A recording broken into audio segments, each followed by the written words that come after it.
All right, let's start this again.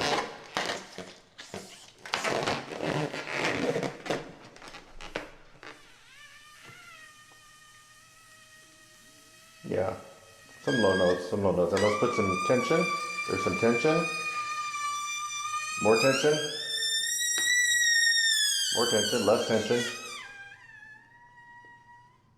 More air is coming out. Slower air is coming out.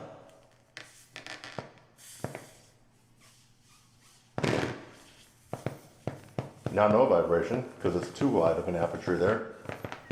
Now we'll close the aperture a little bit.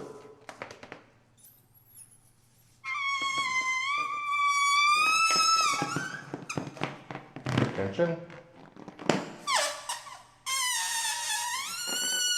More tension, less tension. No tone, too wide of an aperture.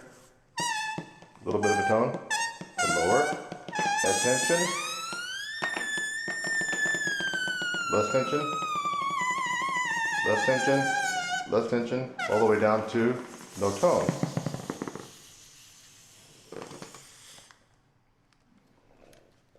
The number one reason you can't play high on any brass instrument, trumpet, trombone, French horn, baritone, euphonium, tuba, cornet, flugelhorn. If you play one of those instruments and you are having trouble going upstairs into the upper register, there are quite a number of reasons why you might be having trouble, but there's a number one reason.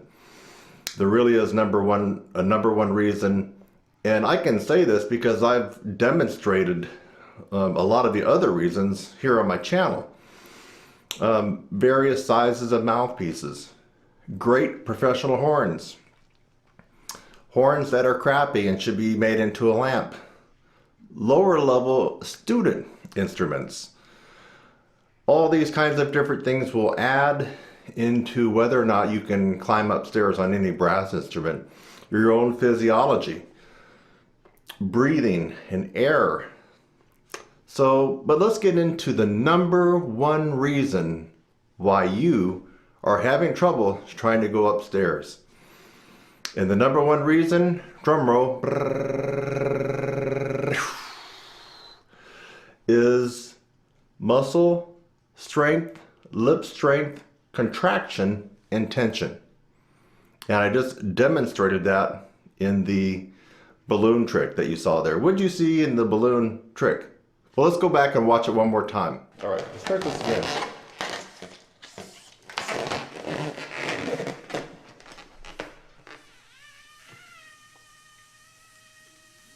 Yeah, some low notes, some low notes. And let's put some tension. There's some tension. More tension. More tension, less tension. More air is coming out. Slower air is coming out.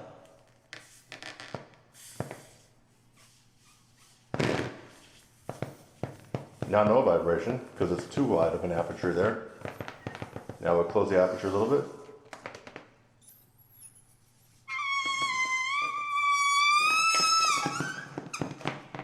Tension. More tension, less tension. No tone, too wide of an aperture. A little bit of a tone, and lower. Add tension. Less tension. Less tension. Less tension. All the way down to no tone.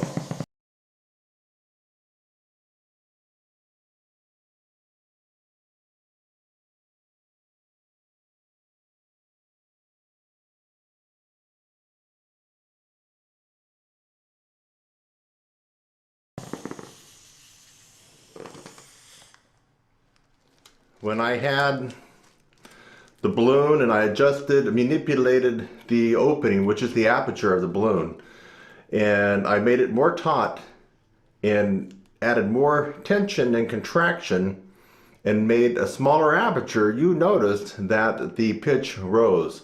When I relaxed things here, the pitch went down. Regardless of the air, I mean, you saw the balloon was full of air and it got all the way down to almost no air. I was kind of pushing on it, but still, when there was a reduced amount of space for the air to come out, you heard that the pitch went up. When this got all relaxed and a lot looser, you heard the pitch go down. This is the number one reason you can't play high on your trumpet or any brass instrument, or maybe you can play a little bit high, but you're having some struggles. And probably a part two of this is that you're hearing erroneous advice from people that you probably trust. Band director, private teacher, famous brass players, all the way up to people that have had their nose in the book and got their DMA and their university professors. And then specialty celebrity famous trumpet players that can actually play very, very high. You're hearing some erroneous advice and you're being misinformed. These people have good intentions, but let's go through what you've been told. A lot of times you've been told, just work on your long tone, your long tones or pedal tones, work on your flexibility stuff, and make sure you are really breathing with an open throat. Don't close off the throat. Your mouth is open, your teeth are open, your jaw, a lot of warm, slow air coming out. Well, that could be good when you're playing in the staff and below the staff. I totally agree. That setup of warm, slow air and this big correct breath and your throat open and everything open is really going to jinx you when you have to go above the upper register. And so let's go back to the number one reason and the premise for this whole video. I boiled it down. In fact, I went through a lot of my videos. I don't think I had one video that just targeted this number one reason. So this can make it clear. Tension, lack of tension. Strength, lack of strength. Contraction, or a lack of contraction. So for example, my arm is not contracted. See? I'm gonna show off my muscles here. I haven't worked out in a while, but still, it's pretty loose. Look, not contracted. That's not contracted. Now if I contract it, I got some pipes, baby. I got some pipes. That's contracted and hard. That is the contraction I'm talking about here.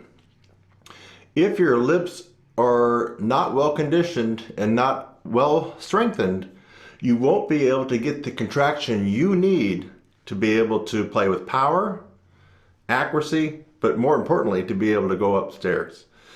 And why is that? Let's go back to the balloon. The balloon, you may not have been able to see it. And of course, the balloon is not a perfect example of exactly what's going on with our lips, but it's pretty close.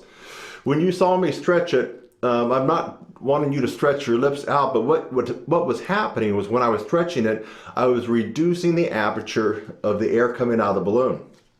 By stretching it, I was actually forcing more tension from the top part of the balloon beat the bottom part. So there was more tension coming in, reducing the aperture, and you heard the pitch go higher.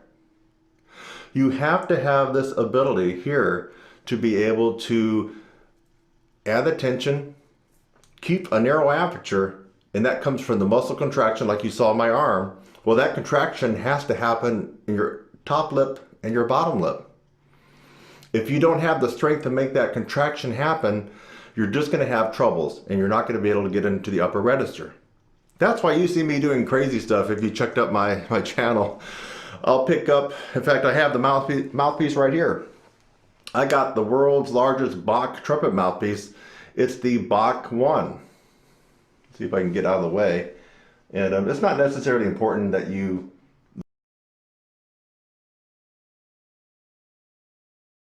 see the number on there. I'll turn it around just to see if it's going to come up. But just trust me, this is the world's largest Bach trumpet mouthpiece. It's the Bach 1, not 1A, not 1B, not 1C. This is a big, you can go swimming in this guy. It's very, very large. So yet I'm still able to get some higher notes on it that most people can't get on their shallow mouthpiece. So why is that? It's not that I'm special, but I'm employing a certain contraction from the top lip and the bottom lip. You can do it too. You don't have to be over 30 like I am. You don't have to be over 90 like Doc Severinsen is. And you don't have to be some famous prodigy that's 18 years old over in the Ukraine, for example. I mean, you yourself can do this, whether you're 12 years old and you've only been playing for a year or two, or whether you're a comeback player or you're an old timer or anything in between, whether you're a beginner, intermediate, advanced, pro, or superstar trumpet player. You can employ this pedagogy of upper register that I'm talking about today. And so how are you going to do that? You have to strengthen the lips, and that's where a lot of people seem to have the problem. So they're hearing, let's go back to what I mentioned at the beginning of the video. You're hearing advice from people that you trust. How many of you people are 13 or 14 and you trust your band director? Raise your hand. All of you raised your hand because you trust your band director. He or she knows a lot more than you do, and that's true. And so when they tell you to do this or when they tell you to do that, you're probably going to listen to them. How many of you have a private trumpet, trombone, tuba, or whatever teacher? Yeah, you do? Okay, so you trust them. They're telling you how to do this and you're going to do it. But is it working? It probably is not working for what we're talking about in this video today. Upper register, high range, high notes, expanding way upstairs above the staff. It may or may not be working. And then you get on YouTube and you watch very famous trumpet players and trombone players, French horn, baritone, euphonium, tuba players, cornet players, flugel players, everybody. These are famous people. Typically they're older, but they're telling you this and that about how to play higher. And well, maybe they're telling you something that's good and maybe not. For example, anybody that's telling you just to completely relax and you're going to be able to play higher is, number one, very, very misinformed, or number two, a prodigy or a natural talent. There's one person I'm thinking in particular that had some very famous interactions with a celebrity trumpet player back in the 70s. And his whole thing is no tension at all. And you have to set the mouthpiece a certain way. And if you do, you're going to get this amazing upper register. That just simply is not true. For that particular person, it is true. Let me give you another example. Maynard Ferguson. Are you aware that Maynard Ferguson was playing professional lead trumpet in a big band when he was 14 years of age? Let that sink in. Let it sink in. Here's a kid that's 14 years of age, 8th or 9th grade, and at night his parents are taking him to play lead trumpet with a pro big band in downtown Montreal. I mean, think about that. That same trumpet player later, when he got older, talked about air. In fact, he lived in India for 3 years and got into yoga breathing and all this. He talked about air being the main reason, and that everything here should be relaxed. And that when you go to play higher, you lean back and you bend your knees. No, sorry, Maynard. That's not going to work. It didn't work for Maynard's son, Bentley, either. And Maynard's son, Bentley, eventually took this guy, threw it away, and I guess he started, you know, boom, boom, boom, boom. He started playing bass. So it didn't work for Maynard's own son, Bentley. And I don't know about his daughters if they tried to play any brass instruments, but we already know that it didn't work for them. Because do you hear about any of them playing like Maynard on any brass instrument? No. And there's no evidence that they can do that. So it worked for Maynard. And you have to think, why did it work for Maynard? Because Maynard was a natural talent. He still remains the best trumpet player of all time. No one has beaten him all around. He's just the natural. He could have, if he only done classical, we would be talking about him being so much better than Wynton, maybe a little bit better than Maurice Andre, He would kill Alan Mazzuti. Anybody that you can think of that's good, Maynard would have absolutely annihilated them if he had chose only classical. He chose commercial and jazz, and so that's how we think of him. But as a pure trumpet player, he is unbeaten. And you have to think about this. When he was 14, how many years did he practice? Hello? How many years did he practice high range stuff? Long tones, lip slurs, going high. I mean, how many years could he have practiced to gain the acumen that he did? Not many years. He's 14. When did he start practicing? He started messing around when he was, what, 8 or 9? And I mean, come on, think about it. He didn't have many years to go from 0 to 100. That's a natural talent and happened to be the best trumpet player of all time right there. That's why he was playing lead trumpet at 14 years of age. And probably outdoing people like myself now at my level. I mean, this guy is amazing. You can't listen to his advice because he is a one-of-a-kind type of individual. So whose advice are you going to listen to? Well, you're watching this video, you're going to listen to my advice because I've been around the block. You know, I'm not 19 years. You know, I'm not a kid that's just messing around in college. You know, I've been around the block. This ain't my first rodeo. And I've focused on brass pedagogy with a micro focus on trumpet and upper register. And I've done that for years. And I've looked at a lot of different people, and then I've experimented on myself, also students way back when, and I pretty much know what I'm talking about. You have to have the tension of upper and lower lip to create a narrow aperture so it will withstand all the pressurized air coming out, and it will maintain the narrowness of the hole there to allow the air to be sped up, and so you can play higher. Everything else is going to help you out. So working on your air, yes, that's going to help you. Working on your tone, of course, that's going to help you. Working on flow studies, that's going to help you. Being in good physical condition, that's going to help you. Getting the world's best trumpet. Maybe if you're rich, spend $30,000 on a Monet trumpet. That's going to help you. Maybe you're going to spend $500 on a custom mouthpiece. That's going to help you. Get with the world's greatest private teachers and celebrity trumpet teachers, yes, or trombone or whatever instrument that you play that's a brass instrument, that's going to help you. Go to Juilliard, right? Go to Berklee School of Music, go to Eastman, go to the best schools in the world, and that's going to help you. But what all those won't do, they are not a substitute, and they will not take the place of developing the muscle contraction in your embouchure and your lips, and able to contain a narrow aperture for the air to be sped up fast. The fast air. Don't let anybody fool around with messing with your head that like too much air allows you to play higher and doesn't help you to allows you to play louder or allows you to play higher, or they say fast air has nothing to do with playing higher. That's just physically and scientifically not correct. Faster air, and you can substitute another medium. What if you substituted water?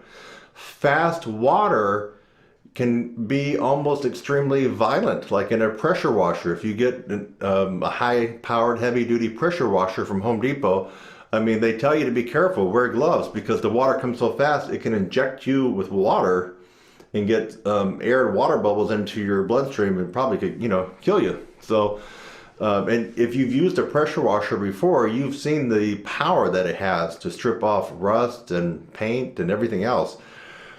That water and the air, we can go back and forth. The pressurized water is coming out with such a force because the aperture of the nozzle for the pressure washer is maintained. It's not being widened because of lack of strength, and that's because we're talking about an inanimate object. That's why you have such a focus, and the water is coming out with such a fast focus, it's able to be quite devastating on whatever you use that pressure water on. The same thing with air. Let's go back to air. If you are able to contain the aperture, just like the nozzle on a pressure washer, you are able to contain fast air. Don't let anybody talk about saying more air is going to help you in the upper register. More air will not help you. I've demonstrated that you can play high without any air. Let me do it one more time. Let me point my horn away from, I got my Neumann TLM 103 and it's very sensitive, and I got to point it the other direction because I have the gain cranked up. But let me go this way. Hopefully it won't clip on us. But I'm going to let all my air out, and I'm going to play higher than probably you can play. So this is going to prove the point that all this extra more air, this yoga air and all this filling up is bogus. It's someone that's misinformed or someone that's a natural talent that really is not able to tell you how they are able to play so great themselves. It's the tension and the strength and the contraction of your embouchure and your top and bottom lip, maintaining a very small, narrow hole where the air is going to be coming out. That is how you can play higher, and that's the number one reason you're not able to climb upstairs on any brass instrument. From tuba all the way up to trumpet, to piccolo trumpet, to E-flat cornet. It is the number one reason. There is no other reason that trumps this as to why you can't play. There are other reasons, but this is the number one reason. Now let me exhaust all my air, and I'm gonna let you watch this. I'm gonna make it uncut, which means there might be some bobbling and some spias and some, it's not gonna be perfect, but I'm just gonna show you. Okay, I'm gonna take a big breath, I'm gonna let the air out, and then I'm gonna play. You'll see that I'm not taking any air in.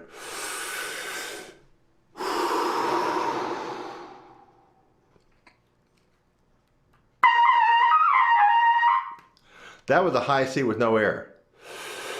Let me try it again. I probably can go higher.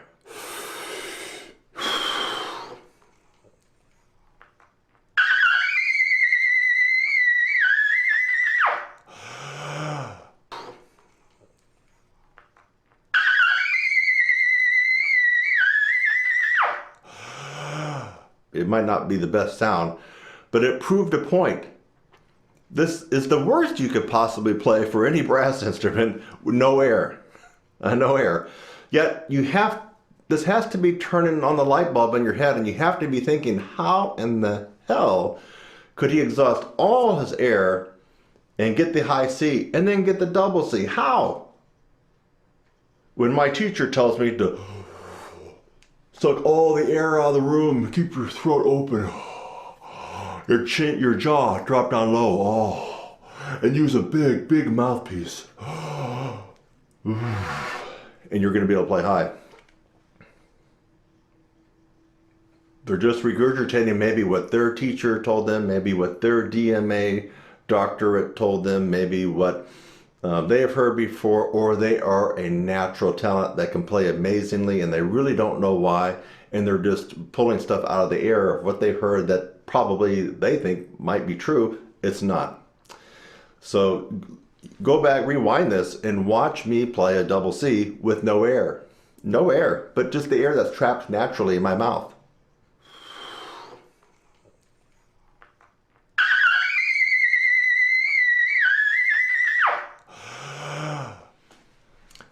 All right, now you know the number one reason you can't play high on your instrument: trumpet, trombone, French horn, baritone, euphonium, tuba, E-flat cornet, piccolo, trumpet, flugel, alto horn, whatever brass instrument that you play on. If you are having trouble trying to go upstairs, you now know the number one reason. Think back to my arm.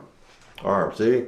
Soft, squishy, squishy, right? Squishy, squishy. Now I contract it.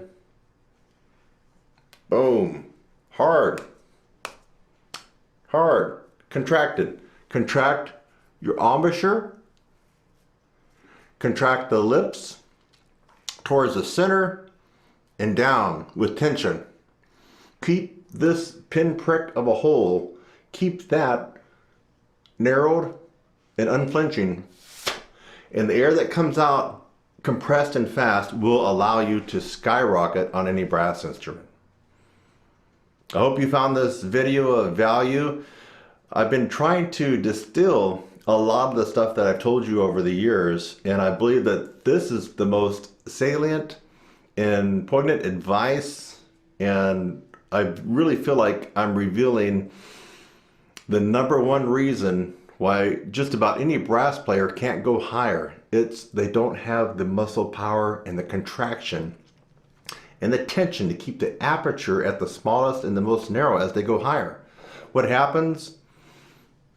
You don't have the contraction, the strength, your lips will slightly part. And when they slightly part, it might not be noticeable to you, but that is what's going on. And when the lips can't quite contain that air and the aperture just widens just a millimeter or just a fraction, your range is either stymied or goes down. That's just the facts. Them the facts, folks. So, if you found this video of value, please hit the like button. If you haven't subscribed, I just want to let you know I do have 1 or 2 videos on my channel that you may want to check out. I'm getting up to maybe 10. So, you know, you got 10 videos you can go through. So do subscribe. Hit that little bell thing because that's a notification when I put up new videos that you might be interested in. If you want to peruse through my website, it's trumpetsizzle.com. Trumpetsizzle.com. I have a lot of new things coming out. Practice aids. I've got some different versions of my brand new 2019 16-week updated upper register course for all brass instruments. You might want to check out my site, trumpetsizzle.com. I'm Kurt Thompson, and again, I hope that you and I interacted through this video and you got my message about what is the number one reason you're having problems going upstairs. I'll see you in the next one.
The Andre Baroque, folks.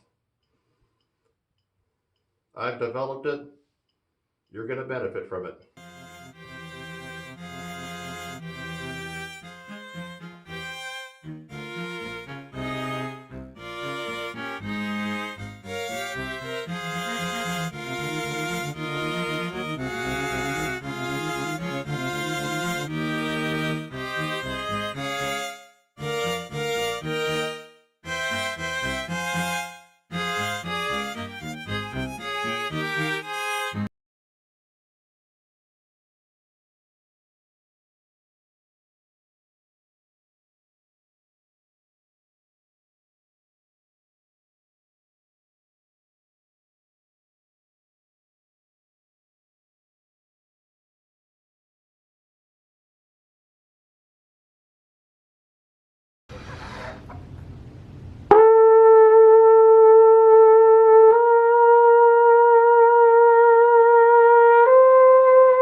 Happy New Year, almost.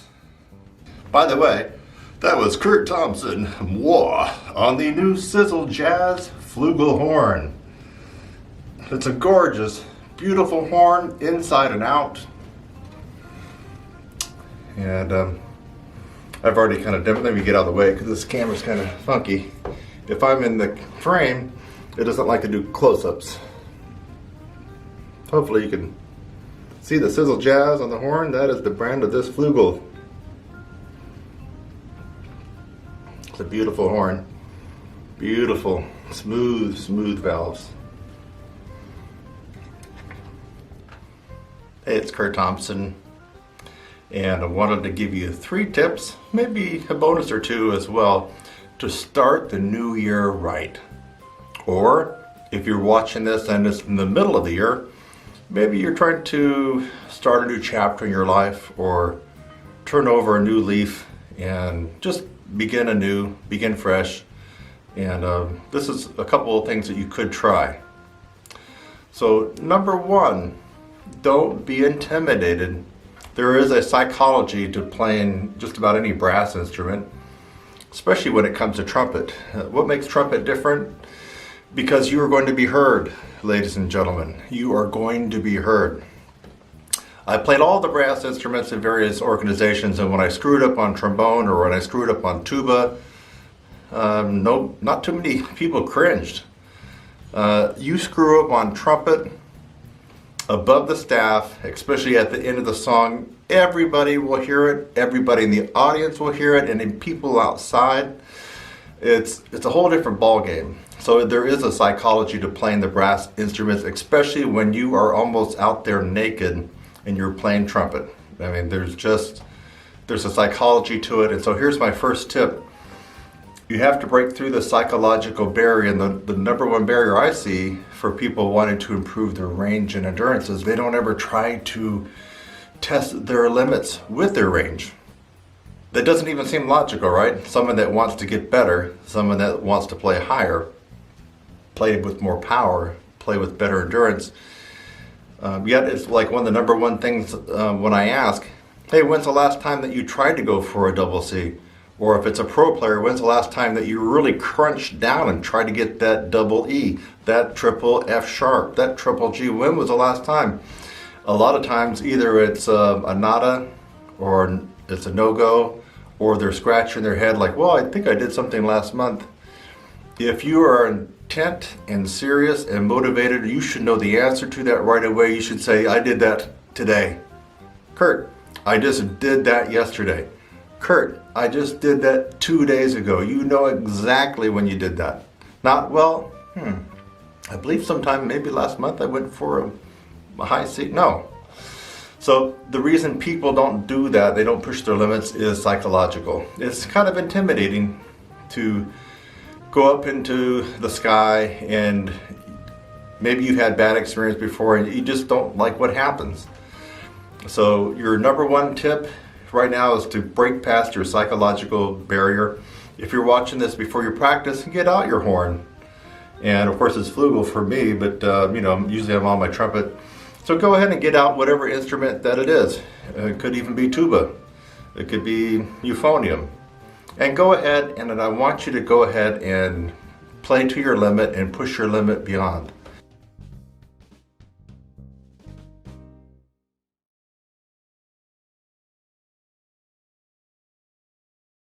So if you're on euphonium and you can always get up to E flat and F, but after that it gets really, really intimidating and you don't try to push it, I want you to go for the G, euphonium players.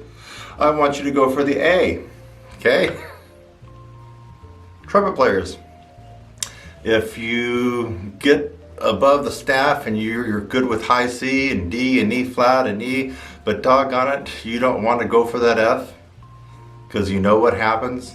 There's some pain involved. It doesn't sound good. Maybe it doesn't come out. Or maybe you don't want to go for the F sharp, or maybe you don't want to go for that double G. Or whatever the case is. I mean, you could be higher or lower. You have to push yourself beyond your limits. And I would recommend at least once a week. Now, I don't know who you are. I don't know if you're a sixth grader, or if you're a 60-year-old professional trumpet player, bone player, or whatever. At least once a week, get a little tough and say, okay, today's the day. I haven't tried to get, let's just say, I haven't tried to get a trombone players. I haven't tried to get that way on up above where Tommy Dorsey got, and I'm getting sentimental over you. You know the one I'm talking about, way on up there. Let today be the day. You're in your own practice room. No one's watching you. Break that psychological barrier and try it, okay? Work your way up and just try to push yourself beyond that limit. That is tip number one. Everybody can do that. I promise you, if you have 52 weeks coming up in 2020, that's 52 times for the year of 2020, you could try to push beyond your limits. What do you think is going to happen after pushing beyond your limits 52 times? My guess is you're going to improve. My guess is that the limit that you push through will be the old limits because you'll be comfortable in that particular range. It's going to be an overall winner. So that's tip number one. Tip number two, articulation.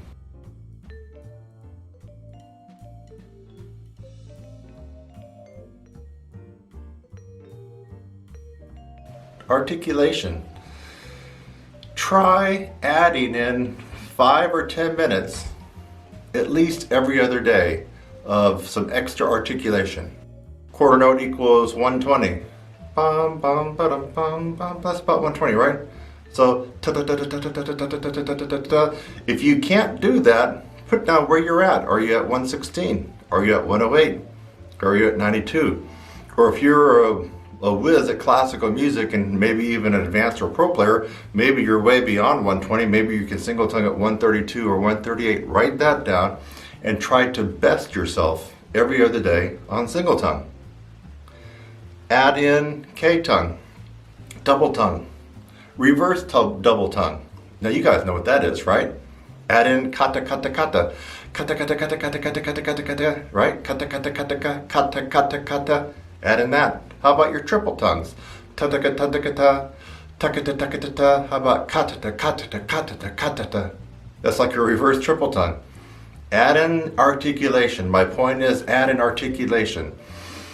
The worst offenders happen to be the professional jazz trumpet players. I've known a lot of you through my lifetime. Maybe even Sam Noto, a guy I played with a long, long time ago at the Royal York Hotel in Toronto. Maybe he might even agree to this, that the professional jazz trumpet player is lacking sometimes when it comes to articulation. I mean, really buckling down and working on your articulation. Why would that be? Well, come on, enjoy spring, Brownie speaks, and then all the other jazz standards, you know, all the things you are, and on and on and on, Green Dolphin Street, you're not really doing lots of triple tongue and double tongue, you know, and those type of songs for the jazz trumpeter. I'm here to tell you, jazz trumpeters and everybody else, if you would just add in some articulation, at least 5 or 10 minutes every other day, by the end of 2020 or whatever year you're watching this video, give yourself a year, you're going to be overjoyed as to what happens with your playing.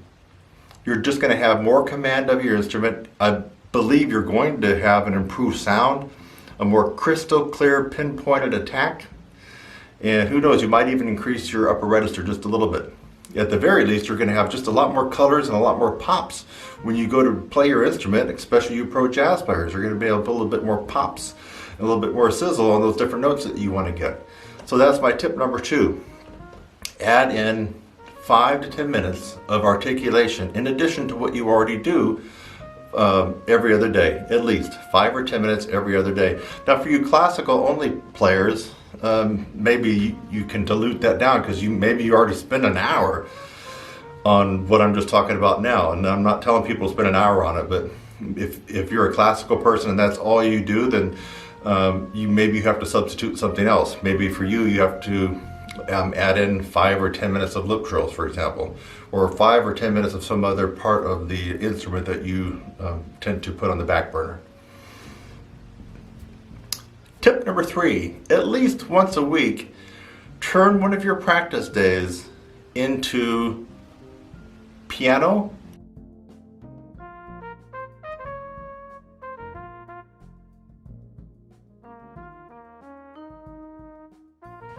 or pianissimo for everything. You're not going to be doing a concert, you're not going to be going to a jam. You want this day to be a day where you don't have any other distractions and you can just play your normal stuff, whether you practice an hour a day or 3 hours a day. Turn everything into piano or pianissimo. That means when you're doing your range study and you're supposed to be powering out,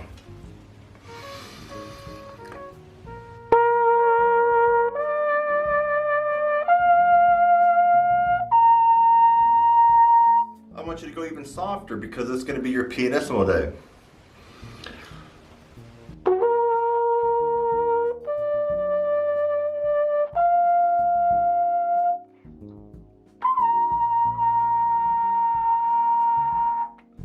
Now, too bad you couldn't be in the room with me because that was probably 2 Ps, maybe almost 3 Ps for a high concert B flat, a high C. So make one day per week. That's going to give you 52 times between now and the end of 2020, or whatever year you're watching this, 52 times of really helping your chops vibrate better, better flexibility, and getting that response coming in. You need that. We brass players need that response to happen. I promise you, if you do this 52 times over the next year, you are going to want to come shake my hand. Thank you, Kurt. Wow. Thank you.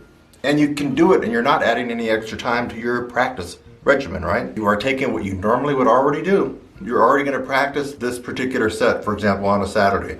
Maybe you're practicing 2 hours on a Saturday and you don't have anything else going on. So I'm not asking you to add anything. You already are practicing. I'm saying I want you to turn down the volume. Turn it all the way down to piano. You can barely hear me. You're on piano, maybe pianissimo. You're going to keep your practice about that soft all the time, very soft. Okay, and then the next day you can turn it back up to normal, how you would normally practice. So there you have 3 tips. What are they? They are all things that you can do, and you don't need to buy anything. You don't need to find another teacher for this, and it's just easy. What was the first one? Do you remember? It's about this, about the brain. Don't be intimidated by your instrument. Trombone players, I'm getting sentimental over you. Don't be scared to get up to that super duper way, way above the staff. Don't be scared. I know you probably can't play that note, but I want you to have the psychological mindset to work your way up there. At least break through those barriers. Don't be intimidated by those notes. Same goes for all other brass instruments.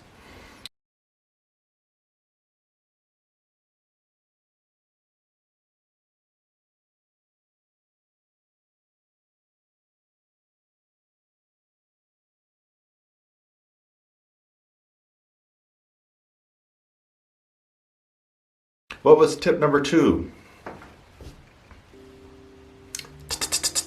Articulation. Add in 5 or 10 minutes of articulation at least every other day. At least every other day. I promise you, by the end of the year, you are going to thank me. You're going to be a much better player. You're going to feel better. Probably will have increased your range a little bit. You're just going to be an overall better player. Especially the people who tend to really need this, the pro jazz trumpet player. Pro jazz trombone players might need it, but they tend to do a lot of articulation with their doodle tongue. Pro trombone players tend to have a lot more action going on with their articulation than your typical pro jazz trumpet players. So you guys need to add in this tip number 2, your articulation, 5 to 10 minutes. Get out the old Arben's book, or if you don't have a book, you could just work on scales, right?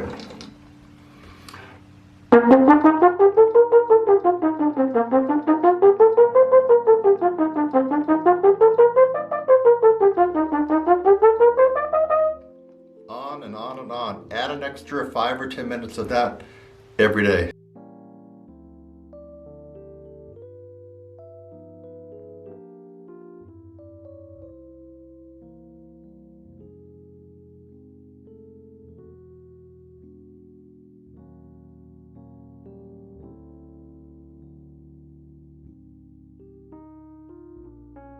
What was that 3rd tip? I said to turn down the volume where you really can't be heard that much, down to piano, pianissimo, play softly. Play softly. I'm trying to be exaggerated here, but I want you to play softly 1 day per week. You don't have to change anything about your practice except for this, turn down the volume. Play everything normal, whether you do jazz standards or whether you're working on orchestral excerpts, band music, whatever the case is, your scales and your warm-up and your long tones and sight reading and on and on and on. But I want you to turn down the volume all the way down to P or pianissimo, 2 Ps. Maybe you can get it down to pianissimo. That's triple pianissimo for you guys who don't understand my version of Italian. You start your year with those 3 tips, I'm just going to guarantee and bet you are going to be a better brass musician. And I don't care if I'm looking at somebody who's 60 years old and has been a pro player for 40 years, or if I'm looking at somebody who's 15 years old and still just trying to figure out their instrument. The 3 tips that I told you right now are going to help you out. Take it from me, Kurt Thompson, guaranteed. Now how about a bonus tip? All right. This is a little bit of personal information about me, but you might be wondering why I'm dressed like this. Well, I just got back from doing a wedding reception. And yeah, you're thinking, wow, wedding reception at the end of December. Why? Don't ask me why. I don't know. People like to get married at all kinds of interesting times. I guess now is not a bad time to get married, because if you think about it, going forward for your anniversaries, a lot of times you'll have off for your job, whatever, or school. I mean, you're going to have off or kind of around this time, the holidays. And then if you're married, you could celebrate your anniversary kind of more easy, right? So I guess it's not a bad time.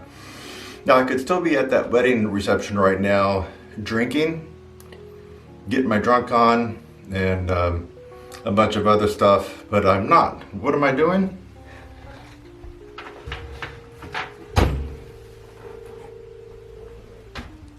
I'm having a little bit of this. I don't know if you can see in there without me spilling it. Can you see? Yeah. A little bit of coffee, and what am I having here? Protein shake. Seems a little bit cliche, doesn't it? Well, it was just several years ago that I wouldn't be home right now. I'd still either be at the gig or at the reception, or if that didn't last long, out to a bar, out to somebody's house, somewhere to continue drinking. And if not, if there was no gig, I probably would have a steel reserve something hardcore. Hurricane, Steel Reserve in this hand, a big 40.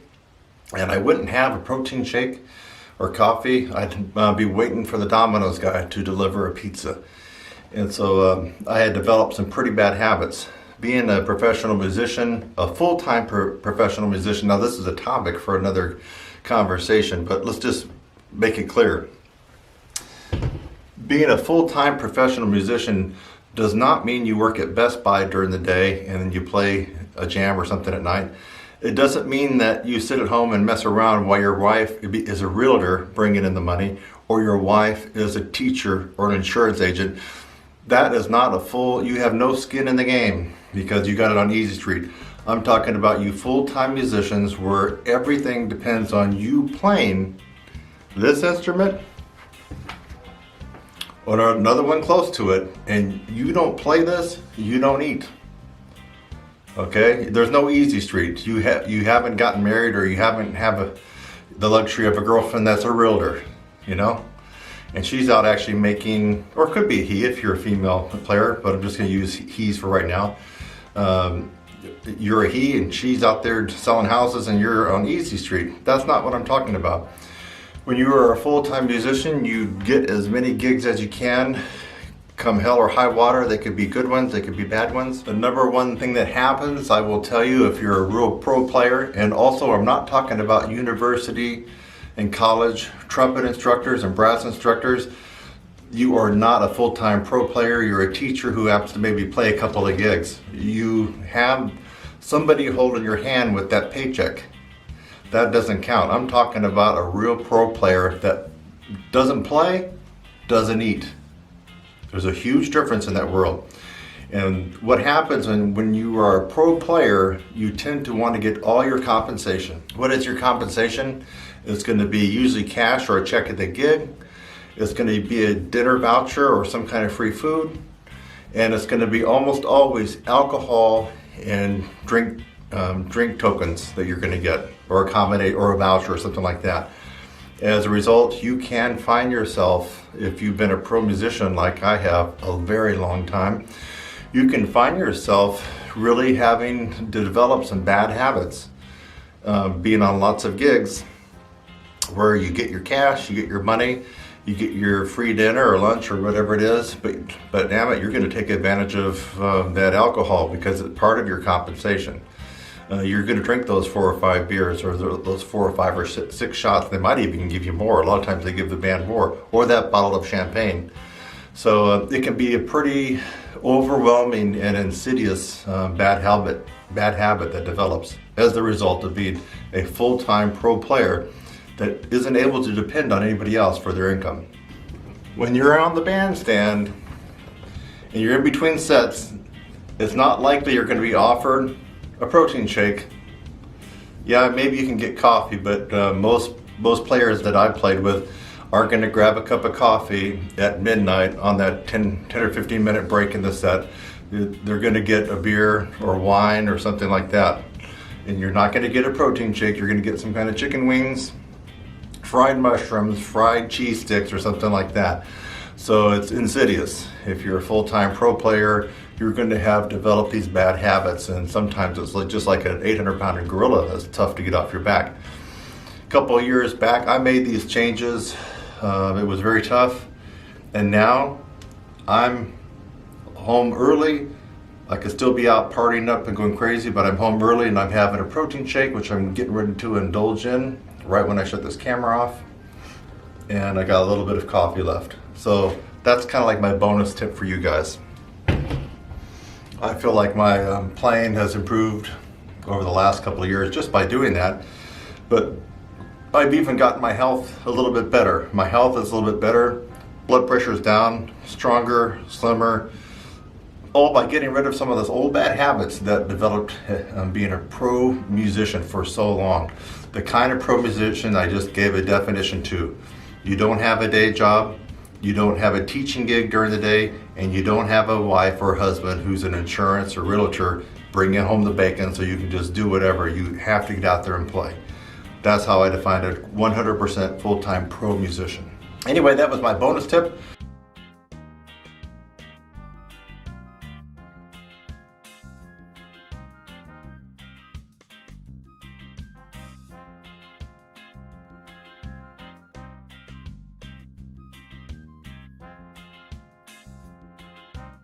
Well, I'm going to be taking a detour off my normal status quo of playing and making videos and stuff, and I'm going to really be getting into jazz trumpet, and I'll tell you more about that soon.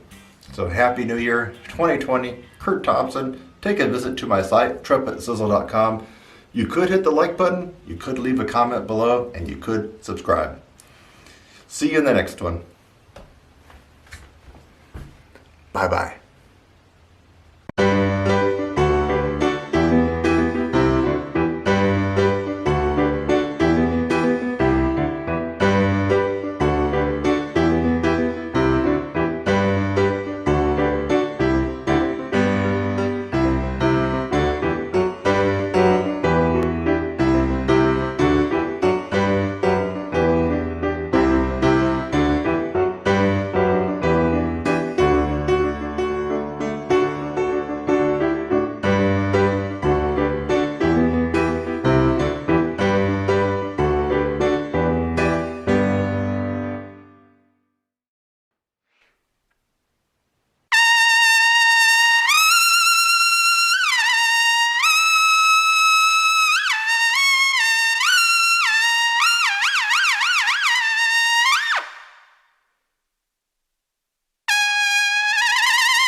Now, Kurt, you can do better than that. Hit it one more time, baby.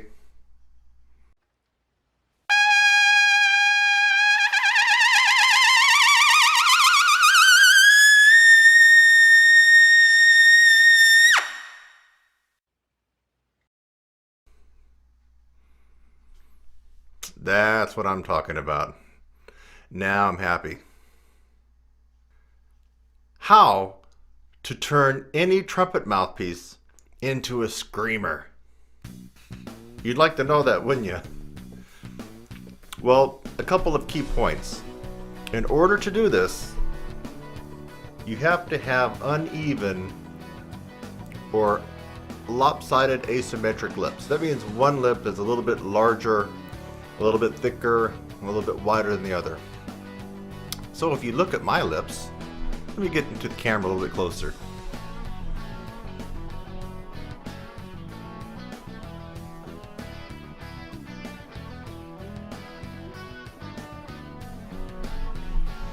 Did you notice that the bottom lip is substantially larger? Not just a little bit. It is, let me see if I can pooch my lips out. It's substantially larger than the top lip. As a result, there's some inequalities happening there when you put it into a typical mouthpiece. Now look at that mouthpiece is uniformly round and everything about it is symmetrical. There's nothing uneven. I can get it real close. You don't see anything too asymmetrical about it, right? What happens when your lips are asymmetrical, not symmetrical? Let me try to break it down in case maybe you're in Italy watching this. Your lips are uneven. They are not the same length, width, thickness. They're not equal in size. You have a problem. There's a dilemma. Now some of you can overcome it, some of you can't. But even if you've overcome it, you can still sweeten the deal, baby, with what I'm going to tell you today and how to turn any trumpet mouthpiece into a screamer. Now let's look at this mouthpiece real carefully. I want to see if it's an old faded mouthpiece, and I want to see if you can figure out what kind of mouthpiece it is. Oh, there we go. Let me move it up closer to the camera here.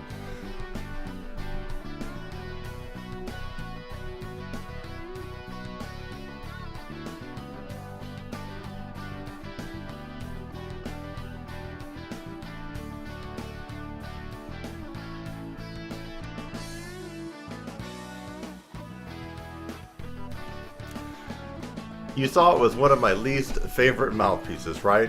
The Bach 7C. In fact, you probably have one. Whether you play on it or not, that's a different story, but you probably have one because the horn that you got when you were first starting was a 7C, or had a 7C with it. Or maybe you've just always played on a 7C and didn't know any better. Or maybe you have a band director or a private instructor who just slams their fist down and says you need to play on a 7C. So I want you to get all that garbage out of your head. That's all bunk. That's all garbage. You got to get that out of your head. That's number one. You should be playing on what mouthpiece, folks? No, not a 5C. Again, you should be playing on what kind of mouthpiece, folks? No, not a 3C. You guys aren't watching my channel very much, are you? Okay, let me hold your hand a little bit. You should be playing on a Bach 3E. 3E. 3E. 3 like Edward. 3E. 3E. 3E. That's my go-to trumpet mouthpiece.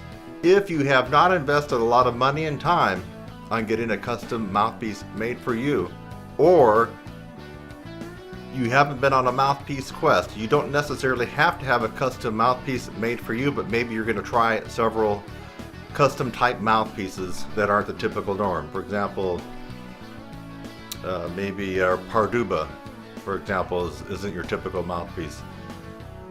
A Schilke 13A4A isn't your typical mouthpiece. I mean, people play it in marching band and lead, but it's not like your Bach 7C. So unless you have been on a mouthpiece quest and have tried all kinds of mouthpieces and found one that's just perfect for you, my go-to mouthpiece is the Bach 3E. It just tends to fix what ails you.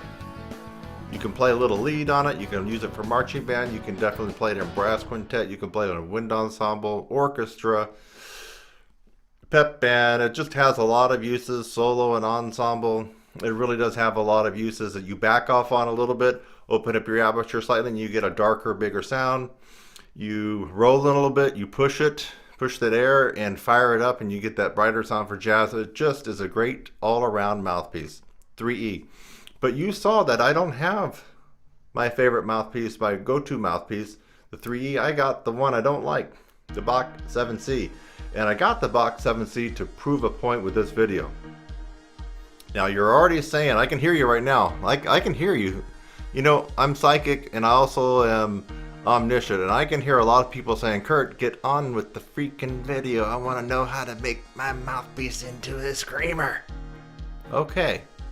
First, you're going to need to pick up some epoxy that looks like this.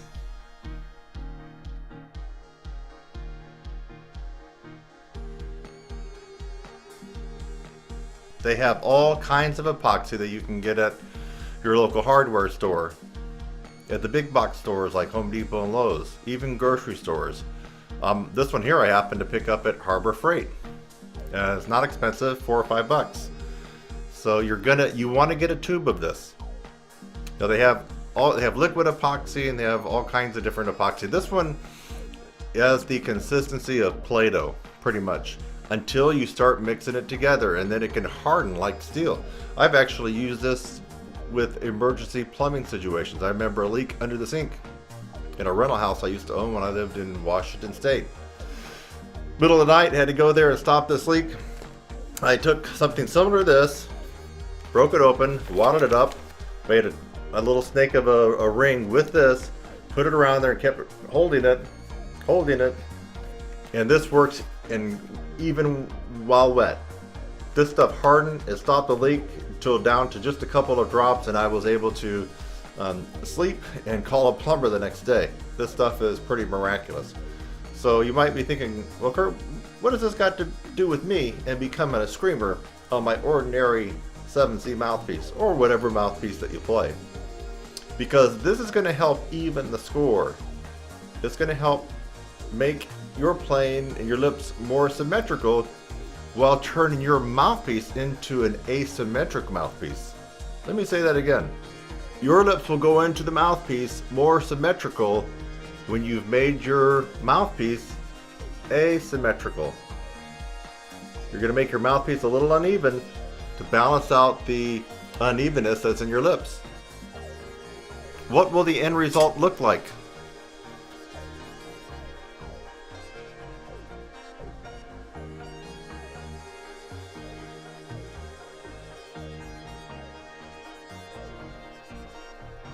What you saw inside my mouthpiece is epoxy. Here's my custom Bob Reeves mouthpiece with the Neil Sanders rim on it.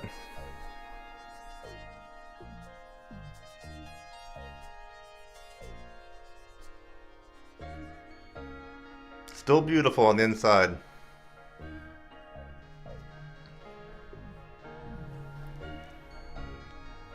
Here's the one I've kind of effed up a little bit. Same deal, it's the same mouthpiece.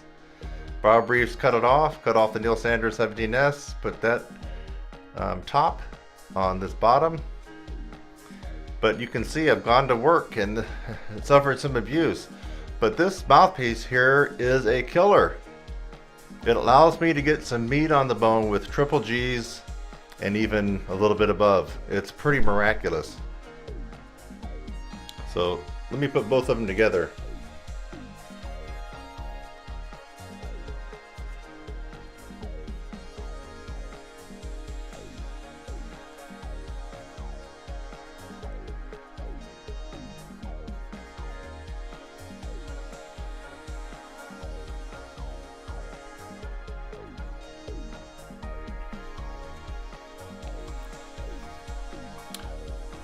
What this has that this one does not is a little bit of balancing for my top lip, which is a little bit thinner and not as big as the bottom lip.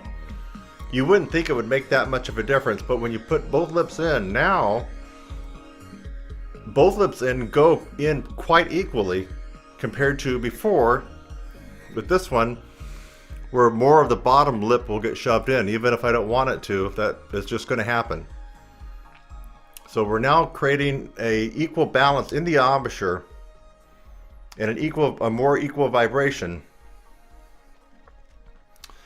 And you're going to bring all that strength and power, and it's all going to sync up, and you are going to get higher notes. You're going to play louder. You're going to have more brilliance, and you're going to be more powerful when you do this. There are some negatives. I've noticed sometimes that the intonation here can be a little bit squirrely, especially the lower that you go. If I'm going to be playing something that does have quite a lot of stuff in the lower part of the staff or below the staff, I'll use this one. Or more lately, I've been using the big Bach 1. I don't know if you've noticed that.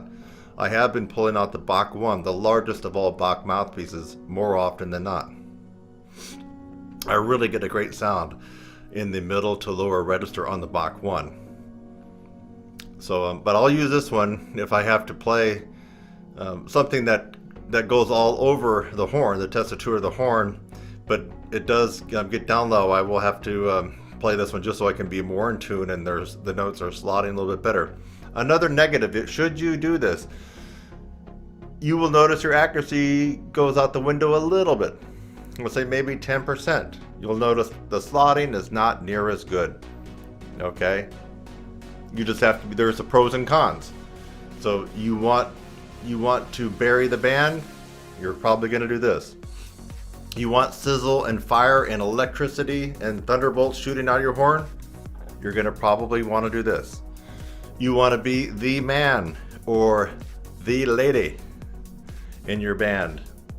Yes, you're going to probably want to do this. Now, if you're going to play an orchestra or anything really legit, orchestra, concert band, wind ensemble, brass quintet, for the most part, there'd be a couple of pieces you could use this type of mouthpiece for. Trumpet choir, brass choir, maybe even solos. Like I've done a lot of these at wedding receptions. You're not going to want to pull this out. You do sacrifice a little bit of tone quality as well. Your tone will not be as good. Once you have turned your mouthpiece into a screamer, it will not be as good as before. It'll be a little bit less. To throw a percentage, how about 5 or 10%? You're probably pushing 10%. Your tone quality will be about 10% less. But who's really going to notice when you're in big band or jazz band or a rock band or a fusion band or some commercial thing, and you're powering out D's, E's, F's, double G's, and A's? No one will notice the difference in the tone, and you won't either.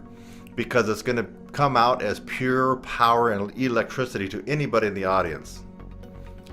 When you take it down into the staff, that's when people will know. You will know it too. Other people will notice.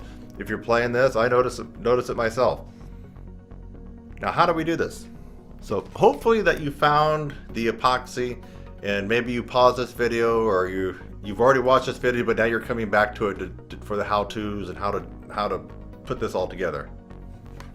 So let me open this baby up.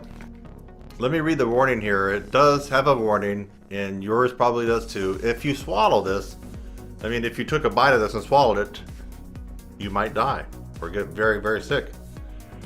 If you messed around with this and then didn't wash your hands and then you had to itch your eye, you're going to be sorry. You're probably going to have some eye problems. How bad, I don't know, but it's not going to be good. I would just not want to leave this on your skin while it's in its moist, non-hardened state. Once it's hard, in my opinion, you're good to go. I mean, I've been using this in this mouthpiece. I've been using the epoxy in my mouthpiece for about almost 10 years. And I go to the doctor at a regular basis. I don't have any problems. My lips haven't fallen off. Everything's normal. When I do the whole health spectrum panel, I guess they call it like a panel. So I mean, everything's tested, blood and everything, and I'm good to go. Once it's hard, you're good. Once it's in its moist state where it hasn't hardened, that's where you want to be careful. You don't want to be messing around on it too much until it actually turns hard. I've got it out of the package. It does have a pretty bad smell to it. So like I said, it looks like Play-Doh. So I'm going to pull a little bit out. Not like that much.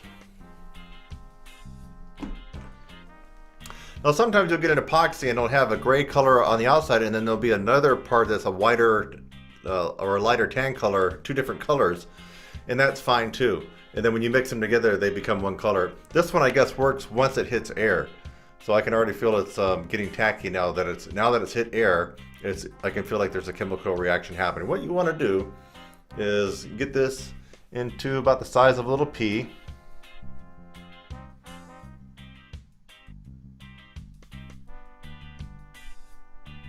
Like that. And then it's just like when you were playing with Play-Doh as a kid, right? Okay, now here's my little pea-size epoxy. Here's the mouthpiece. I'm going to put it in. Now it's hard to do this without really looking at it, but I'm going to put it in on the mouthpiece here. And put it on the edge. Now I have to do this kind of on my own to actually look at it.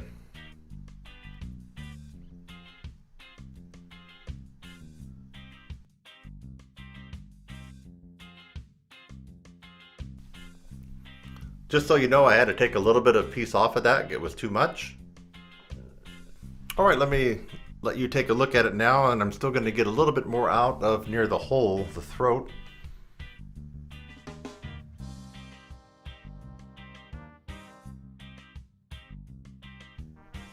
Hopefully you can see what's going on there.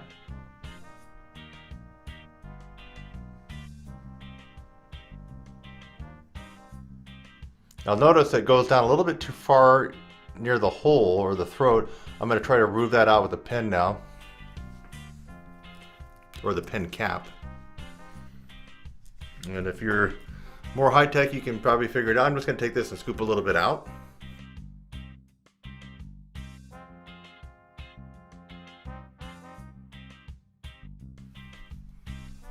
And I'll take a look. You can see that I've got it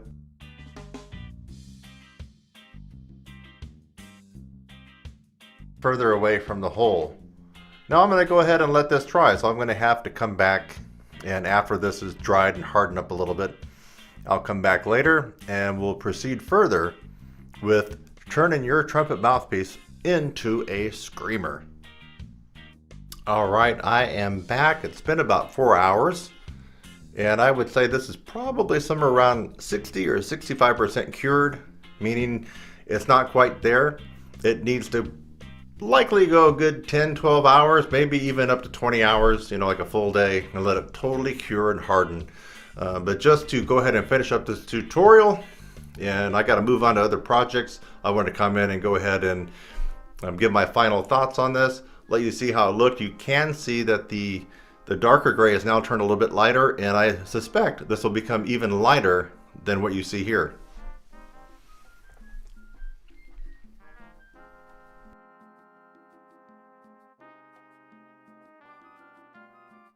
I would like to leave you with a couple of thoughts for consideration.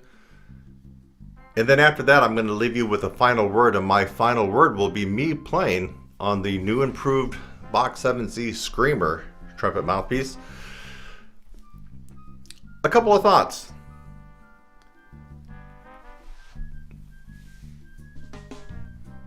You're likely going to have to sand this down a little bit. You have to put this in at a certain amount because you have to have room to work with. In other words, you can't start off with too small amount, because then what are you going to do? If it's not enough, then you're going to have to go back and repeat this whole damn process all over again, and it's one big long waiting game. So let me save you the time. Just put in a little bit more like you saw me do in the beginning, and then you're going to play on it. Now, a con or a negative to turning your mouthpiece into a screamer is the potential destruction of your existing mouthpiece. Not a total destruction, because of course it's going to be a screamer mouthpiece. But let me give you the before and after of my mouthpieces. These are identical mouthpieces. Bob Reeves cut them up for me. They have the Neil Sander 17S top, and then the Bob Reeves 42SV bottoms. That's 42, S like Sam, V like Victor, and I'll show you that right now.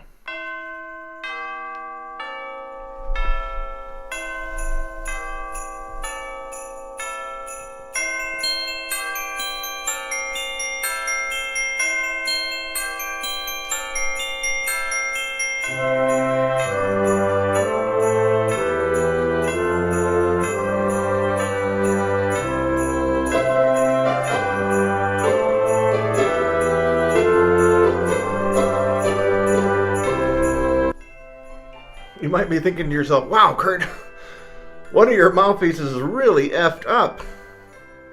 The other one still looks somewhat like new. What happened? Well, exactly what I alluded to. When you turn your mouthpiece into a screamer, you're going to have to do some fine-tuning and adjustments.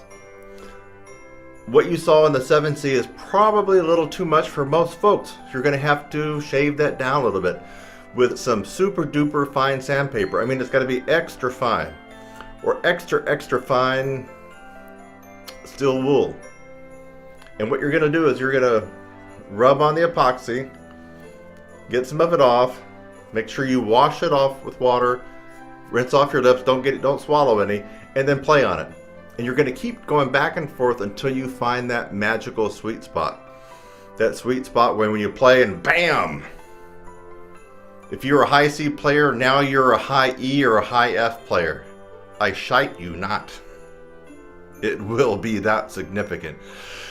If you're a pimply faced, gangly little 14-year-old 9th grade girl or boy, and all you could muster up was a G right above the staff, and you're shaking and veins are popping out of your head, you will be able to nail the you-know-what out of a high C after you've turned your mouthpiece into a screamer.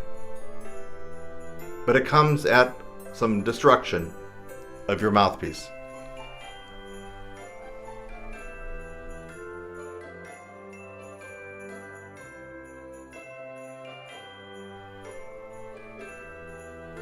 You can see that there's plenty of scratches on there. I pretty much took the hide off of the mouthpiece, and the reason that happened is because all the sanding. You take some sandpaper and you keep messing around in there. Well, unfortunately, that sandpaper is hitting other parts of the mouthpiece. Now, my latest thing that I did when I put some finishing touches on this about 1.5 years ago is I got one of those nail salon Dremel type drills. It's not a Dremel, but it's, if you're a female, you've been into a nail salon, you've seen that they use this little tool. Kind of looks like a handheld straight drill. like a Dremel, and they use it to smooth out your toes and your nails and, you know, smooth them down, whatever. Well, I got one of those off of Amazon and put some fine abrasive wheel on it, and just and did a little bit of that, and it got it even more close to what I wanted. But it does come at a cost. I mean, scratched it up and took off some of the finish. The whole moral of the story about the destruction is you're not going to want to even think about turning your $400 Monet gold Prana mouthpiece into a screamer unless you're absolutely rich and you don't mind having a $400 mouthpiece end up looking like this.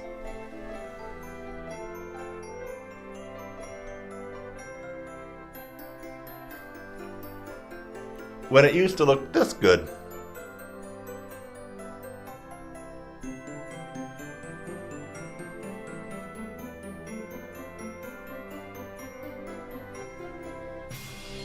So if you got the big bucks and the cha-ching, and you don't mind taking a mouthpiece that's maybe expensive and chomping it up a little bit because you want to get an extra 3 notes in your range, then by all means, you've been warned, and if you're okay with it, good. Another thing, I am a teacher. I've taught so many students. There are a couple little shortcuts, but in reality, there's no big shortcut to success. You're gonna have to still practice. You're gonna still have to take lessons. You're gonna still have to use these and listen to lots of music, lots of players. You're not just gonna be able to turn your mouthpiece into a screamer and have life be easy street for the next 80 years or however long you're going to live. You're going to have to pay your dues. You're going to have to put in the time for practice. You need to be spending time with somebody who knows how to teach this instrument and somebody who knows how to play, preferably who can do both. I would love to have you work with me. I have a proven system. I have several proven systems, especially for upper register and endurance. This is a cool little gimmick, turning your mouthpiece into a screamer. It does work. And I've already mentioned some of the cons. You might notice some intonation problems, some accuracy problems, a little bit of squirreliness. There is some destruction to your mouthpiece. But let me tell you, ladies and gentlemen, there is nothing more satisfying than pulling up your horn and just knocking the you-know-what out of a high F or a double G when just the night before when you went to sleep, you couldn't even get a high D out. I mean, veins were bulging, your face turned beet red just to get a high C or high D out. And with this little gimmick, you can hit out and nail an F, a double G. You can't beat that feeling. It is an amazing feeling to feel that potent, that strong, that powerful, that much in control of your destination on this instrument. And I want to plug my new 2019 revised upper register course. If you want long-lasting success on this instrument, you got to take that course. I say it, but a ton of other successful graduates also say it. This is not bull. This is the real deal, the holy grail, the #1 rated course for brass players to improve their upper register and their endurance. TrumpetSizzle.com is where you can find a lot of my stuff. By the way, you went through this whole video, maybe you stopped and paused and actually now you're looking down at your mouthpiece and you're getting ready to try it. Did you find some value here? If you did, well, I appreciate a nice little like. Maybe leave a comment. Did it work out for you? Let others know. Did you have a glitch or a problem? Let others know. Do you still have questions about this process and need my help? Leave a comment and maybe we can get involved in a lesson or two and I'll be glad to work with you.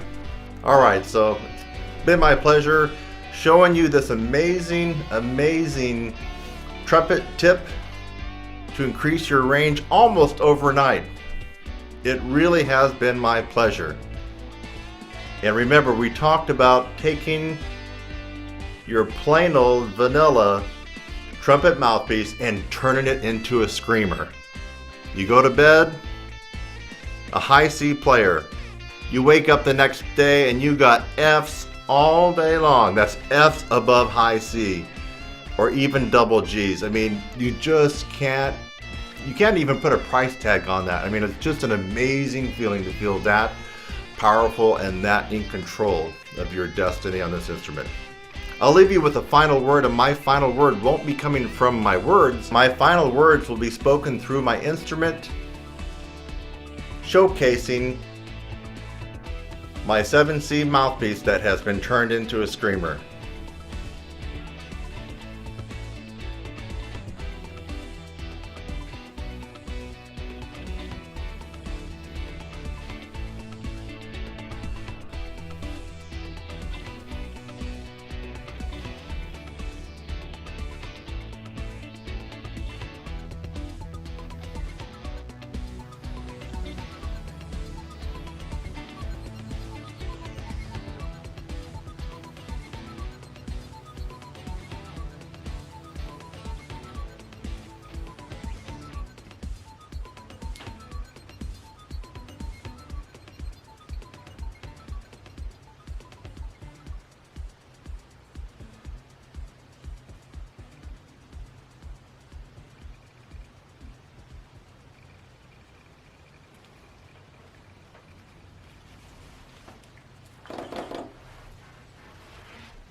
It's a brand new spanking 3E mouthpiece.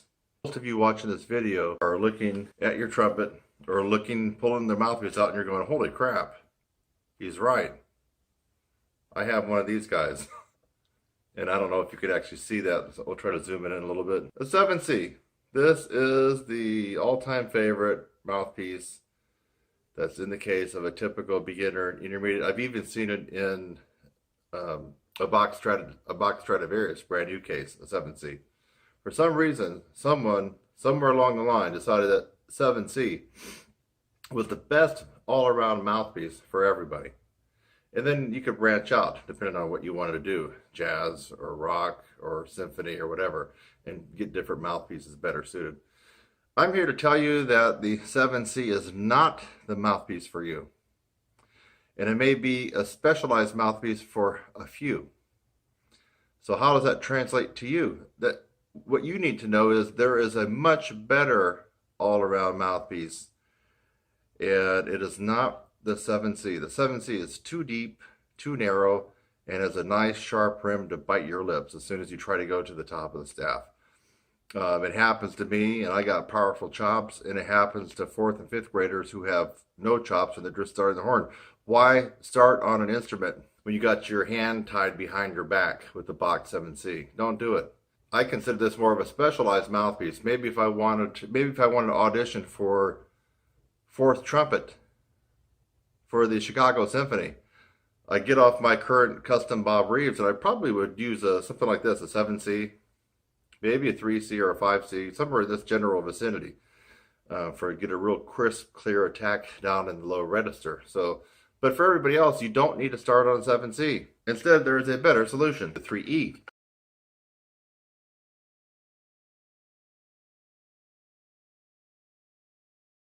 Now the 3E is a little bit wider than the 7C, and I can visibly see the difference. I don't know if you can. This is the 3E. This is the 7C. And you can see that's a brand new mouthpiece. Look how beautiful that is. So this is a review of the Bach 3E trumpet mouthpiece versus the Bach 7C trumpet mouthpiece, with the Bach 3E mouthpiece being the overall winner for the best overall mouthpiece for the money that just about anybody anywhere on the planet can get. If you have a choice and your horn came with no mouthpiece, you must get this one if you want to succeed in today's world. If your horn came with the Bach 7C, you really should make every effort that you can to acquire the Bach 3E. It's an overall much better mouthpiece, and I'm going to tell you some reasons why. Number one, it's slightly wider. Slightly wider, so you're going to have more surface of the lips vibrating. You're going to have better flexibility. It's a little bit more shallow, and the corners or the edge of the mouthpiece is a little bit more rounded, so you're not going to cut up your lips. You're not going to experience the pain that you would on the Bach 7C. Because of the shallowness of the 3E, you're not going to fall into it like you would on the 7C. And that's going to give you half a chance to be able to play some of the beginning and intermediate music that you want to try to play as either a student in 4th, 5th, 6th, or 7th grade, or an adult who's picking up the horn, or a comeback player who is picking up the horn, the trumpet, after so many years, and they see their trusty old 7C in the case. Please get rid of that. You know, I don't care how good you got on this, but please get rid of it and get the Bach 3E. It's just an overall hands down winner. Even if you had a jazz band at your school, or even if you're an adult and you have a local jazz band in the community, you could take this and potentially play most of the parts. You could even play a decent amount of lead on this horn, on this mouthpiece. The 7C is going to F you up bad if you try to take it and play lead. And I'm talking about lower level lead stuff like Woodchopper's Ball and 1 O'Clock Jump, In the Mood, Little Brown Jug. The 7C is going to make your world tough. The Bach 3E, it's going to be a breeze. So the Bach 3E is the overall winner. I've reviewed both mouthpieces. Please get rid of the Bach 7C. Unless you are an advanced or professional player that knows they need a 7C for playing typically a lower part in the symphony or orchestra or wind ensemble or brass band that you are in. Then if you need a mouthpiece like this to play a lower part, then by all means go ahead and get it. Otherwise, don't accept the Bach 7C mouthpiece as a status quo of what you should be playing. Everyone should now look in their case, and if you don't have a Bach 3E, please go ahead and get one. I have a link right below. And I'm going to go ahead and play just for you. Now, I have my custom Bob Reeves mouthpiece. This is the one that I've spent probably over $300 on in a whole afternoon in Valencia, California with Bob Reeves, John Schnell. Those guys spent a considerable 2-3 hours, up to 3 hours with me, messing around, cutting my other mouthpiece off, cutting off the rim, a whole bunch of stuff I'm not going to go into, but this is my perfect mouthpiece for right now. And the body of it is the 42SV Sam Victor. I'm going to take it out, and I'm going to put in the Bach 3E. And again, I'm not quite sure if you're actually seeing the 3E on there, but it is there. And I can't do everything on it as I can, my Bob Reeves, but if that got lost and I had to have a backup mouthpiece, this would do at a pinch. Just simple scales. And by the way, my third valve slide is kind of a little bit sluggish, so I'm not going to be popping that out when I should on the D's and D flats, but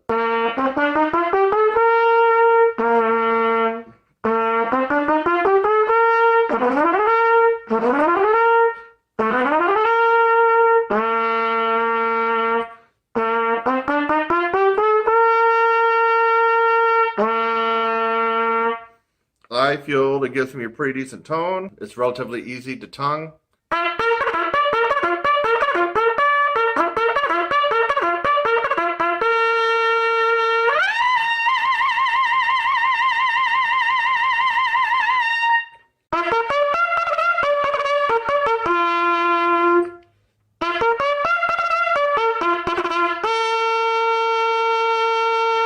Centers, articulation is pretty crisp on it.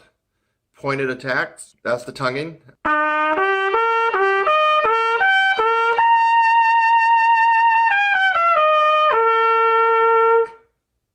Accuracy is good up to high C so far. Lip slurring.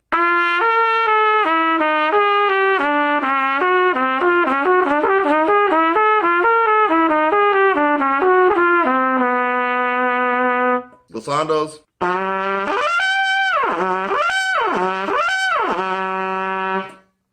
Nice flexibility.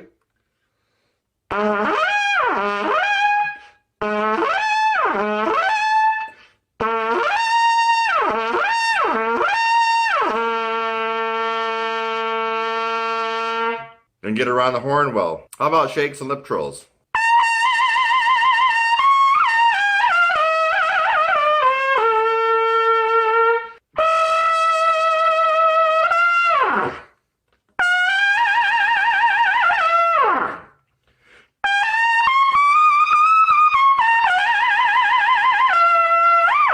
Shakes. So far, it's passing the test, and I'm putting it through some extreme tests now. Now, this is not going to be my go-to mouthpiece for any kind of range work, but let's just give it a little test. Because I am telling you guys, this is the all-time best, all-around mouthpiece for just about any player on the planet. I'm going to prove to you that I can do a couple things on this that would typically be hard on other mouthpieces, including the 7C. Again, this is the 3E.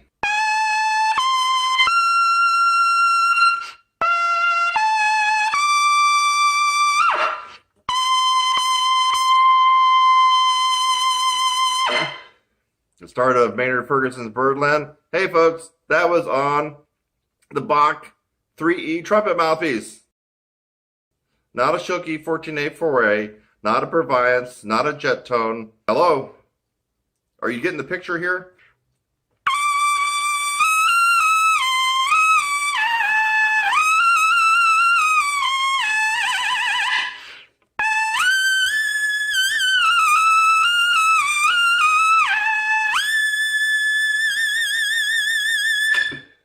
That was the Bach 3E.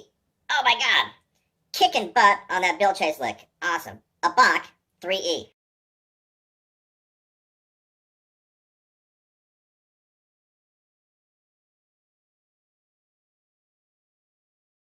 Kurt Thompson, and I'm recommending the Bach 3E as the mouthpiece for everybody, the go-to mouthpiece.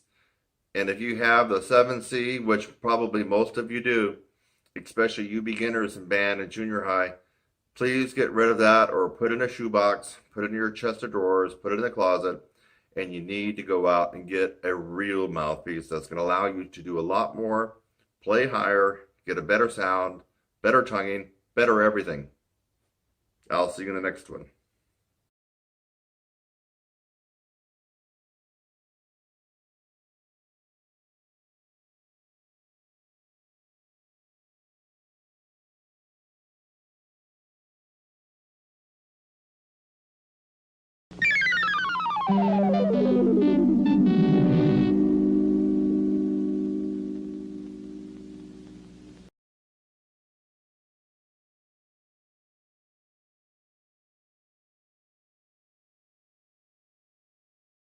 Hey, it's Kurt Thompson here. Welcome to Coffee Chat.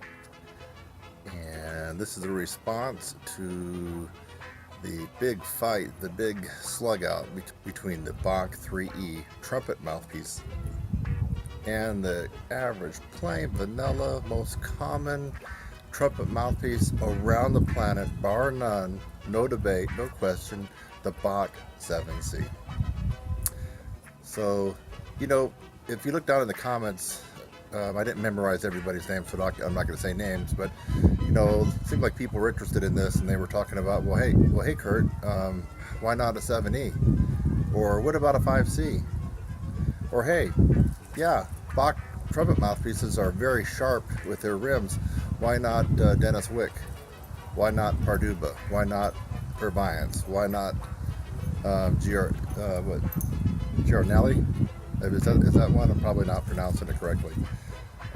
Why not the wedge mouthpiece? Why not? I mean, on and on and on and on and on. And here's the dealio. This was not a mouthpiece tutorial on what is the best mouthpiece for you, because I haven't worked with you personally and heard you play and heard you do well or falter on certain things. Classical, jazz, high stuff, I haven't heard you do that. So there likely is a best mouthpiece for everyone.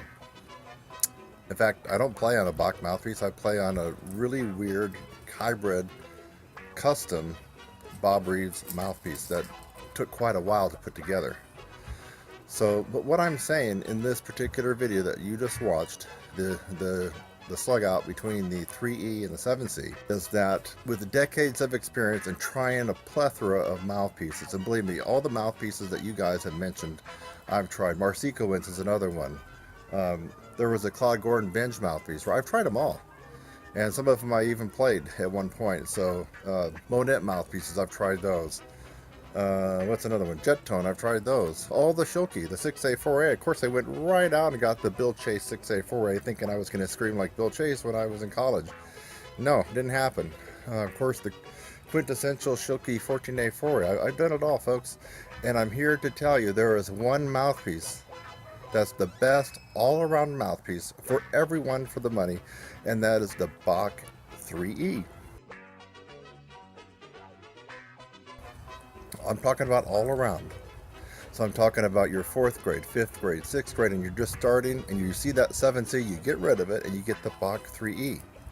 Now, I'm also saying that if I lost my mouthpiece and was in a pinch and needed a mouthpiece for a gig or a wedding or a piccolo thing or a Broadway show or a lead, or God forbid I was doing a Maynard Ferguson tribute or even a couple of solos, I would probably go right to the Bach 3E. It's just a good all-around mouthpiece. You won't be able to beat it in that capacity. I am not recommending a specific mouthpiece for you because I haven't heard you play and I haven't spent time with you. And so the message of this tutorial is there likely is a best perfect mouthpiece for you. And it may not be the Bach 3E. It likely might be something else more specialized, more custom for your chops, your blowing style, and your teeth structure, your jaw, your lips, everything. But what I'm suggesting is the best all-around mouthpiece. So you don't even have to think this one through. This is a no-brainer. You don't even need to put any thought in it. Is the Bach 3E. The Bach 3E trumpet mouthpiece is the best overall mouthpiece for the money for anyone, anywhere, anytime, any place. It's $50. I just mentioned I spent over $300 just on this one mouthpiece. How much money have I spent in my lifetime?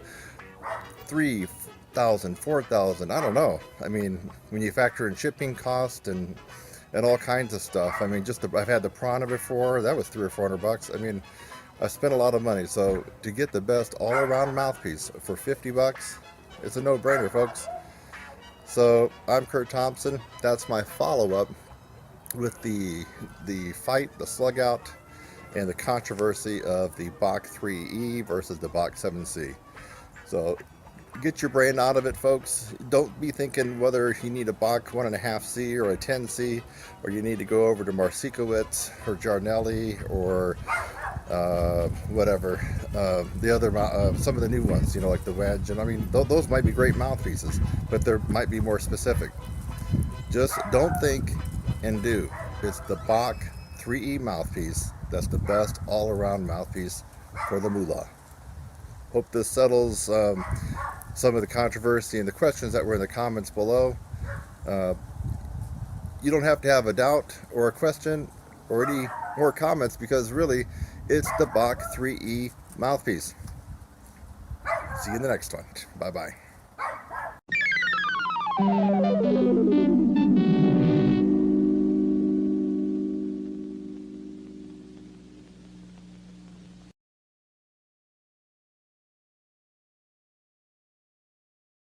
Hi, welcome to another review by me, Kurt Thompson, TrumpetSizzle.com, and I have here in my hands the amazing, the stupendous, the incredible Kelly Screamer mouthpiece.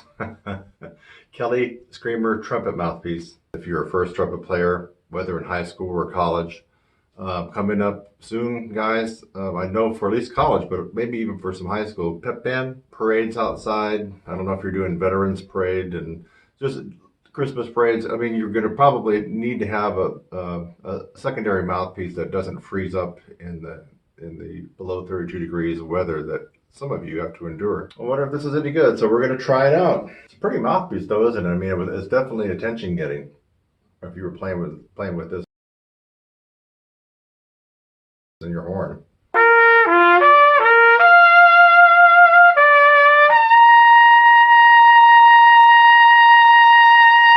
Okay, I'm a little bit surprised. I didn't even blip the that last little slurp in high C. How is it able to do that? Why is it doing that? I don't know. It's a little bit. I'm impressed on the positive side. For being plastic, the tone is decent.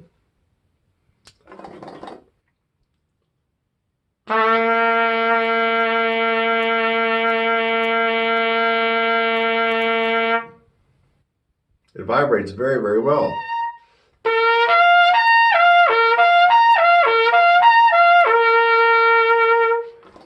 The slotting is good. I'm actually almost speechless here. I was expecting it to be a piece of junk, and it's $30, so it's a very low price for just any typical mouthpiece.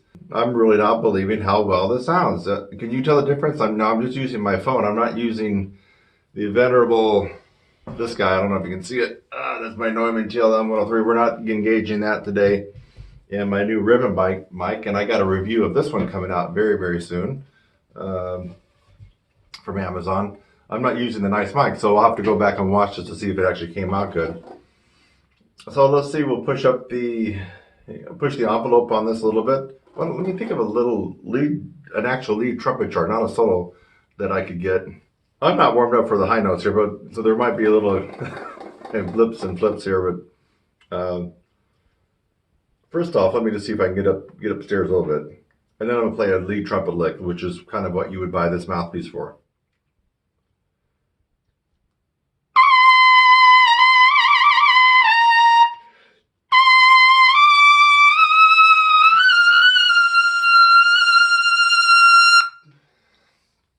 I was able to push the accelerator down on the double G. That's right on my brake, as you know, folks. So whether or not this is going to be quite accurate, we'll see. But here's a lick from Satin Doll. It's the main Satin Doll that you would think of, and there's several versions. I think there's a bassy version. What is it? I think this is Duke Ellington. So this is the real Satin Doll. So let me think of the lick where the trumpets come in and they have to play high.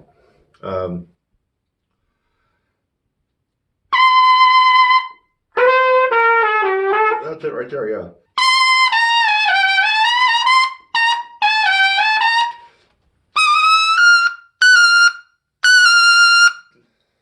Not bad. I mean, I wasn't dead center like I would be on this guy, but hey, I mean, it wasn't bad.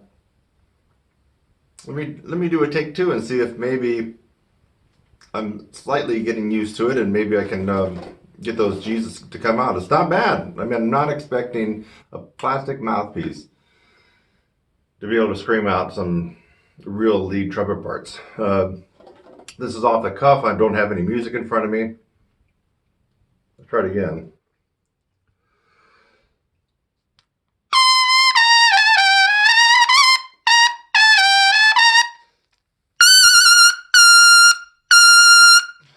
Wow!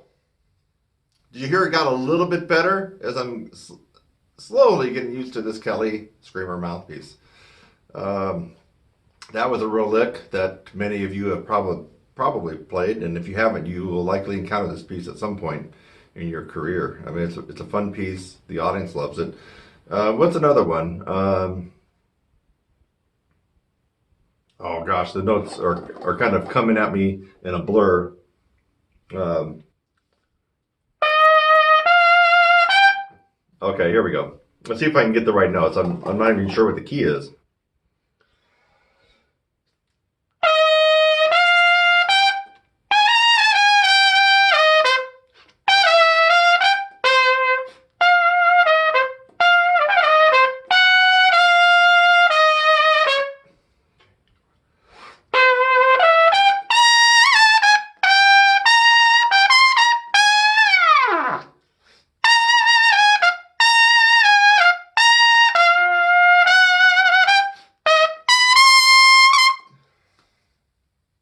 I'm liking it.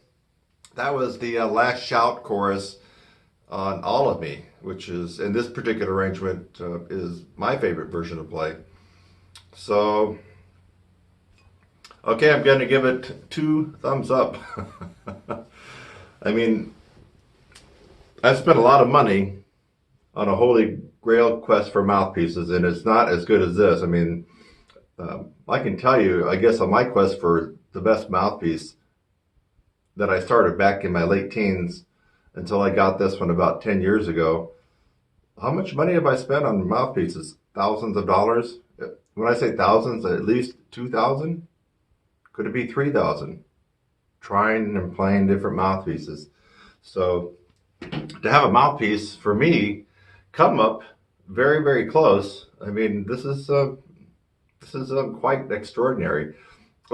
Let's leave it off with that. You're not buying this to play the Hummel. You're not buying this to play fourth trumpet part at the London Philharmonic, right? No, you're not buying that for that. So I'm not going to be going into stuff like that. You know, that's not really my specialty, although I can do some of it. But, you know, watch all my videos. How you can count on your fingers how many demonstrations I've done for stuff like that. You're buying this because you're going to do some commercial stuff with it, or jazz or lead trumpet, maybe some session work. Maybe you have to play outside from time to time, and maybe you're in a performance band that makes money and you play outside. So you're buying it for that reason, or maybe as a backup, maybe in marching band or college marching band. So let me see if I can punch out a couple of notes. You've heard the double G. What about the A?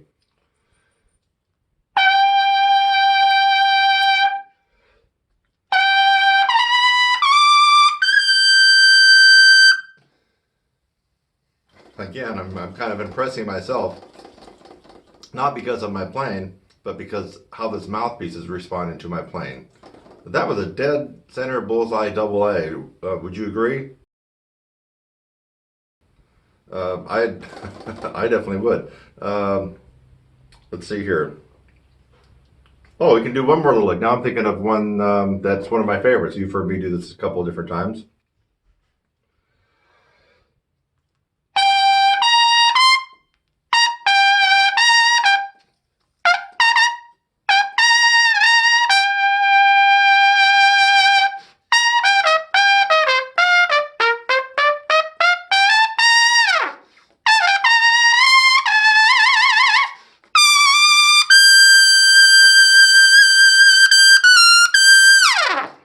Okay, I ad-libbed at the end. My money's on the Kelly Screamer mouthpiece. It's a fantastic mouthpiece. It's purplicious, and I think that you're going to be, like me, impressed that it responds this well. So I'll put a link in the description where you can zip to it right away on Amazon. And November now, not a bad time. You might be watching this video in May, but November, you know, when you got a lot of gigs coming up for related to Christmas and the holidays and New Year's stuff, this is not a bad mouthpiece to go and take a look at. But if you're watching this at another time of the year, it's because of the price point, $30, you should just go out and grab it and give it a try. I'm Kurt Thompson, TrumpetSizzle.com. I will catch you in the next one.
I guess not bad for winging it.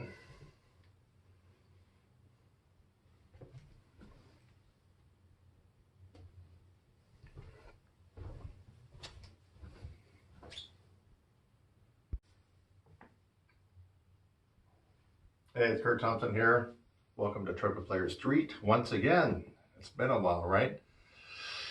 The question, how long does it take to progress, achieve, improve note per note after you hit the high C? How long does it take on average? At some point you probably have asked yourself that question, or maybe an instructor, or maybe a performer that you admire. Hey Tom, I can play a high D now, but dang, I've been stuck on the high D for about a year. How long before I get up to the double C? So this video, we're going to discuss my experience on how long it takes a typical person, once they've gotten to high C, to get to double C. Please go over to Patreon, become a supporter, support my channel and my work and what I'm doing. I really need your help. Thank you so much. This is Kurt Thompson. And the answer has many facets and variables. One answer being sometimes never. Another answer almost right away. And then everything in between. So first off, we're not going to talk about what it takes and how long it takes to go from low C to middle C to high C. I'm using high C as a benchmark. You finally have arrived at this note.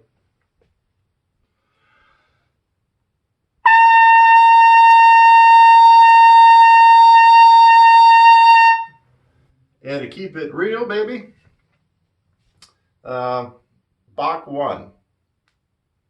Trying to keep it real for you guys, because I know a lot of you guys are in high school or college, and maybe you're still playing a 3C.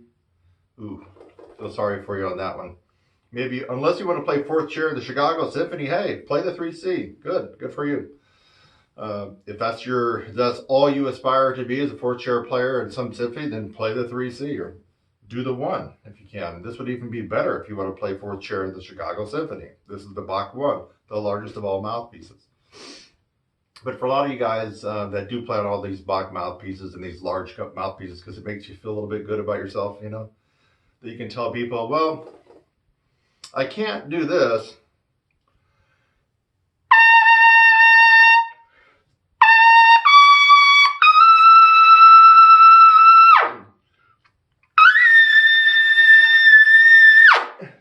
Well, I can't do that because I play on the big Bach 3C mouthpiece.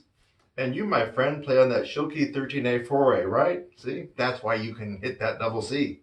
But wait a minute. Are you watching carefully?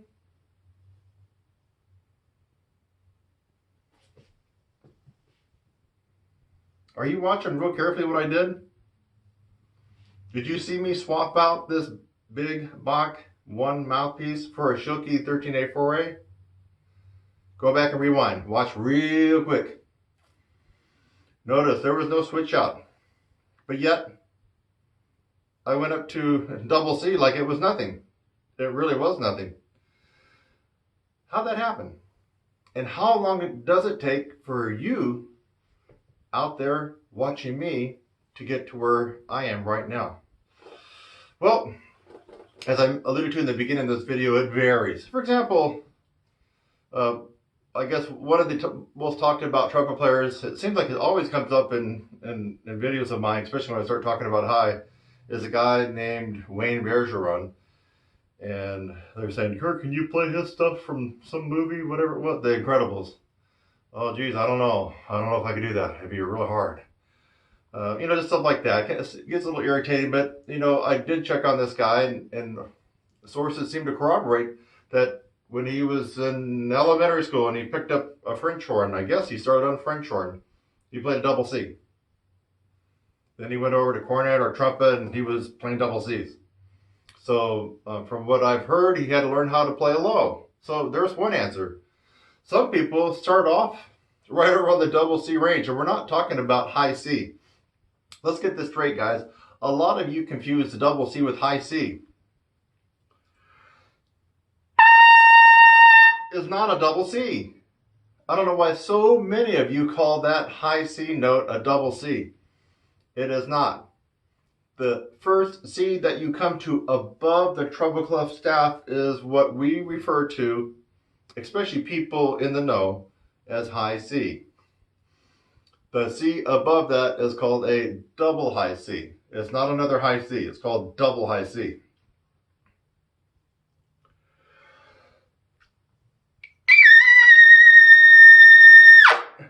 Bam! Can I do it without kissing it off?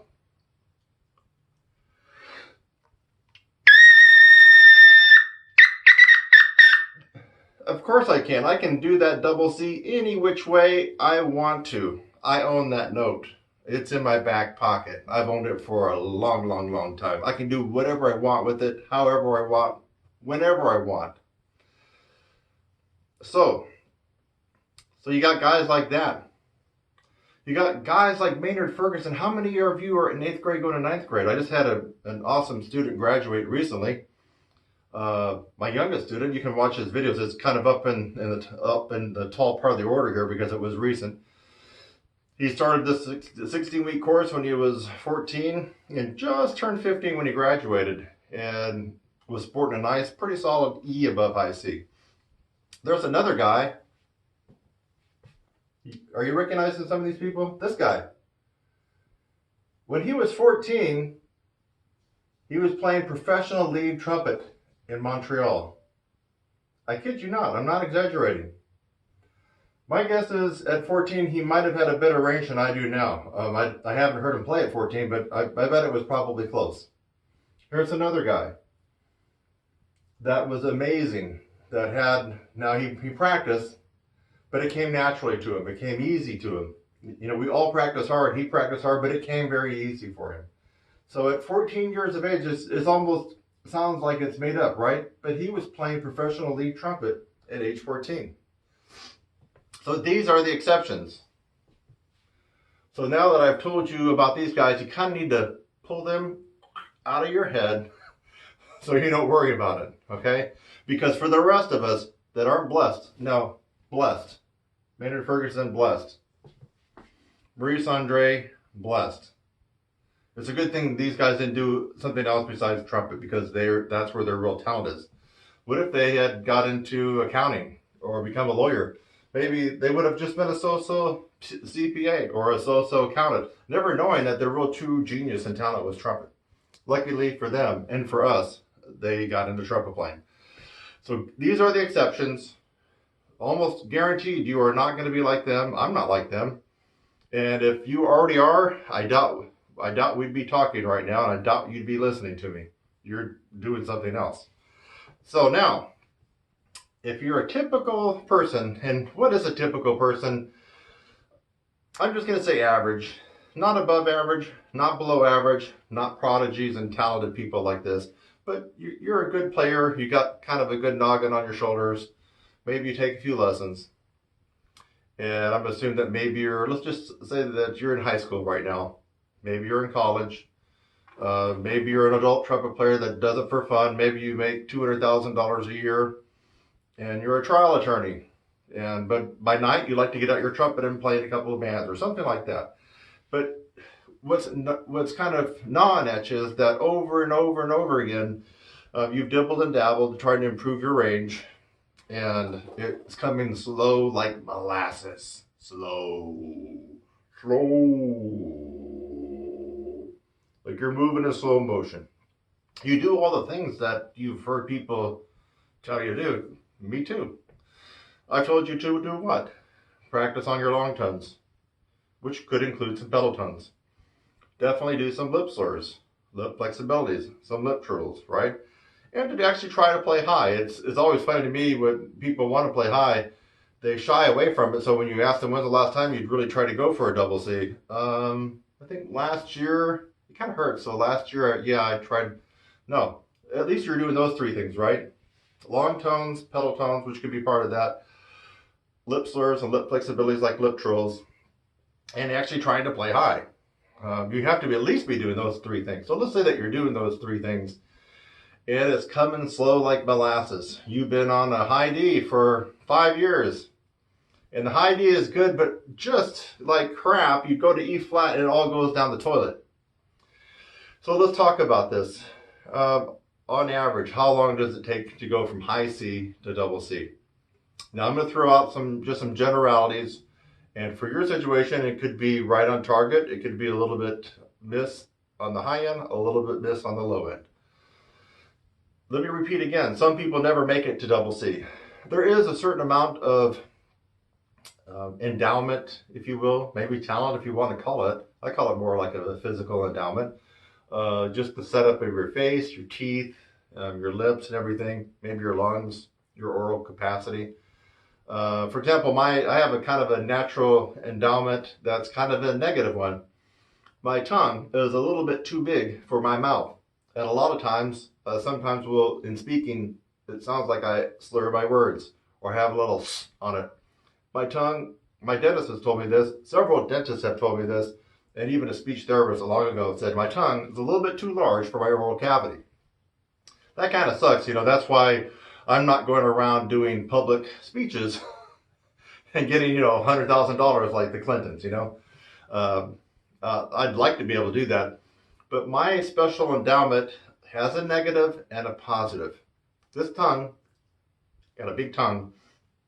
I got a thick tongue and a big tongue and a long tongue inside kind of a smaller oral cavity. As a result, it's all smashed up in there. So when I talk, if I'm not careful, sometimes it will sound like I'm chewing on a bunch of marbles when I try to talk. Can't help it. That's just the way I'm born.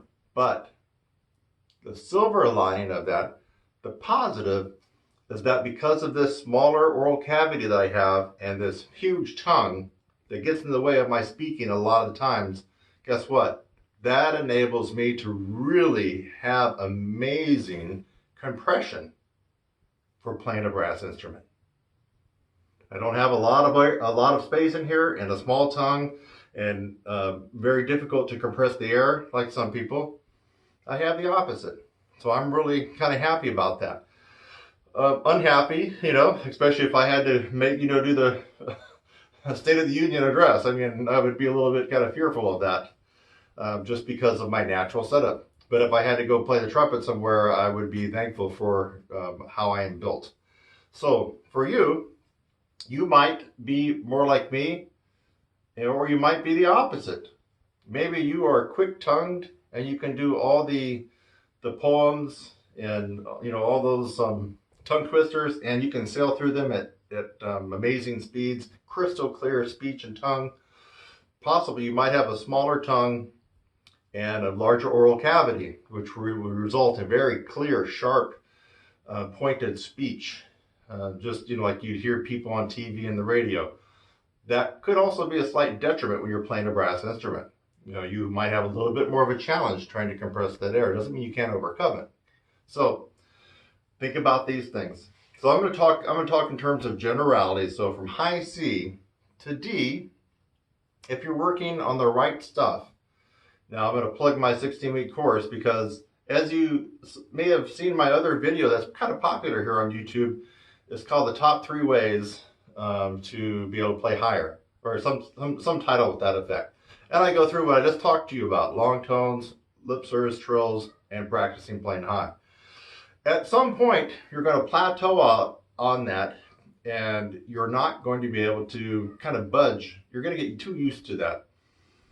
And so for most people trying that, and the reason you're going to be trying that is because that is what most private trumpet teachers will tell you, most private trombone teachers will tell you, and on and on and on. When you get to college, it's the same song and dance. They're going to say, do Cocconi, do Schlossberg, do irons, all this kind of stuff. Your lip flexibilities. Do Claude Gordon, long tones and pedal tones. You're going to hear a lot of that, and you're going to try it. And time after time after time, you're going to go for it, and you might get a little bit of results. So let's just agree right now that if you started today and you had a high C, to go to would take 3 to 6 months.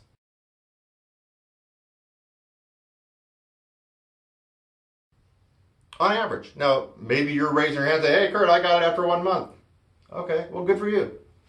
On average, especially if you're kind of a young adult, I'm not talking about a 10-year-old kid.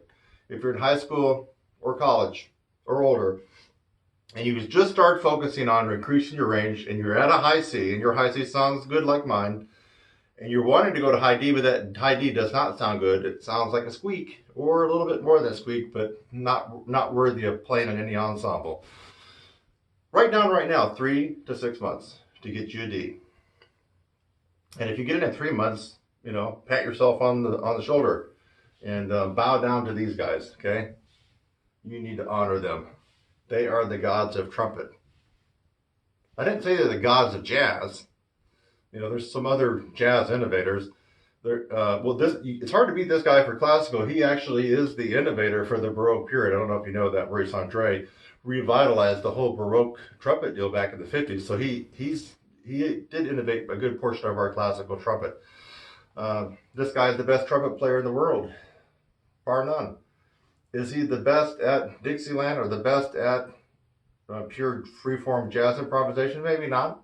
But all around playing this instrument, he's the best. Hasn't been beaten. You need to pay some homage to them if you were able to go to high D in 3 months. Now, from high D to high E, it's going to get a little bit harder. Here's a rule of thumb. The higher you go, the slower things get as far as improvement. Why? Because you're physics and the acoustical nature of the horn, you're going to start to run out of highway. You're going to start to run out of road. There's only so high we can go on this thing, just based on the physical mechanics of everything. It's just only so high we can go. So let's talk about going high D, high to high E. You got a high D. How long to go to high E? I'm going to say roughly it's going to be kind of about the same. So once you've arrived at high D, and I'm just pulling this out of thin air, maybe I might crack a note here or there.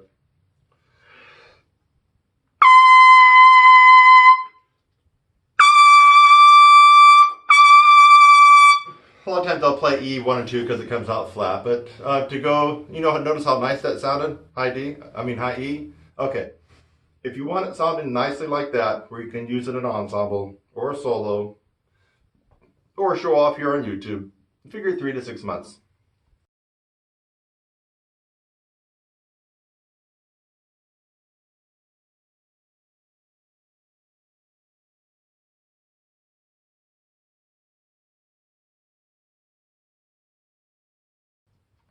Okay, so that would be about 6 months to a year to go from high C to E, typically, if you're just kind of messing around on your own, or you're doing the typical university trumpet major track. If you start as a freshman, maybe by the end of the year, you might be around high E, which would not be too bad. High E to F is a half step, but doggone it if that F can be quite squirrely. So we're on E.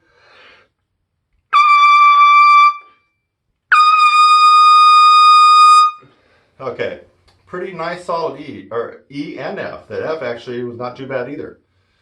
It was give or take, but I'm going to say you're going to add more time now to get up to that F. The F happens to be a sticking point. It's not a break note, or your break, typically. It just happens to be a sticking point that you got to push through. And I'm going to say for a lot of folks, it might take you 6 months to 9 months to get to that F.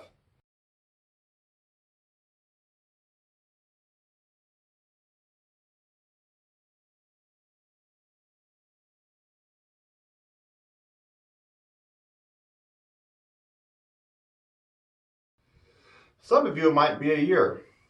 Remember, get these guys out of your head. The people that I mentioned that had automatic high notes to begin with, get that out of your head. Those are the exceptions. We are almost all not like these guys, just not like them. They're the exception.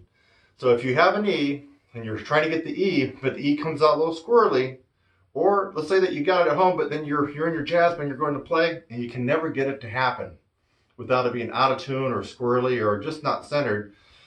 With the right amount of focus and the right instruction and dedication, it'll probably take you 6 months to 9 months and maybe pushing it about a year to get to that F. Okay, Now let's say that you have the F.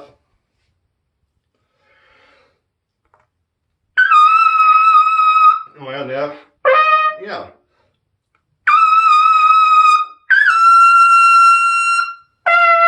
All right, those notes are locking in for me, and I'm kind of surprised. I'm on this huge bathtub of a mouthpiece still, you know. I'm not on my mouthpiece, my normal mouthpiece.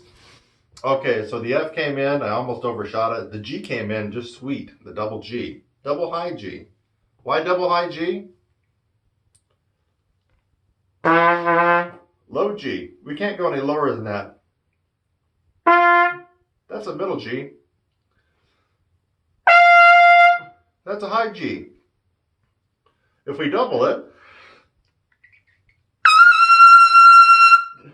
double high G or double G or double G. There's not two high G, folks, on the horn. High G sits right on top of the staff. It may not seem that high for us, and some people don't want to call it high G, but the fact of the matter is, theoretically, using music theory, it is a high G on the staff and a double high G, an octave higher. Okay, now we're getting into where people get really frustrated and irritated. To go from F to G is a super duper jump. It's like jumping through hoops backwards and backflips and twists and everything else. And for some of you, you might be about ready to encounter a break, what's known as a break. That's where the lips don't vibrate as well. You're kind of acoustically in your lips and on the horn hitting kind of like a dead zone, a dead spot. You're just not getting any reception. And so sometimes F sharp, G, we're talking double F sharp, double G, double A flat, double A, B flat, right around that vicinity. Almost 99% of all trumpet players, when they get up there, will have some kind of a break. When you factor that in, plus the fact that we are now dangerously close to the end of upper register, I call the end of upper register double high G. And starting at double high A flat, I call that extreme upper register. So double G is, a good solid upper register. Notice that at the very end of upper register, and then we go into extreme. There is an extreme upper register. Everything above that double G, I call extreme upper register playing. Most people don't play up there. Most people can't get those notes. Just the way it is. But you can hear a lot of people play the double G and a little bit below. You need to give yourself 1 year of dedicated practice to 18 months to go from that F to double G.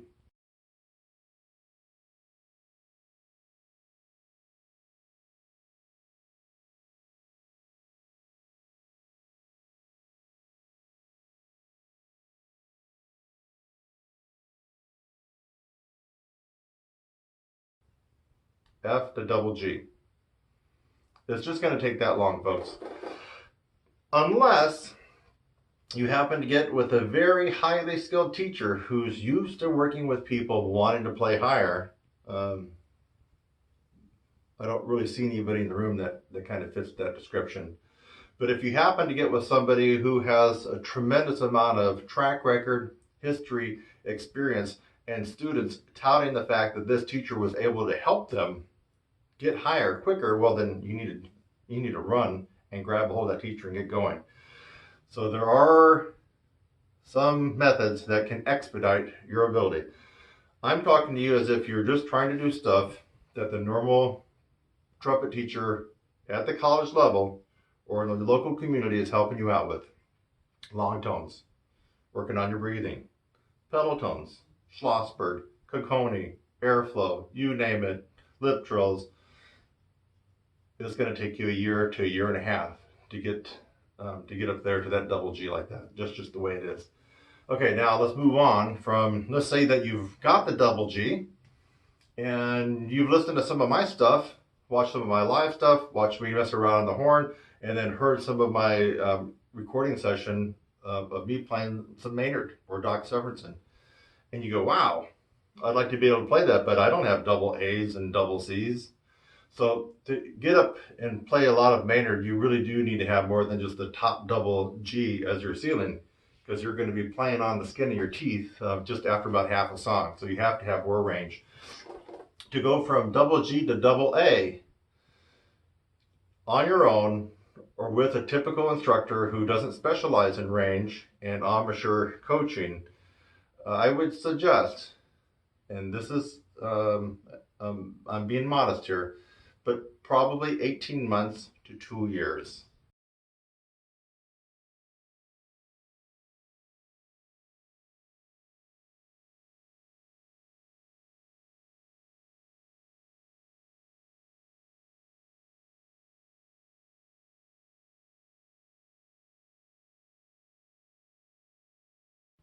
Hate to kind of burst your bubble, but if you have a double G and you want to get a nice solid double A, and you're not working with someone who's a specialist, someone who has been down this road with a lot of students, a lot being hundreds, and you're working with a guy or a gal who has a lot of academic accolades behind their name, and they're at a university or a college or something like that, you're going to spend 18 months to 2 years to take what they're telling you to do. In fact, they probably will tell you not to even worry about it, that you need to focus on making music, son. I mean, you're never going to play those notes. 99% of all notes you play are up to high C, and that's it. Yeah, that's kind of a lot of bullshit, isn't it? We all know that that's not really true. And even if it were true, who wants to be the average? Who wants to be the John Boy in the average group of trumpet players that can just play up to high C? Not me. Maybe not you. But you're going to hear that, and you try to go higher than that. A lot of these people, they have advanced degrees that really can't play that well, and that are just regurgitating what their professor, when they got their DMA, told them. They're going to probably start to, try to tone you down. You don't really need a double A. You need to focus on this nice, wonderful Tony Plogue concerto for trumpet a cappella. That's what they're going to probably try to tell you. Yet, if you still persist, and you want to get up to the double G, I would say give yourself 18 months to 2 years. And it might happen for you. Ooh, why did I say it might happen for you? Well, here's the rub. If you're not getting advice from someone who can do it, remember, the people you're likely talking to can't do what I'm doing for you right now on this big mouthpiece, or actually any mouthpiece. If you're getting advice from someone who can't do it, but they're operating on theory, you might be kind of out in the weeds, my friends. So it might take you 18 months with a lot of persistence, a lot of elbow grease, a lot of hard work, burn the midnight oil, really working this thing and doing everything right based on what they've told you, which is the old standard protocol. I'll say it again: long tones, lip slurs, flexibilities, trying to play high, that kind of stuff. Yeah, so 18 months to 2 years, but you may not get to that double A. Okay, so let's, just for the sake of this video, let's assume that you did get to the double A.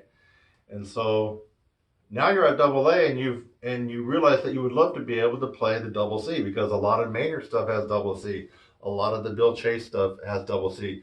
Some what big fat band stuff has some double C's. There, Ron McConnell. So there are some highfalutin charts out there, rock charts, Al Jarreau stuff, maybe Michael Jackson. There's all kinds of stuff that might have that double C that you would love and dream to be able to put as a little cherry on top of your banana split.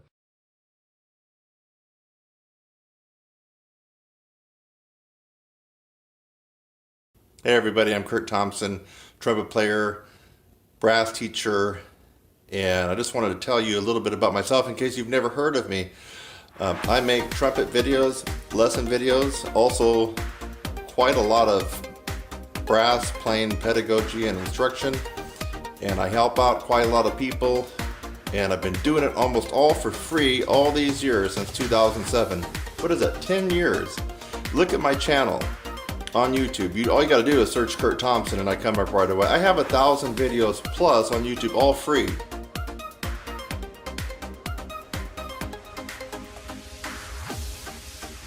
Done in the last 10 years. And I need help. It's gotten to the point where I've had to reschedule lessons.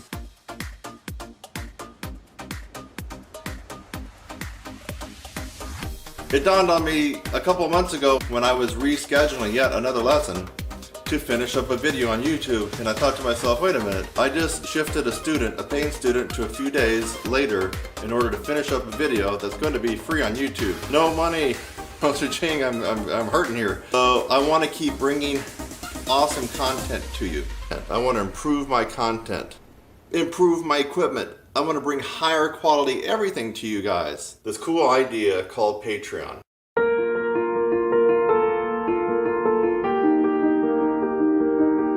Patreon is just an amazing tool because it allows you guys to get involved with me in creating content. Patreon simply just says, hey, help out Kurt a little bit. It's an every month kind of thing, and you're going to help him spend more quality time, help him buy better equipment, be able to do better things that you already like. You're just going to see better content from Kurt Thompson. That's me. So take a look at this. Take a look at this new idea called Patreon. I want to be able to keep doing this. I need your help. If you like what I've been doing so far, and I've proven it, 1,000 videos on YouTube kind of prove it, right? If you like it, you want to see me keep doing this, I need your help. But the cool thing is I want you to be a part of the process. And I'm offering some cool perks. They call them rewards here on Patreon.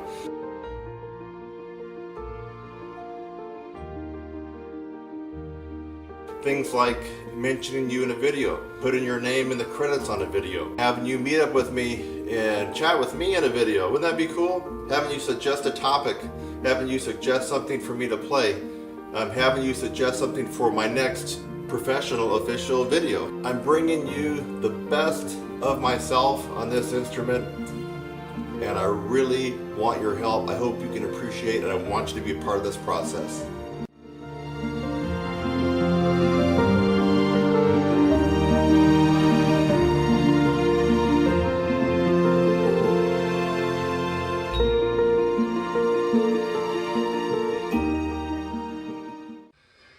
But you can't do it. So I'm going to skip B flat, B, and just go to the C. So you got the double A. It's a pretty rock solid double A for the most part. And you'd like to be able to go up to the double C, which you heard me play at the beginning of this video. Okay, a couple things can happen. If you keep following, let's say that you're out of college now, and you keep following the advice that Joe Blow gave you, let's just say that you're at Eastman, and you study with James Thompson. You know, the James Thompson guy is real crazy about mouthpiece buzzing, right? And actually, I'm not crazy about it, but I do believe in mouthpiece buzzing. Although for my students, we use it in a different way for building strength and for building range. But still, you know, mouthpiece buzzing, good. James Thompson, I've heard, is really into that. But let's say that you study with him at Easton and you forked out $100,000 and you got your trumpet performance degree there, and you got your double A. Now, if you want to keep following his type of advice, which is an academic type of advice, good all-around stuff, but he's going to tell you to work on your breathing, diaphragmatic breathing, and your airflow, and open up your throat. Oh, don't close down. Oh, open, free air. He talks all about that, all that stuff. I know a lot more about these guys than you think that I do. Okay, I know exactly what his curriculum is. And many others very, very much like him at that level in the university. So you keep following the syllabus that he gave you after. It could be that you never get to the double C, a usable double C. You could get to an incidental double C. You know what that is? That's typically what you hear jazz improv guys do, even famous ones. And I call it an incidental double C because it's not a usable double C. It's when they're really eating this guy. Let me see if I can get it for you. They're eating, I call it eating the mic. You've seen it. They've got their horn up here and they eat the mic and they're playing a couple of licks. There you go, double C, baby, boom. They're eating the mic. It comes out kind of loud maybe to the audience. But we know, trumpet players know there's something missing. That edge, that thickness, that electricity, that brilliance, that power, that natural power is missing. And so a lot of these jazz trumpet players that don't really own and have the double C will get what I call an incidental double C. You just heard me kind of do it. It's probably close. Yeah.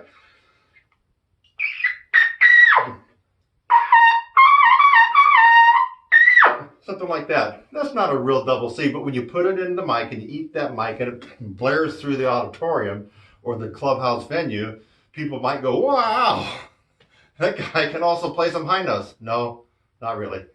Take that microphone away and put him in a group of 18 people where he's got a lead and then play the double C. You won't ever hear him.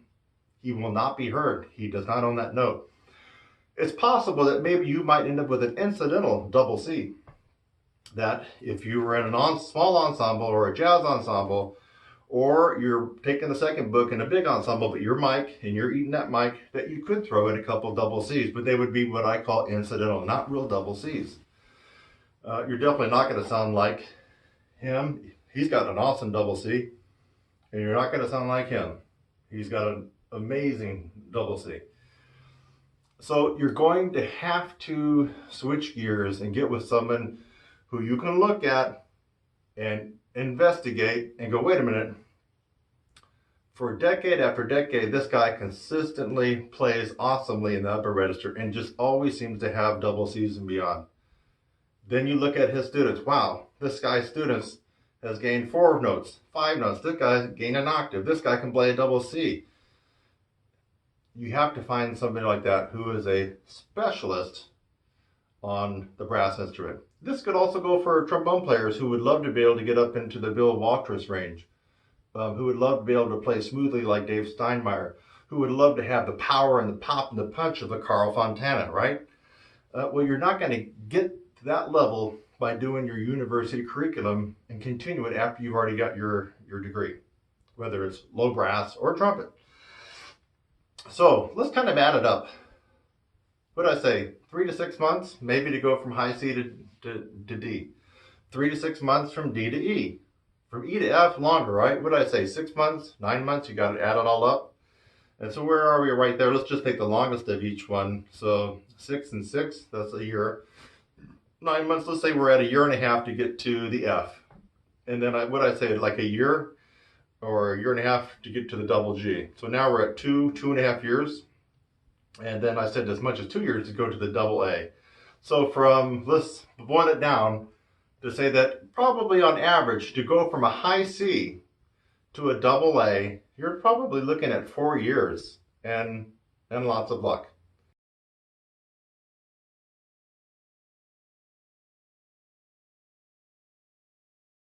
Especially if you're studying with your local private lesson teacher in the community, or you're studying with, let's say, James Thompson, who by all appearances seems to be a great guy, plays great classical. He's innovated some good stuff with mouthpiece buzzing.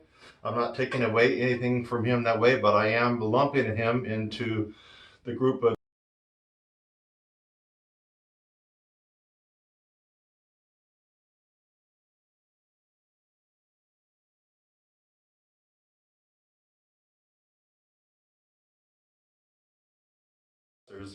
that tend to run a similar track for most of their students. I mean, it doesn't deviate too much from Eastman to Juilliard to what's another one? School of Music I'm thinking of. I'm not thinking of it right now. But anyway, just other schools of music like that are kind of high profile and conspicuous. They don't deviate a whole lot. As from what they were telling one trumpet player, if you go to the next school like that, like Yale School of Music, you're probably going to get the similar type of stuff. From double A on up to double C, those guys I don't think are really going to help you. They can't do it themselves. Now, they might have that incidental jazz trumpet double C that I just demonstrated, right? They're not going to have this guy's double C. They're not. So you're going to have to get with somebody that can help you out, someone who is focused and has a track record of being able to play those notes and teach others how to play it. But if we add it all up, for you right now, just quickly want to know, it's going to take you 4 years to go from high C up to double A. And likely you can probably get up there. Double A to double high C, iffy. You may never get to double C. Or it may, if you're lucky, maybe it comes out to be an incidental double C, one that you could use when you eat the mic. It comes out like a little squeal. But to the audience, it might seem loud because it's blaring through the speakers. But you and I both know it's not a real double C. but at least you got something you can pull out of your hat and use. So to get from double A to double C, if you're really working it hard, I would say let's plan on somewhere between 3 years and 4 years.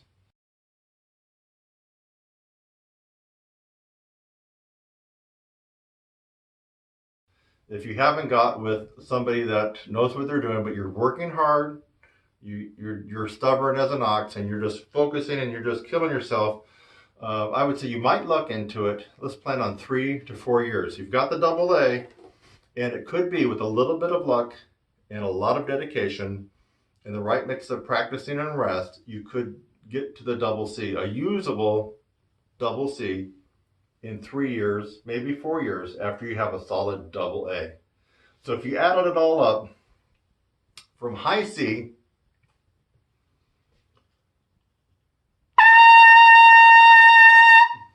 to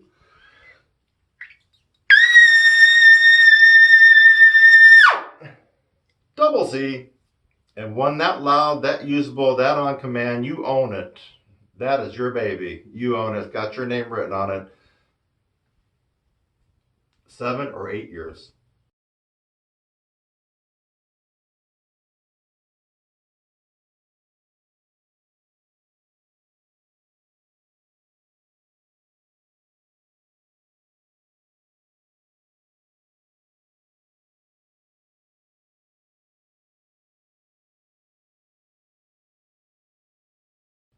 Okay? I'm giving you the real deal. I'm not sugarcoating it. 7 to 8 years. Sounds like a lot of time, but if you're 19 years of age and you're working hard, and if you think at 19, by 26 or 27, you can do what I just did on command. Hey, the world is your oyster, you know? It really is. Now, let me plug my course. If you would like to shorten that time frame up a little bit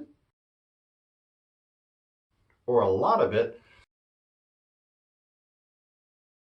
you might want to go check out some of the stuff I have at my website, TrumpetSizzle.com. I'm Kurt Thompson, TrumpetSizzle.com. Maybe it's a knack, maybe it's a gift, maybe it's a little bit of luck, but I've had quite a lot of students work with me and get good results. Now, they're not going to get double C in a week, but a lot of them have got double C in 4 months. So, now was it as loud as this? Not really. But a lot of them have got their incidental double C out in 4 or 5 months. Some of them have finally got up to F and double G in 4 months. So it just depends. But I kind of have a knack or this ability to help others improve their range. Please go over to Patreon, become a supporter, support my channel and my work and what I'm doing. I really need your help. Thank you so much. This is Kurt Thompson.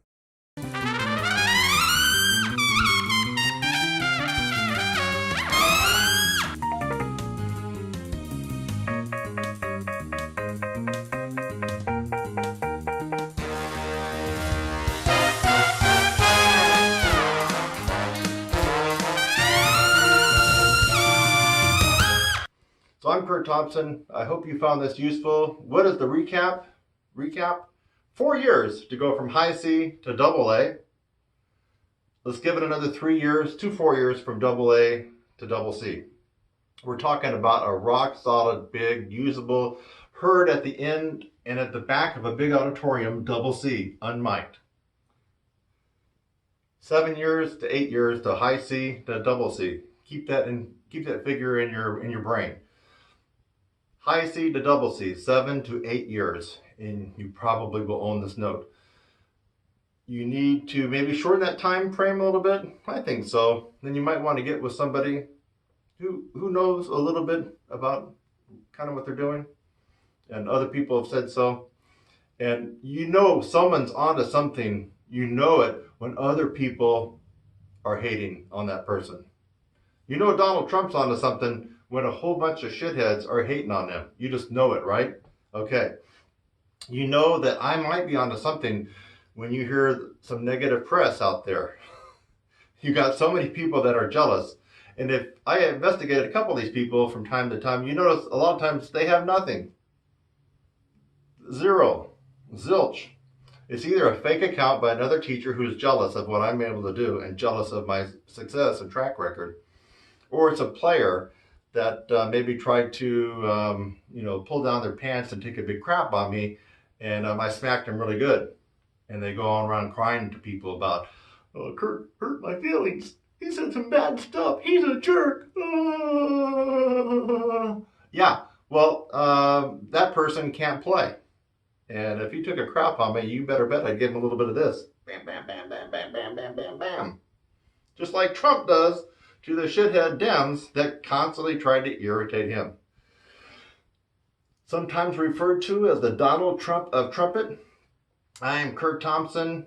I hope that you enjoy this tutorial. And if you and I never see each other, then you know it's going to take you about 7 to 8 years, which is still not horrible, to get to that double C. I'll see you in the next one. Bye-bye.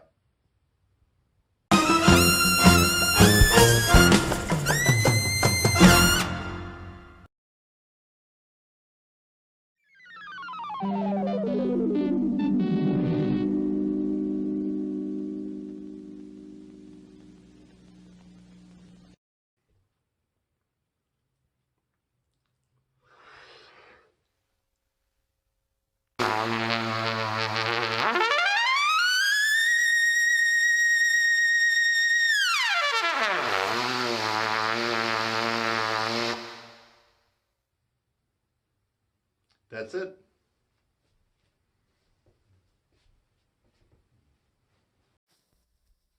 Hi, this is Kurt Thompson, trumpet player and teacher.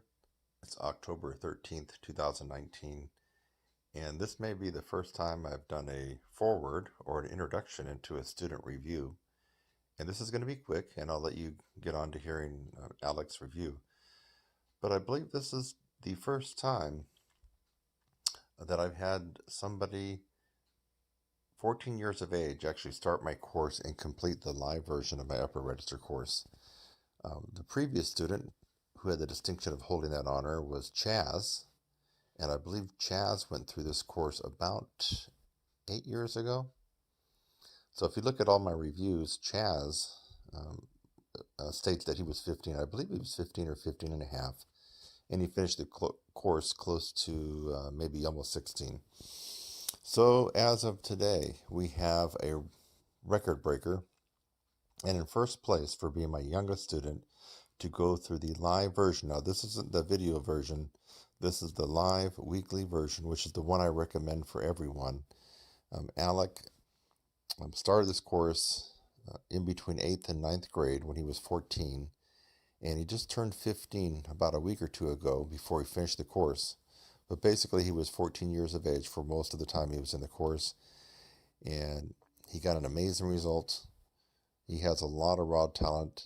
In fact, he's actually playing higher than I was as a beginning 9th grader way back when in Hendersonville, Tennessee. I would have never been able to hit the note and the notes that Alec is able to hit right now. So the world is his oyster. I'm going to make this a very quick introduction because it's almost 2 minutes. So I'm going to go ahead and without further ado, here is Alec. And I'm very excited to have you listen to what he has to say. And for anybody else who's around his age and have been on the fence about getting involved, but yet you have a nagging problem that keeps nagging at you all the time, and that's bad endurance, bad range, no power. Sometimes the horn hurts when you play. Well, you need to maybe pay heed to what Alec has to say and demo on his horn, and it might help you out. All right, here's Alec.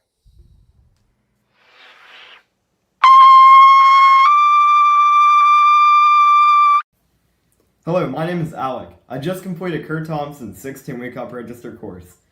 Before I started the course, I could only just barely squeak out an A. Now I can hit a solid E above the staff. I would like to tell you how I got there. This course is not easy and requires a lot of time and discipline. Towards the end, I committed about 2 hours every single day just to practicing. It's not just fun and music playing. There are several rigorous exercises that include mental and physical strengthening. There are no tricks. This course is hard work. The payoff is that when I felt I hit a barrier, Kurt's instruction and my diligence would allow me to break through it.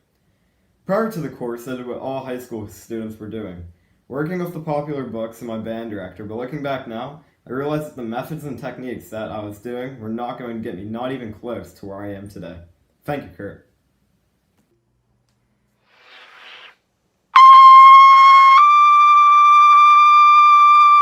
Kurt's course has significantly improved my pedal tones.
Hey, it's Kurt Thompson here, and many of you have asked the question, where do I put the mouthpiece on my lips? A similar version is, how do I know if I have the mouthpiece on the right spot on my lips? And so today we're going to be answering the question, where does that mouthpiece go? And it's going to be more specific for trumpet players right now. I might do another one for low brass. And by the way, as soon as I came out here to do this impromptu video, within 5 minutes the neighbor had to get out there like an idiot and start doing his weed whacker. So if you hear a bunch of noise, that's the neighbor having perfect timing here with my video. So I'm sure he was watching the whole day for when I was going to come out, right? Just kidding. So now, what are you looking at there? You're looking at the world famous, the world's largest Bach trumpet mouthpiece. I don't know if you can see the one in there. Let's see if we can. It's hard for me to see with the reflection here. Let's just see. There's the one. See the one? Notice there's no A, there's no B, there's no C. This is the world's largest Bach trumpet mouthpiece, and I'm just using that. Most of you know Bach, and the Bob Reeves I have is a custom, and none of you really know that one. It's just a hybrid. So yeah, where do you from beginners to intermediates, maybe sometimes even a pro, you might have a question like, am I in the right spot? And there's a simple way to find out where to put the mouthpiece on your lips. Okay, you ready? The first thing is, I'm gonna have to get up close and personal here, is to smile back your lips and put the mouthpiece on your teeth somewhere. It doesn't matter anywhere for right now. Now, listen. Can you hear that? Going across my teeth. There's going to be a spot in there where the mouthpiece kind of sits in a groove on your teeth. There's one right there. There's another one. And right there. 1, 2. Oh, there's like 2 right there. 1, 2. Actually, there's 3. 1, 2, 3. Was that 4? No, I'm way over here. The 1,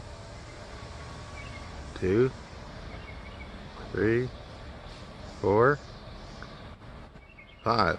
So I got 5 spots on my lips where I could actually be playing. And 2 you saw are just really, really close together. So I guess I got to be introspective. Maybe in another video and find out, am I kind of hopping back and forth between 2 spots on my chops. Now, I didn't take the teeth into account too much. The bottom teeth. I took the top teeth into account. Oh, look, we got Mr. Garbage Man coming by. It's like everybody knew I was going to be making a video out here. See? That's kind of narcissistic, isn't it? That I think the whole world revolves around me. But there goes the garbage guy. See, he knew it. There he goes. See? Well. Anyway, okay, I'm using the top teeth. Top teeth are very important where the mouthpiece goes. The bottom teeth, less so. I think of the bottom teeth as more of a leverage, more of a shelf, if you will. And the top teeth are going to be the most important. So this is going to be a quick video. I'm going to finish it up real quick. So now that you see where the different spots where I could put the mouthpiece, I want to get more close to center if I can. So here. Oh yeah, there we go. There's 1, 2, right there. I can either read right out there. And folks, look.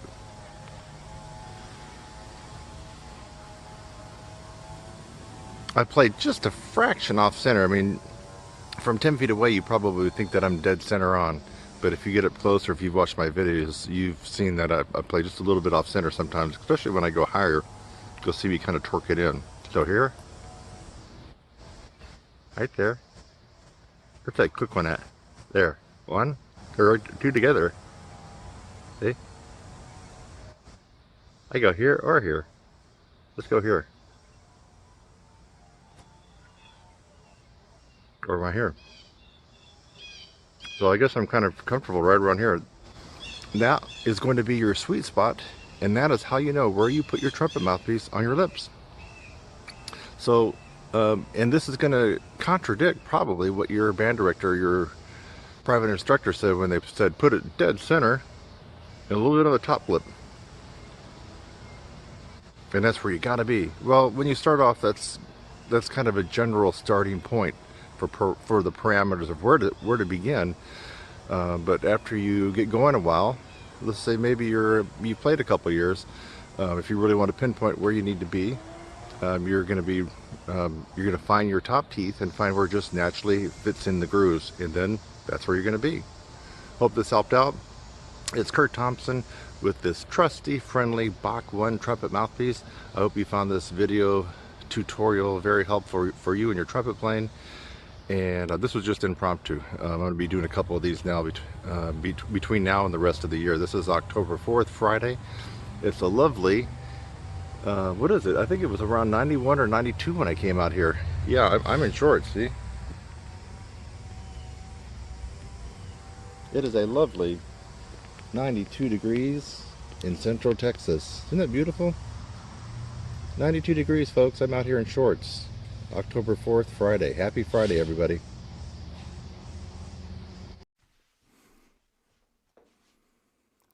Hey, it's Kurt Thompson here, TrumpetSizzle.com, and this is just an update right before we get into October 2019. And I wanted to make you aware that I have a lot of little cool practice aids, practice exercisers, practice gadgets to help you, the brass player, get better. We're going to talk about that just a little bit. This is not going to be a lesson on each practice aid that I have here. That will come later when you actually get the practice aid. Also, I got a couple of new instruments that I've been developing, and I think you're really going to want to lean forward and pay attention on this. I don't have many of them. In fact, the one jazz horn that I only have one. I have another on order.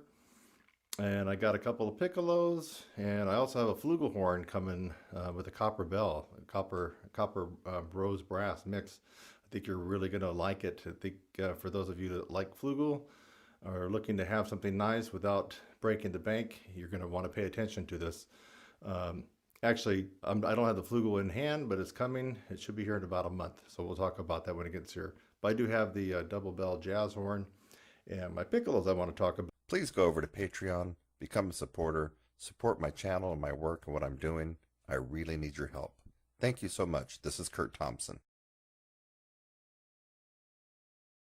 But first, without further ado, let's get to the gadgets, practice aids, and exercisers. Many of you have probably seen this one before. I have a tutorial on it. Like the Cheek Master. You've probably seen it before. I got a couple tutorials on it. It actually does work. There's one problem.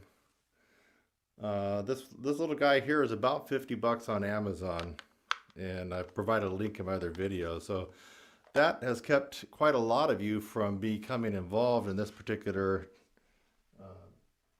technique. I have got a suitable replacement for less than half the cost. I call this the Sizzle Jack. It's a replacement for the facial flex that you saw in a couple other tutorials on YouTube. This does the same thing. You put this in your mouth and you squeeze.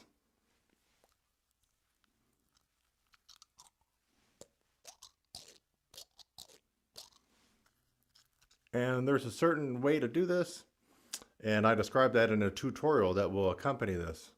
This is a substitute for the $50 version, and you're going to save quite a bit of money on this. Plus, you're going to get a tutorial to go along with it. So this is the Sizzle Jack. The Sizzle Jack. It's up on my website. Right now, you can get it.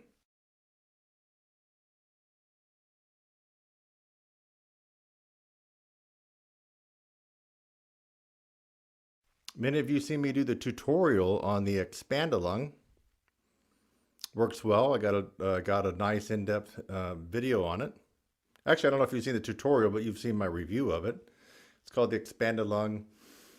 It ranges in price from 35 bucks up to 50.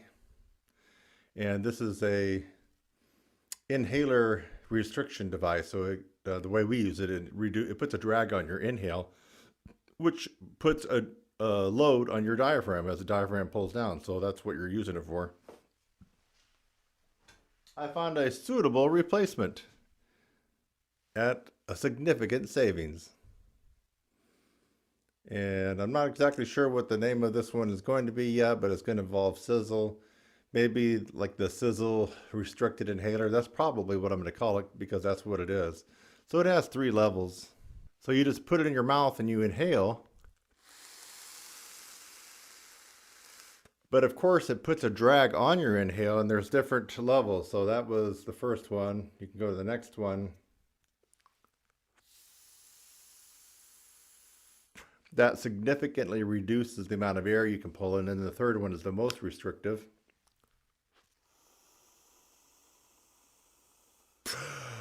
Can't really get a whole lot of air. So I have a replacement for the more expensive Expand-A-Lung. I have the Sizzle Restricted Inhaler. And you're going to save a lot of money. Plus, I'm going to have a tutorial on how to best use this and increase your breathing capacity and the first stage of compression, actually. So the Sizzle Restricted Inhaler, look for that on my website. It's there right now.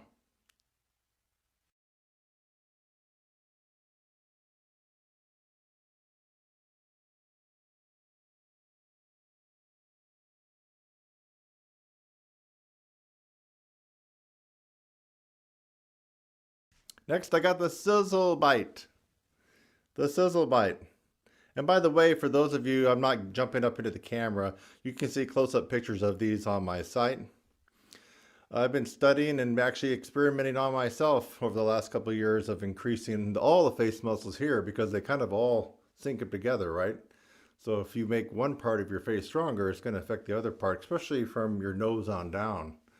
And I have determined that working your biting capacity can actually help out being a brass player and give you more fortitude, more endurance. I wouldn't say by just chewing on this, you're going to start playing double C's and triple C's, but it adds to the fortitude of your face, the strength and the musculature and the physiology. Anything we can do that can just push us in the direction of getting better, we got to try. Because almost all of us don't have that natural gift that Maynard Ferguson had. Just say somebody like Bill Waters and Dave Steinmeier. I mean, can you go out to a jazz club tonight if you're in New York and LA and hear someone play like that? No. They just don't have the range and the ability and the chops and the smoothness. You can hear some very good players, some very good bone players. Let's see, Bobo and Oystein come to mind for tuba players and brass, David Childs and some others. So most of us just weren't born with this natural talent. Yeah, they had to practice, but they had the natural talent. That's why I'm introducing these practice aids and devices. Anything that you can do to push you in the direction of better musicality. And for us brass players, unfortunately for us brass players, that means a lot of physical work. Brass playing, it'd be nice if we could just work only on music and technique, but like a piano player. Do you see a piano player doing finger weights and all these crazy finger exercises? I know Franz Liszt may have done that. I heard that he worked some crazy trills with his fingers. But for the most part, piano players don't really have to. That's the bad news about being a brass player, but there's also good news. That means there's things we can do to help us even the score with people like Maynard Ferguson and Maurice Andre. Right? Got these two guys. It's not accidental. I got Maurice Andre and Maynard Ferguson behind me. The two of the best brass players, regardless of what brass instrument that ever walked the planet Earth. So this one is designed to chew. You can put it in both sides of your mouth. And I'll have a tutorial on this one. It will accompany this practice aid. This is the Sizzle Bite.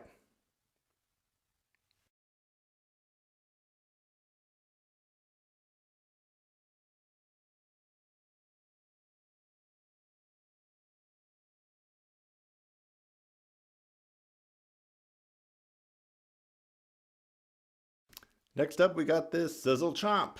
The Sizzle Chomp. Looks like a mouth guard for an MMA fighter or a hockey player or a football player. I take the little plastic knob or spacer out. It allows me to get a little bit more of a chomp. This is a different action than the Sizzle Bite.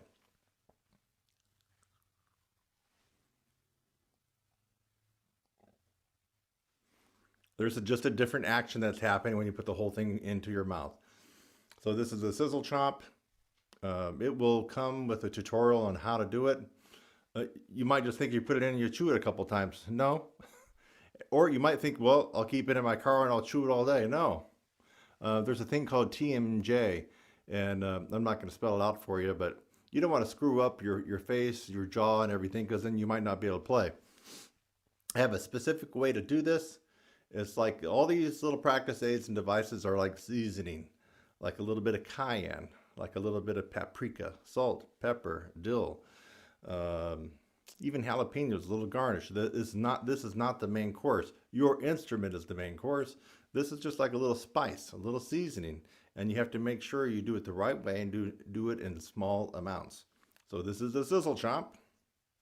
Again, you want to see close-up pictures of this, you'll find it at my site. It's also, all these are for sale. That means you can click on the link in my description. Actually, I might put several links for each item, but you click on that, you go right to my site, and you can buy it, and I'll ship it out to you right away.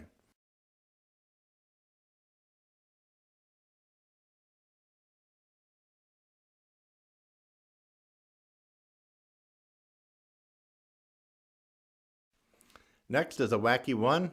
I call it the Sizzle Cheeks. Sizzle Cheeks. It is just another way to contract your chops. Remember, we're trying to get the contraction and our musculature hit from all kinds of angles. If it didn't matter, then I wouldn't be doing this, and I would just give you a golf pencil, like when you play miniature golf, and I would just tell you to hold that in your lips for 30 seconds a day, the way your band director, and for you older folks, the way your band director probably did when you were in 7th grade. That doesn't cut it. In fact, for a lot of people, that's made them worse. So you have to hit your face and the physiology from a lot of different angles in different ways. Otherwise, just do the pencil exercise. How many of you are playing like Maynard or Maurice Andre just by doing the pencil exercise? You're not, because your face gets used to it, or you get worse because you lose your flexibility. So you have to have something else. So we got the Sizzle Cheeks.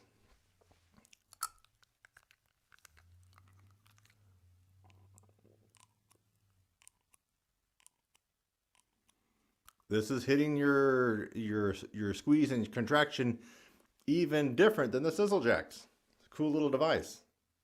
You can see close-up pictures of it, and it's on my site to buy and for you to get better.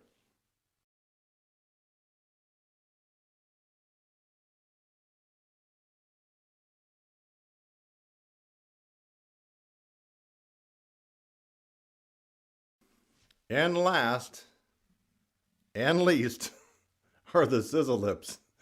Now, when I first saw this, I laughed because, I think some people use this as like a party joke or something like that. And you can use it for that probably because it's just ridiculous. But I got to thinking, what would happen if you put this in your mouth and you try to squeeze on it? And, could you get some value out of it as a brass player? It looks ridiculous. It looks stupid. But the thing is, it works.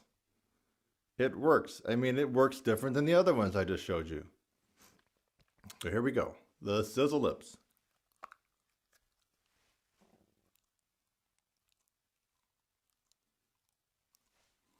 Crazy. It kind of feels good when it goes in. I feel like it gets the muscles right underneath your chin better, which is where you got that leverage. And I believe these two guys were born with that natural leverage right under here. It's that shelf for your mouthpiece. So this actually, I feel like this actually works the muscles right under here from the chin up to the lips. It's a crazy, stupid, weird, quirky looking, funky device. It's like a plastic rubbery thing, but it works. I'm showing you stuff that could look silly to you, but it works. It does work. And this, again, is hitting and making you contract your chops at a different angle in a different way.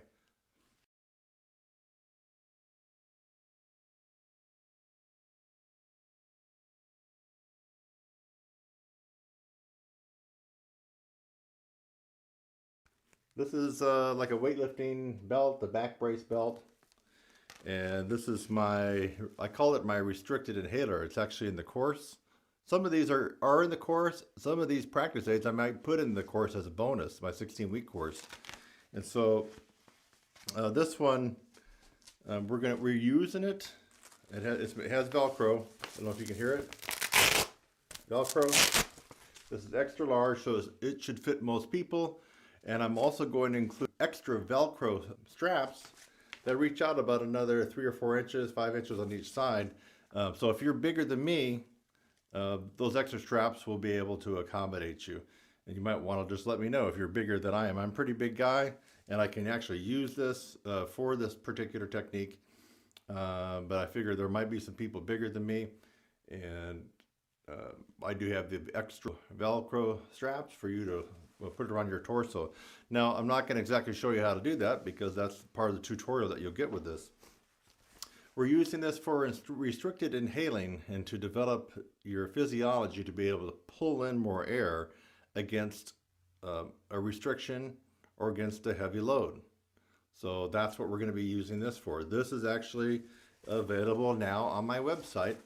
And I don't want you to use this for going to the gym or for if you have a low back problems or anything like that, because you want to get a better quality one for that. For going to the gym and for like a back brace, I would recommend spending between 50 and up to $80 for a good quality one.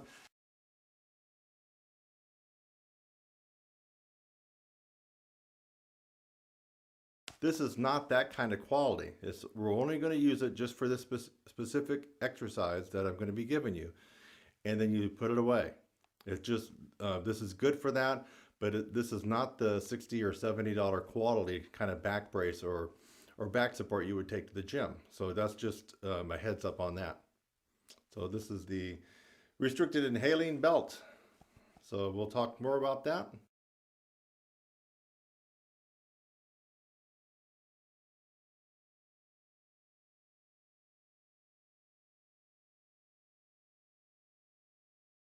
Another cool device I got is, I wouldn't say this is a practice aid, this is more of a performance enhancer. I've been working with machine shops and also investigating what metal is the most dense that we could wrap around our mouthpiece where it inserts into the instrument. And keep in mind that the metal has to be dense, otherwise it would be too big and you couldn't get the mouthpiece in. You know what I'm saying? If it's like aluminum, you'd have to have a whole bunch of it to accomplish what we're trying to accomplish. What are we trying to accomplish with these weights? We're trying to stymie the lost vibrations and sound that happen at the insert of your mouthpiece into your brass instrument. and send that energy and vibration through your horn as opposed to have it dissipating right at the insertion of your mouthpiece into the instrument. By having a weight right there, you kind of dampen the vibrations and there, so they're not lost and they're sent on through the horn. Now you need something heavy and dense, and what I came up with was tungsten.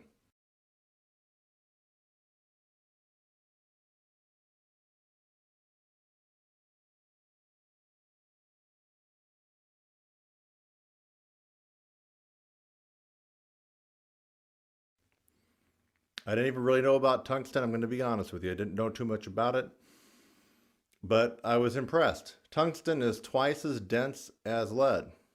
It's almost right up there with gold. It's just about right up there with gold as far as heavy. Like this little guy here is about 3 ounces. So it really works. Now, what if you say, well, Kurt, I already got one of those megatone mouthpieces. You know, the whole thing is like a big clump of metal. Well, if that's the case, look at where the mouthpiece inserts into the horn. Uh-oh. You see the mouthpiece where it inserts into the horn is not heavy weighted, right? The heavy weight comes into the bell part of the mouthpiece and not the shank. The shank is where we need the weight. So if you went out and spent $200 or $150 on a megatone for whatever instrument that you play on, it might color your tone a little bit differently, but let's face it, you're not getting what we're after here on adding the weight to your mouthpiece. We're trying to dampen the lost vibrations and send those vibrations through your horn. So number one, you get better slotting, you get a better tone, and more often than not, you'll notice a little pop in your range. That's what we're trying to accomplish by adding the weight. And I'll show you some of the instruments where I've already placed the sizzle weight on. Now, tungsten is not cheap. The other devices I showed you are going to be pretty nominal in price. This one is not. These are relatively expensive. And then to drill out tungsten, it's quite a feat because a lot of times drills are made out of tungsten to drill into other metals. So this was actually tough. This was not something that you can accomplish just on your home drill. You actually have to put it on a lathe. And it's actually pretty tough. It was kind of a long drawn out process. So I have these sizzle weights for every brass instrument, from tuba to baritone, euphonium, trumpet to cornet to French horn. So, and you're going to see me demonstrate some of those today. I'll just show you how they fit on the horn. This actually is heavy. So it really is heavy, and we'll talk about, well, I can just put it on a scale. Let's just, I don't know, let's see. Okay. See if you can see it on the scale. This one's around, I don't know if you're gonna be able to see it, but this one here is around 2.5, 3 ounces, and that's with the hole drilled out. So watch it. See that? This is not light, folks. There's some serious weight there. It should have gone down about 2.5, 3 ounces. So, and then the trumpet ones and the French horns are a little bit lighter. They're around 1.5 ounces or so. Now, how did I get that idea? I got the idea when I got my Curry sound sleeve, and I got it years ago, and I put it on. You'll notice that most of my videos I don't have it. I think all of them I don't, because I put it on my mouthpiece and I couldn't really feel like it made any difference. The reason it doesn't make any difference is it's not made out of tungsten. I think it's made out of aluminum or could be steel. It's just not heavy enough. This thing right here for trumpet, the sound sleeve, doesn't even weigh 1 ounce. Let's just see if you can find it, but I believe it weighs about 3/4 to 1/2 ounce. Nothing. So the problem is when you put this on your trumpet shank, it doesn't do much. It's only a little bit of a weight. Maybe it does a couple percentage. And so I started thinking, what if you had a more denser weight? That's how I came up with this idea. What if you had a denser weight that was actually heavier, that actually could make a difference? Should somebody try that? And so that somebody happened to be me. I found out you can't just use steel or aluminum or nickel. It's just too light. It doesn't make much of a difference. So not to slam Curry, but their products, yeah, they look kind of stylish and good, but you won't really notice much of a difference if you buy their typical weight. The weight that I have is 50% heavier than this guy, and you'll see it on the trumpet, but it's like half the size. So the one I have is a good ounce and a half, but it's half this size. This is about a half, comes out to about a half ounce, 3/4 of an ounce. It doesn't really do anything, but you double this, and then now you got something, and I'll show you that in a minute.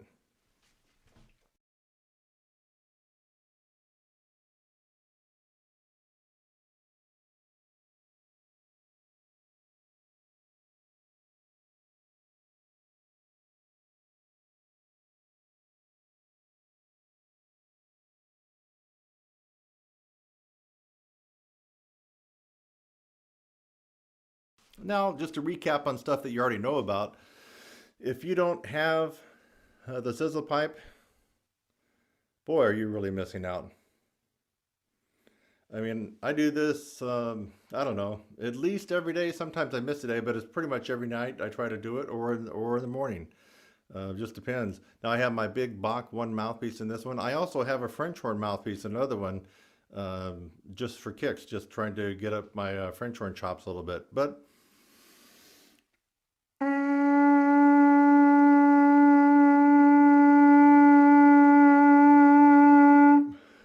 the the amazing part of this is you're going to increase your sound, open up your sound, and it's just going to feel like when you blow your horn.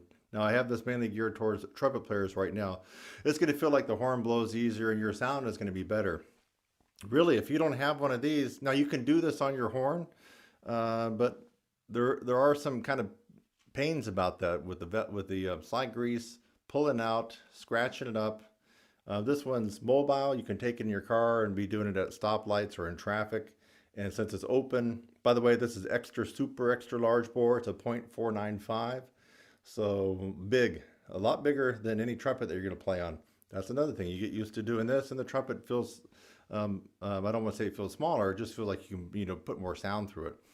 So don't forget about the sizzle pipe. If you don't got one of these, don't complain that you have a weak sound, that your sound is not big, that you're not able to play higher, that your sound is not dark and resonant. Don't complain about that if you're not using this. You better get a sizzle pipe. And you already know about these. You should be having fun with the sizzle rims, tuba, trombone, euphonium, trumpet, and French horn. In fact, I've had several people buy the combo pack. That's where you get all these.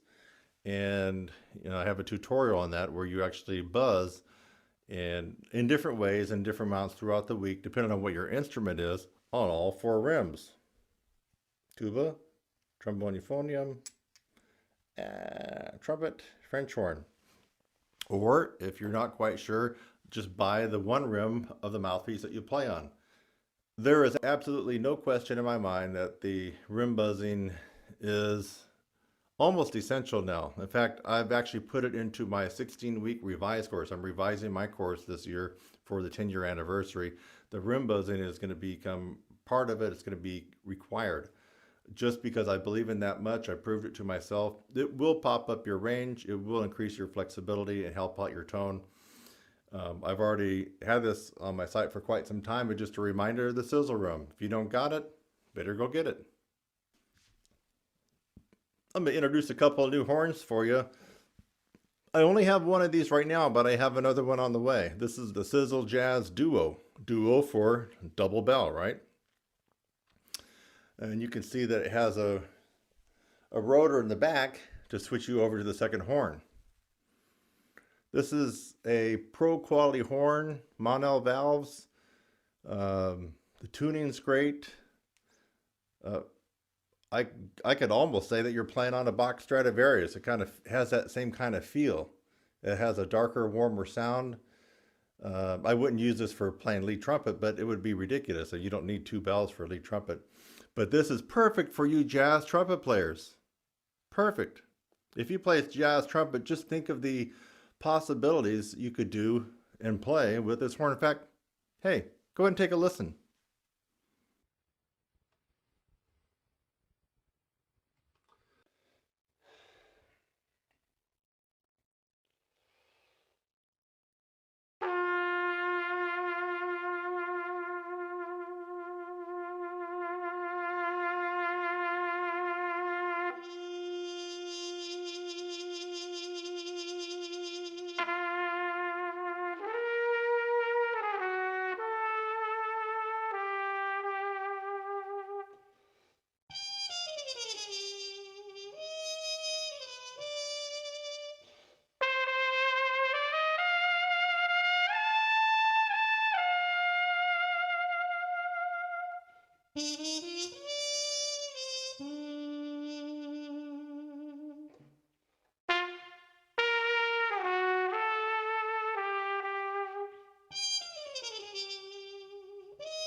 Okay, we got to keep her there, I believe.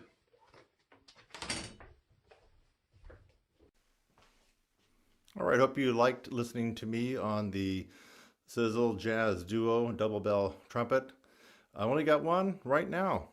If you play jazz trumpet and could think of some amazing things to do with that horn, you better hit me up right now. I have a feeling it'll be gone. The one that you saw is the only one I have. I do have another one on the way. If you are interested, you need to contact me right away. I only got one, brand new, ready to ship. I got two piccolos.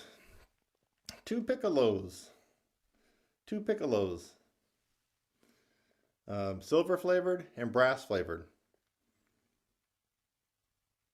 So let's see, what do I got in stock? I just got these two right now. They're in stock, they're ready to ship, they're brand new, they sound great, and I got two more. I believe I got two more of these. I'm not sure if I got two silver or not. These are rotaries. I also got a piston version, and this is the Sizzle Andre Baroque style piccolo trumpet. Gorgeous horns. Are they? Someone asked me, a student asked me if it's as good as the P54 or the Selmer or a Schertzer. So no, let me be honest. I mean, this, first off, the price tag is not $3,500. The price tag is not $4,500. The price tag is not $6,000. So no, I would say that these horns are not as good as a $5,000 Schertzer or a $3,800 Schilke P54. No, it's not that good. But these are an advanced piccolo for just about everything. In fact, just to see how good they are and how well they play in tune, for the most part, go ahead and check me out. Check it out.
The Andre Baroque, folks.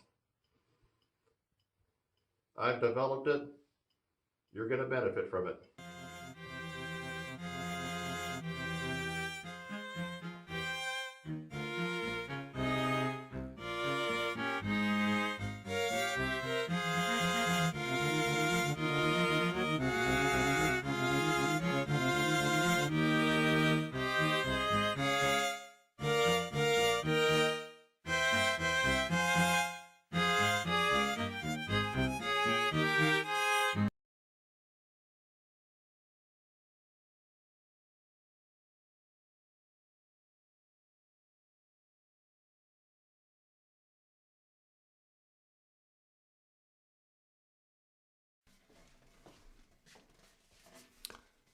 All right, I got my euphonium baritone here. You know, some people ask me when I say that my 16-week upper register course is for all brass players.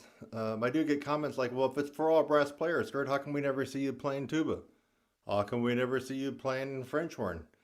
And, you know, on and on and on. Like, they're kind of heckling me a little bit. But I started thinking about it, and I was like, well, here's the honest answer. I mainly play trumpet. Most of my students happen to be trumpet. But that doesn't mean I don't also teach the other brass instruments. And that doesn't mean that I don't know how to play these. I have put in my time and paid my dues and learned how to play the other brass instruments. So, but I'm going to be honest, I don't play baritone every day. I don't play tuba every day. Maybe once a month, maybe once every couple of months. I mainly am spending time on the instrument that I'm the best at, which is trumpet. But that doesn't mean that I don't know how to teach this guy. In fact, when it comes to brass playing, really, there's a lot of things that are very, very close to the same or compatible as far as improving your chops, your embouchure, your tone, your endurance, your tongue, your flexibility. All of it crosses over, really. It really does all cross over.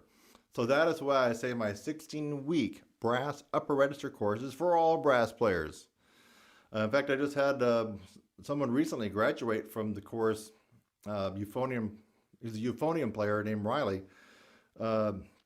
He's a pretty kick-ass player. Sounds good. Got a good improvement out of the course. It was worth it for him. And now he's going to be studying with, I believe, Stephen Mead over in England. So, I mean, guy's a good player, and he also got good results. He's a euphonium player. So my course does work for all brass players. And notice, look, I got the sizzle weight. Got the sizzle weight on there. And but, you know, here, take a listen.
Yeah.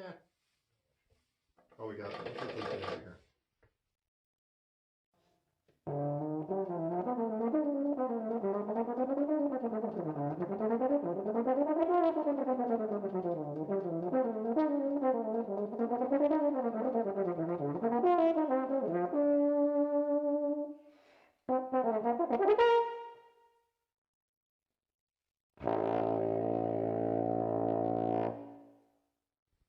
Yeah, I guess it's all right. I think that's gonna have to be a keeper.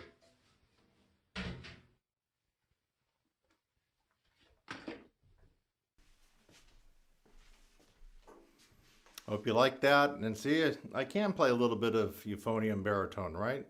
So you're probably thinking, hey, you can do that, but you can't do the tuba. Well, As a matter of fact, I can take a close look. I got the sizzle weight on the tuba. I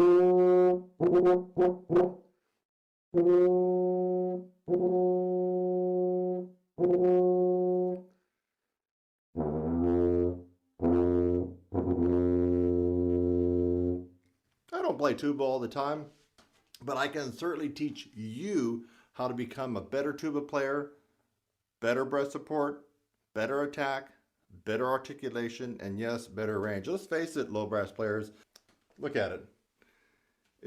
I would say maybe it's a more smaller bore tuba. I mean, you could probably get it for under $1,000. But let's just face it, when it comes to playing low, if I go out and spend $12,000 on a Miraphone, brand new Miraphone tuba, guess what?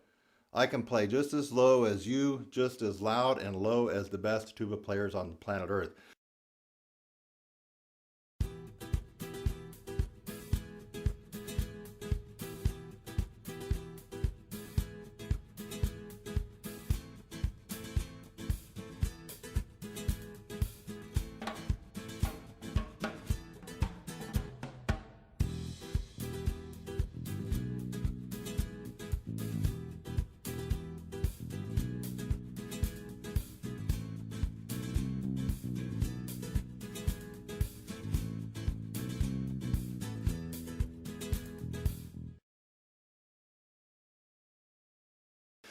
Playing low on a low brass instrument is about the instrument, not so much about the player. Maybe a little bit about the player, not so much. It's about your instrument. Now, what about going higher? Going higher is about the player, not about the instrument. You can play on the most amazing Miraphone tuba or Yamaha or whatever tuba that you want to get and spend $10,000 or spend $15,000. And guess what? The upper register, your tone, everything, your endurance is about you, the player, and your strength, not about the instrument. Popping out pedals and double pedals and blatting and playing low, and actually maybe it's not just blatting, but sounding good. It's more about the instrument. So I've seen some low brass brag about how they can play low, they can play pedals. It's about your instrument, folks. Don't take too much credit for that. You brag when you can play the double highs and the triple highs, okay? You know, when you can get up there like Bobo, like Oystein, then you brag. If you're popping out double pedals and you're bragging about that, there's nothing to brag about that. It's your instrument, okay? Take a listen. Yeah, I'm going to do a little bit on tuba.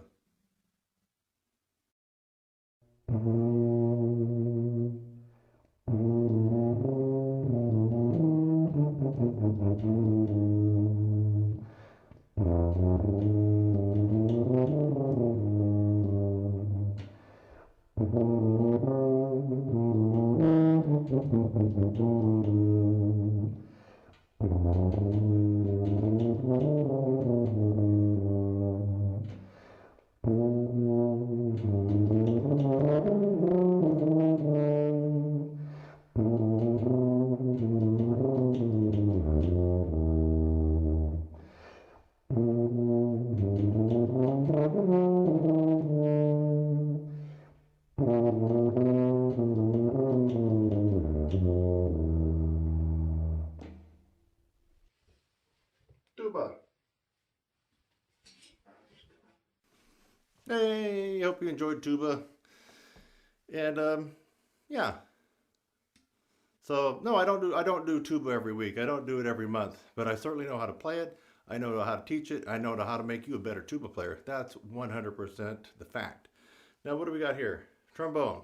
Now, you have seen me play several pieces with trombone, a lot more than tuba, but again, I don't play this all the time. Look, I got the sizzle weight on it. Better accuracy, better tone, a little bit better range. It works. And so, yeah, go ahead and take a listen.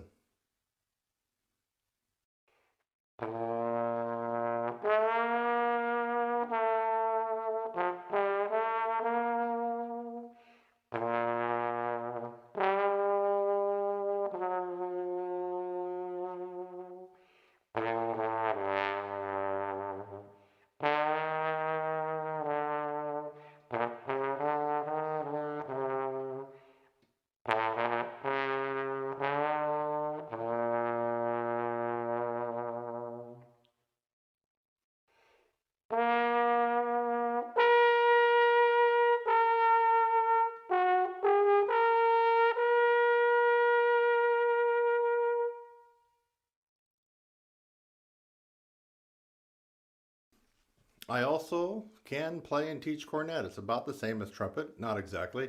And notice, got a sizzle weight that works with cornet. Let's see if this guy is warmed up.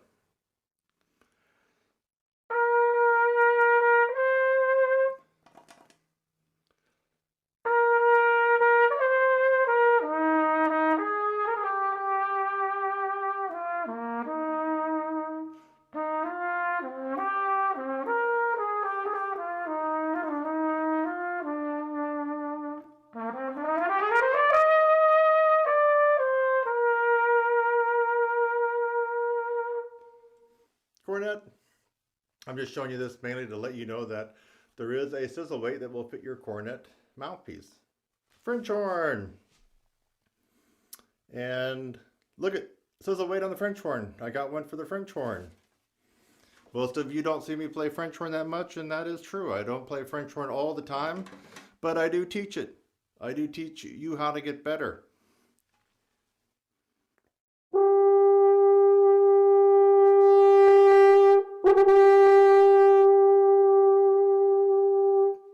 Hey, you know what? Take a listen. Let me play something a little harder than that.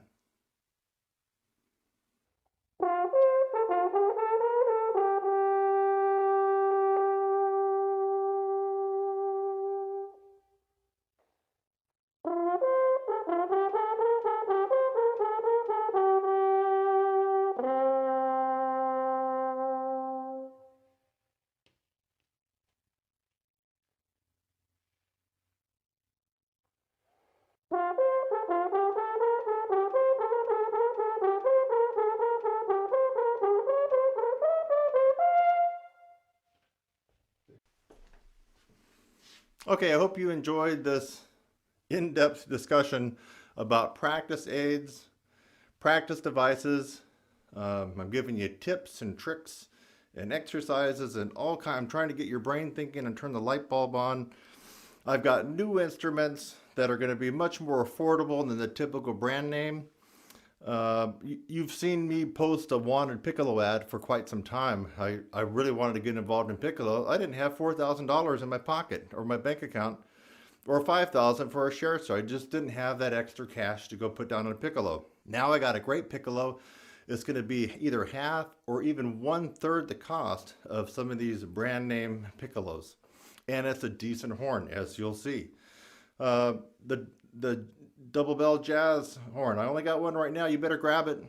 The holidays are coming up. Can you imagine what you're going to do with it and all the possibilities? And then let's just face it. If you're listening to this and you already can play amazingly high with a big open sound, with a gorgeous tone, flexibility, you can do the whole world of trumpet or brass instruments from classical to jazz to rock to commercial. You can do it all. Well, then you don't need to get any of this stuff. You don't need the sizzle pipe. You don't need the sizzle rims. You don't need these other practice aids. You already can do it all. But for the rest of you, if you're wanting an edge, all these give you a percent edge. Here, you get 1% here, 2% there, 3% there. And of course, you got to practice your main instrument. But this will all put the thumb on the scale and tilt the odds in your favor to becoming a better brass player. And let's just really think about it. Why not try? Why not get these and just try? You don't really have much to lose. So I'm Kurt Thompson, TrumpetSizzle.com, TrumpetSizzle.com, TrumpetSizzle.com. Go there and you can always click on catalog when you get there. And you click on catalog and the whole thing comes down. Or you can search my site for a specific item, but you click on catalog and you can scroll through for all these items. I'll try to have the link in the description below. We're getting into October of 2019, and now is the time to go ahead and get involved in this stuff. Also, don't forget about all my courses. Courses to make you better more quickly.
I'm Kurt Thompson. I hope you enjoyed this.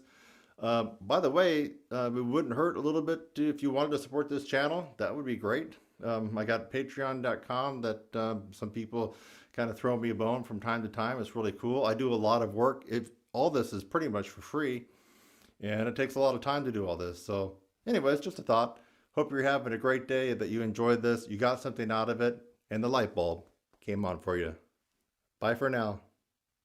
Please go over to Patreon, become a supporter, support my channel and my work and what I'm doing. I really need your help. Thank you so much. This is Kurt Thompson.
Okay, we got to keep her there, I believe.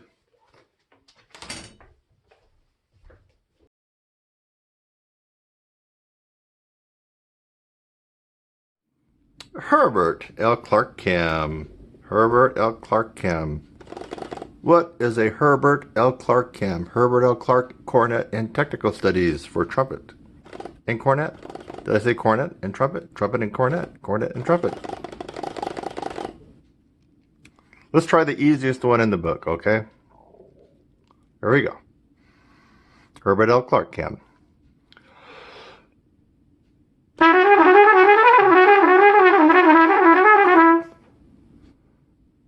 What? What?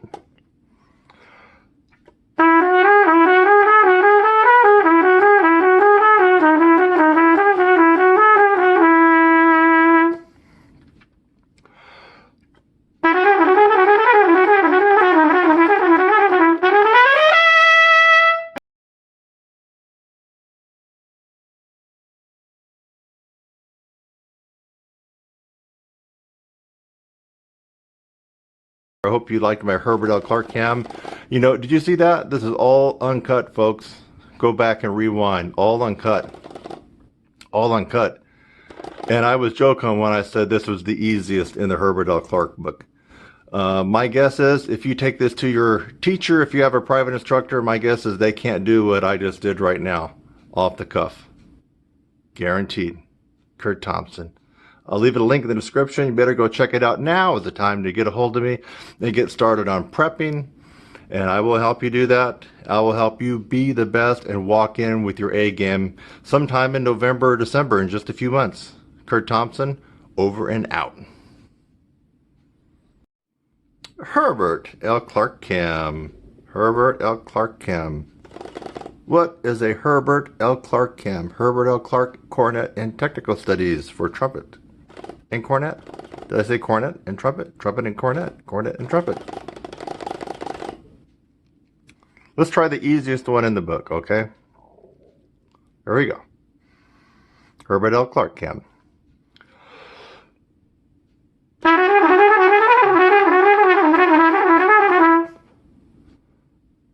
What? What?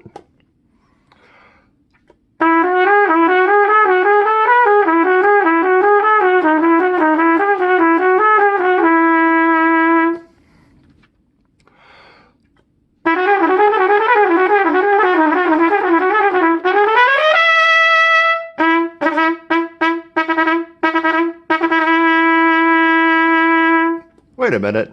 What in the world? Yes. Herbert L. Clark Chem. Herbert L. Clark Chem, Technical Studies. I'm Kurt Thompson. It's the end of August, 2019. Are you interested in getting involved in the 2020 DCI auditions coming up? You know, you got those camps coming up that you got to sign up for, right? If you've never been in drum corps, it's kind of a big deal. You got to pay your money and get your audition packet, all that kind of good stuff. But most of the corps will force you to go to a camp. I mean, you can't just try out. I don't believe so. Maybe there is a corps that you can do that, but most of them will force you to actually go to a camp where they can kind of judge your character, your ability to learn, you know, all that kind of good stuff. It helps to be prepared before you get to these camps. Trust me, it helps to be prepared. Now, that said, you don't have to be Arturo Sandoval or Alan Mazzuti or any of these guys. You don't have to be that great to get into a drum corps, because they go a lot on your willingness to learn. So, in fact, some of the drum corps will actually train you. But, hey, trust me, you want to be prepared. You want to be firing off the best that you can be, whether it's fingers, whether it's tone, air, technique, endurance, power, range. And guess what? I actually teach all these. I have a Facebook page dedicated for drum corps. It's been on there for years. In fact, I help out, every year I help out at least 10, 15 sometimes. Some of these students are already my students and they decide that they want to try out for drum corps. And some of them come to me kind of at the last minute. If you come to me after Thanksgiving, I can still help you out, but you're cutting it close, right? Now is the time to contact me and get specialized instruction. Specialized instruction means someone that knows how and why and where to hold your hand. Here, can I hold my hand? There you go. I'm going to hold your hand and get you to where you need to be. Now, if you've already been in drum corps, you probably don't have to, some of them you don't have to do all the auditions and stuff like you did before, but yet they're not going to just throw you lead soprano, and they're not going to just throw you the solo if there's some other people that can also compete for it. In other words, if there's 3 or 4 of you that can play great and have some high notes and things like that, you're just not going to walk into that. You're going to probably have to try out. So you need to bring your best game. That is what I'm here for. I hope you liked my Herbert L. Clark Chem. You know, did you see that? This is all uncut, folks. Go back and rewind. All uncut. All uncut. And I was joking when I said this was the easiest in the Herbert L. Clark book. My guess is if you take this to your teacher, if you have a private instructor, my guess is they can't do what I just did right now. Off the cuff. Guaranteed. Kurt Thompson. I'll leave it a link in the description. You better go check it out. Now is the time to get a hold of me and get started on prepping. And I will help you do that. I will help you be the best and walk in with your A game sometime in November or December, in just a few months. Kurt Thompson, over and out. Hey, it's Kurt Thompson. Just finishing up the 2019 back to school year Trumpet Sizzle special. And this year, unfortunately, time got away from me and I wasn't able to get to a lot of the specials that you guys should have been at least made aware of.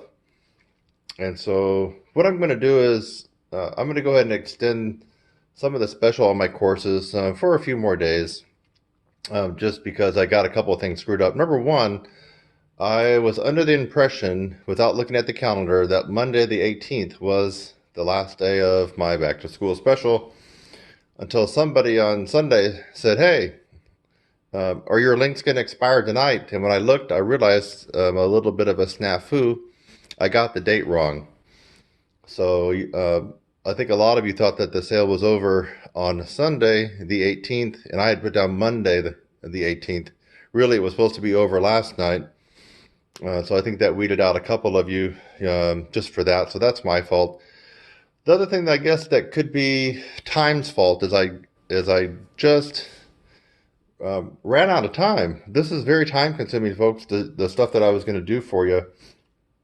And then I had a snafu here happen with my French horn. You see I'm doing some repair, and this little string here is still kind of screwed. That's a new string. I'm having technical difficulties getting that going. What I wanted to do was demonstrate the new sizzle weight that I have for the French horn mouthpiece. It makes a huge difference, guys and gals. Look at that. Isn't that nice? Like a 1.5 ounce weight right there on the mouthpiece. It makes a big difference. I probably could blow on it now, but you're not going to be able to tell that way.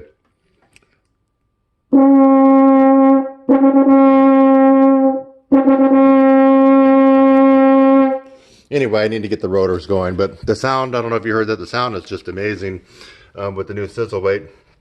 There's a bigger weight right there that's probably going to eventually go on, let's see, the trombone. I already got one on the baritone. I don't know if you can see that. These weights are made out of tungsten. They're very, very dense. They make a big difference. The guy that's helping me in Texas fabricate these, he's actually almost done with the one for tuba. And so I got a hefty 4 ounce weight that's going to be drilled. It'll probably end up being about 3 ounces. And we're going to see what kind of difference it will make going on the tuba. So I got a lot of stuff to show you guys, a lot of stuff. I also have some new practice devices in. All this was supposed to be done for my 2019 back to school year specials in addition to my courses.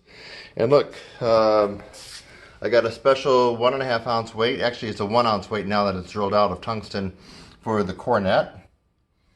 And so I got a lot of stuff to show you, a lot of new stuff that will make you a better player. I wanted to re-emphasize the sizzle pipe.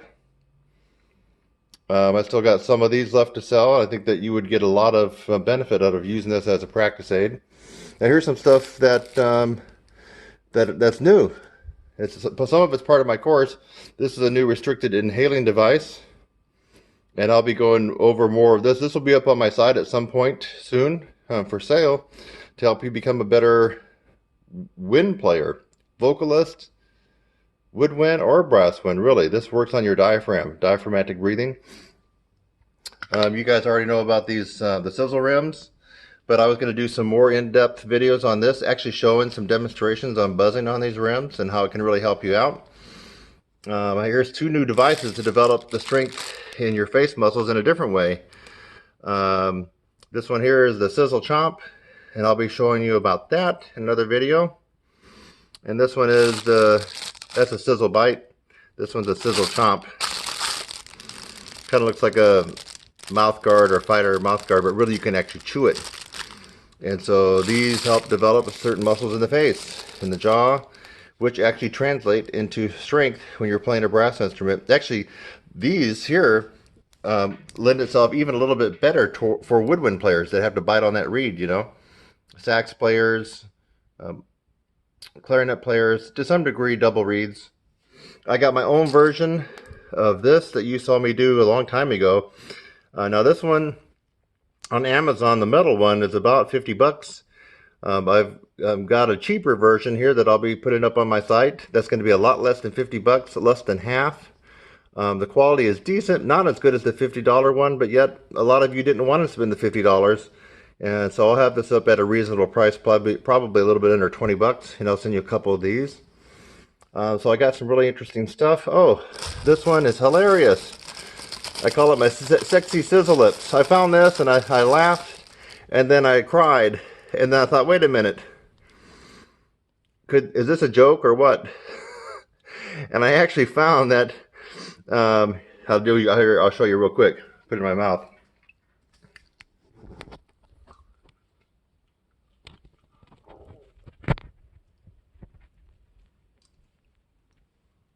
Oh, folks, that is a tremendous workout on your chops. It hits your embouchure and your lips at a crazy angle, and it really does work. It's almost not isometric because it's more kinetic. So there's that one. It's a crazy one, but I'll be putting that up.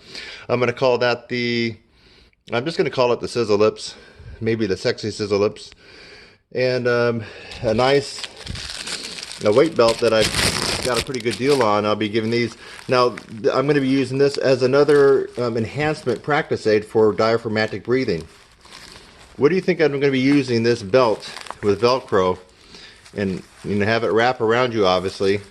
Well, we're going to be making things difficult on you to breathe so that when you breathe normally in a performance or practice, your breathing is that much better and stronger. And I had lots of demonstrations to do. I'm working on Siegfried's horn call just a little bit, and not much, but I wanted to show you how me, as kind of a non-full-time French horn player, most of you know I play trumpet full-time, and I dibble and dabble with these other instruments. There's kind of a smaller tuba. I mean, it is a legit tuba. It's just not a big 5/4 tuba or anything like that. Not a big miraphone. You can't get the super duper low notes. It's just got 3 valves, but it's okay. Baritone, cornet. I do have, I got my piccolo finally developed, and I got to do a tutorial on that. It's going to be for sale. This piccolo is kick-ass. It's not quite as good as the Scherzer, but it's up there. But the price is going to be down there. So a very affordable, professional quality piccolo that I endorse, accompanied with a brand new custom designed Bob Reeves piccolo trumpet mouthpiece. Not a trumpet mouthpiece that most of you are playing on. Most of you throw in a 10.5 E or something like that. No, your intonation and everything else and your sound is like a duck. So Bob Reeves has it down pat. You have to have a specific length mouthpiece. It's not about the shallowness. It's the length of the shank of the mouthpiece. So I have a new piccolo. It's all developed, and even with my brand on it. The brand is the Sizzle Andre Baroque rotary piccolo trumpet. That piccolo combined with the Bob Reeves custom piccolo mouthpiece is just a match made in heaven. These are things that I just haven't had the time to go through. I was going to do all this for back to school to generate all this excitement. I just ran out of time. You can see I got to do all these individual tutorials and videos on. What about this guy? This one, I'm not sure what to call this. I think I'm going to call it the Sizzle Bob. This is a crazy one. It's got weights on the end. These are actually weights that come out, and there's some heavier weights that you can put in. But it's a crazy one. I haven't finished getting it all the way down as far as the technique, but it's something kind of like this. Hold on.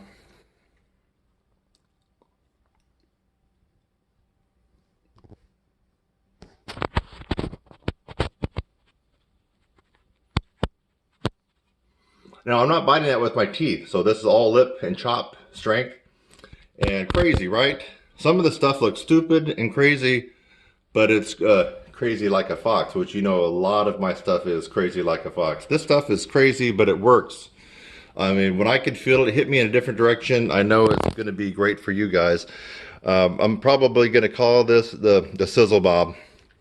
And you might think it's easy. Guess what? You're not able to bite on this. You could bite it. I'm saying you don't use your teeth. All this, and this is kind of heavy, all this is held with your chops, no teeth.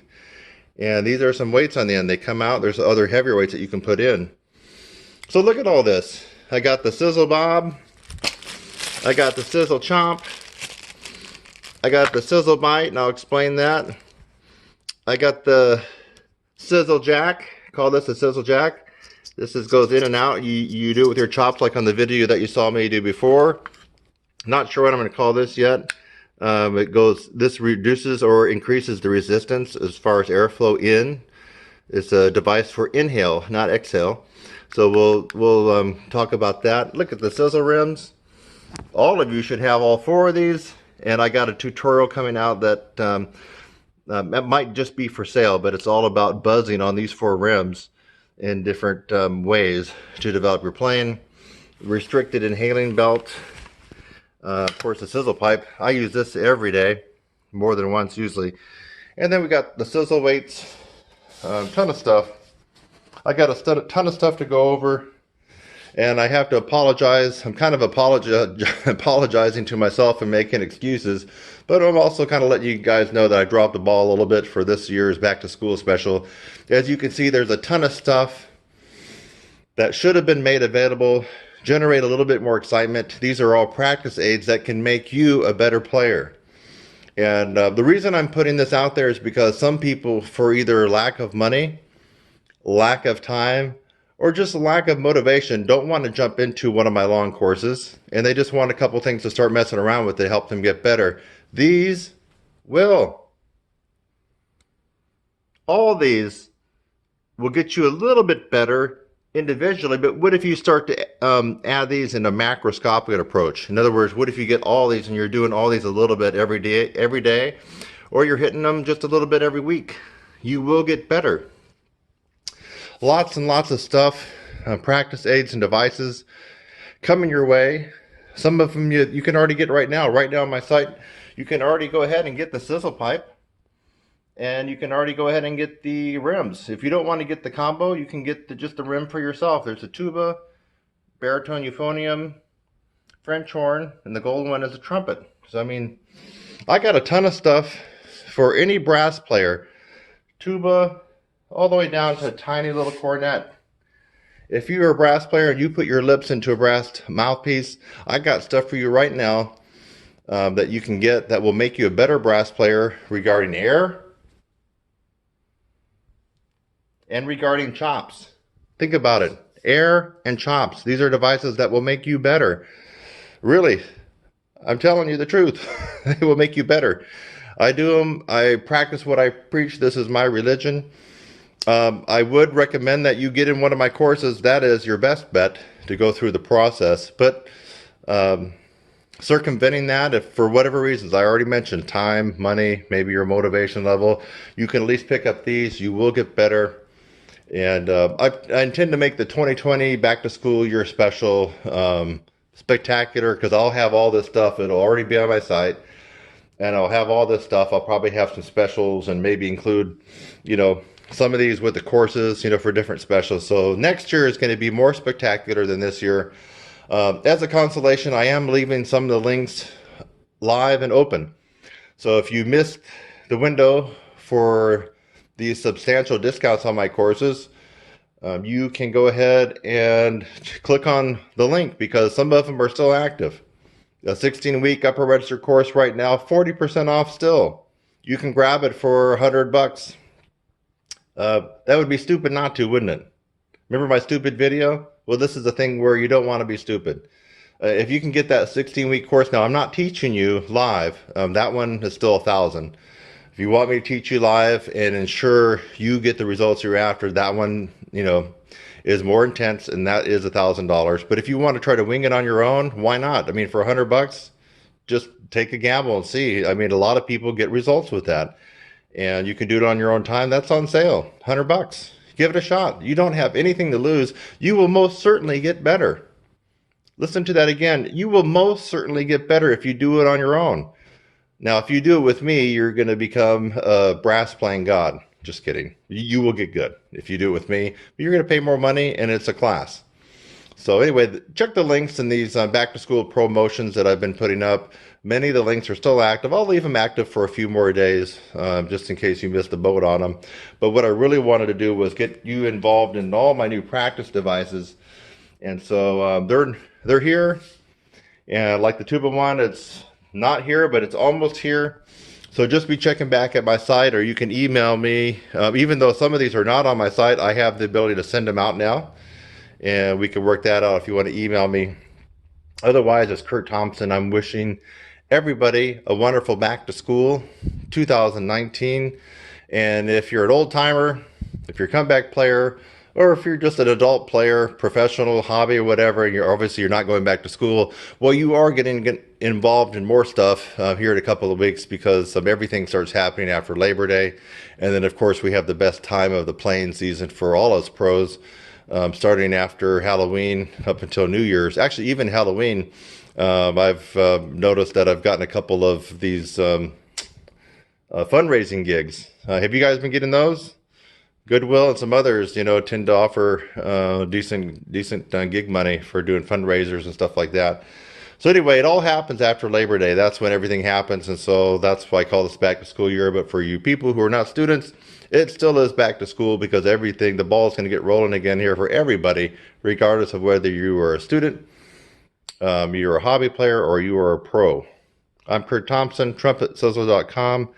And you'll be hearing a lot more from me in the future about all these new practice aids and devices. And you'll hear me honking on these different brass instruments. I'll see you later. Bye-bye.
Hey, I'm Kurt Thompson, and you are at my channel, your brass instructor, TrumpetSizzle.com.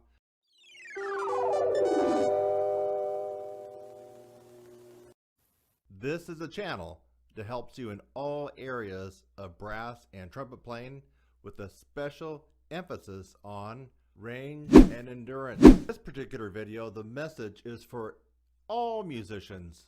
Vocalists, singers, string instruments, bass, guitar, keyboard, piano, drums, brass instruments, woodwind instruments, double reeds, all musicians. All musicians. Today, we are going to be talking about the 5 top reasons that keep most musicians, you, from turning pro. Number 1, can you become a professional musician just by watching YouTube videos alone? Number 2, how much drum corps experience is required to become a professional musician? Number 3, do you need a music degree? Number 4, how much practicing is required? Number 5, how much natural talent is required?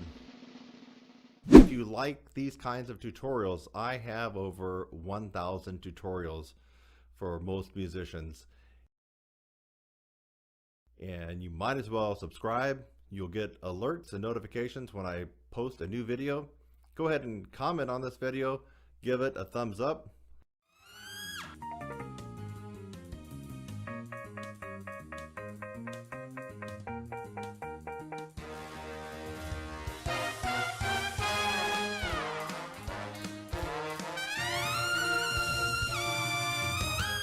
One, can you become a professional musician just by watching YouTube? Sorry, but the short answer is no. The long answer is also no. You cannot become a professional musician just by watching YouTube. Watching tutorials is a passive venture. You're not interacting with a professional musician, and you're not interacting with a teacher, and that teacher is not giving you feedback. You're probably entertained by some of mine because you've already watched a couple of them. You may have also gotten a little bit better by some of the tips that I've offered, but YouTube and videos do not take the place of a live interaction between you and the professional teacher. Sorry, YouTube is not going to do it for you. 2, how much drum corps experience do you need to become a professional musician? None, 0, nada. Absolutely 0, nada. No drum corps experience required to become a professional musician. Think about this. All the time you spend in drum corps is focused on 3 or 4 songs for an entire year. Ooh, not good. Not good if you want to become a professional musician. The professional musician has to adapt quickly to new music, new environments, and be very flexible, especially at site. Drum corps and marching and playing 3 or 4 songs for the entire year that you're going to be in drum corps for that season is not going to help you become a professional musician. Sorry. Think about this. Quickly now, think of 5 names, 5 people that are professional musicians that made it by first going to drum corps and using that as a springboard into professional music. Go ahead. 1, 2, 3, 4, 5. Time's up.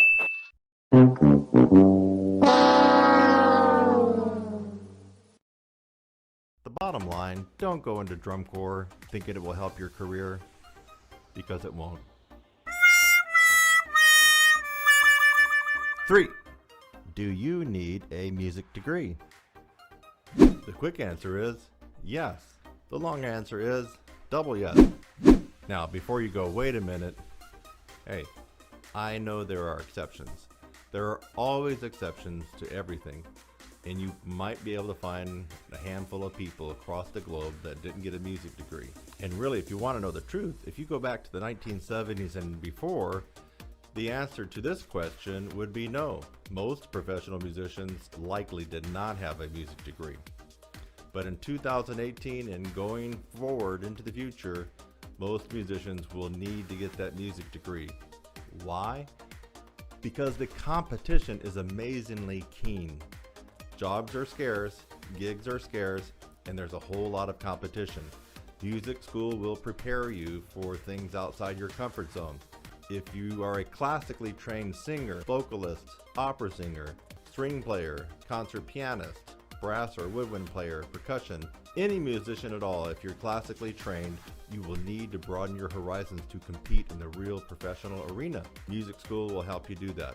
You'll learn arranging, jazz, and commercial idioms, and you'll be more marketable, more flexible to support yourself. Further, if you go to music school and get that music ed degree, music education, you then can have a day job of teaching school, teaching band or teaching music, and at night go out and gig, go to rehearsal bands, and gig on the weekend. So do you need a music degree? Yes, you do. 4. How much practicing is required to become a professional musician? That's a question that's often asked. The quick answer is about 5,000 quality practice hours. Ooh, it sounds like a lot, and it is.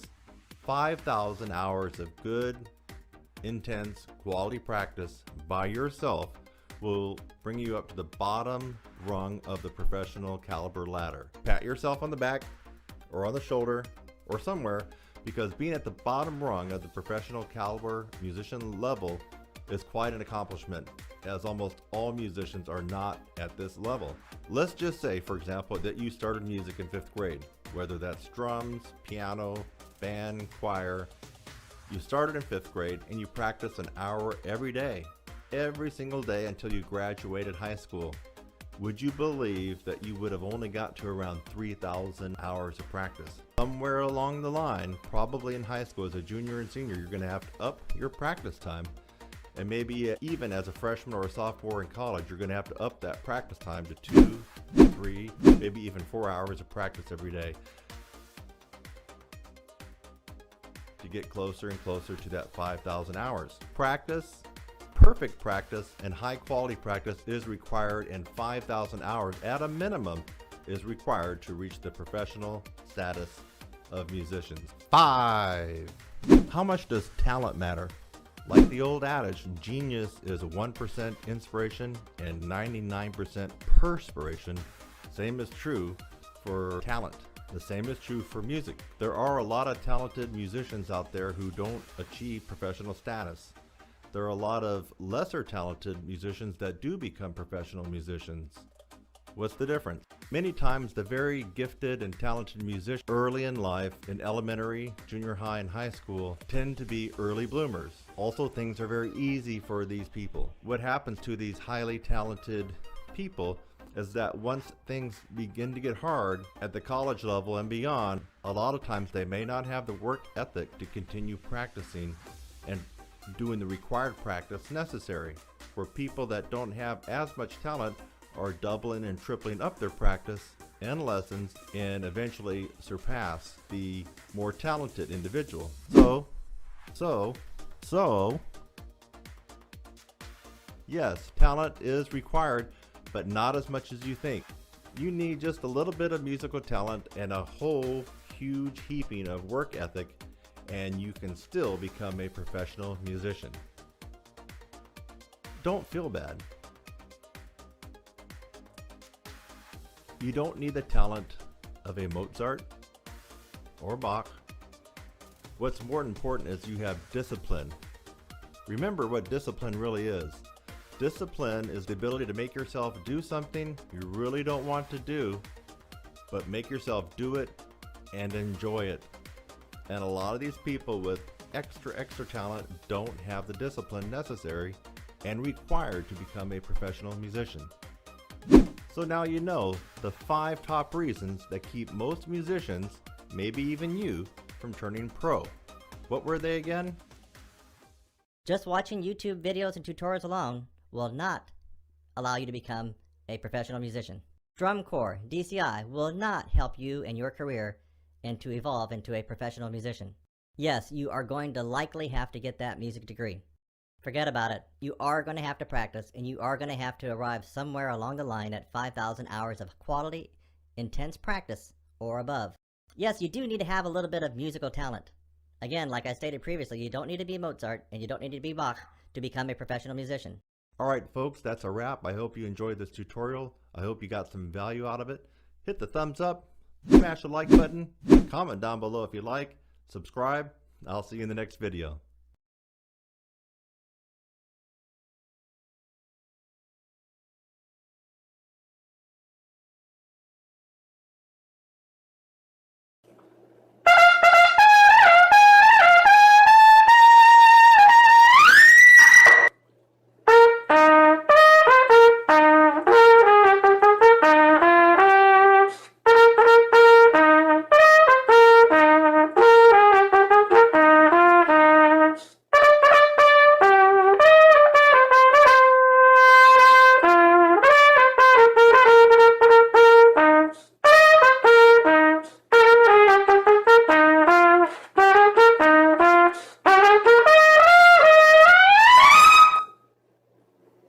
The top 2 reasons you cannot play high.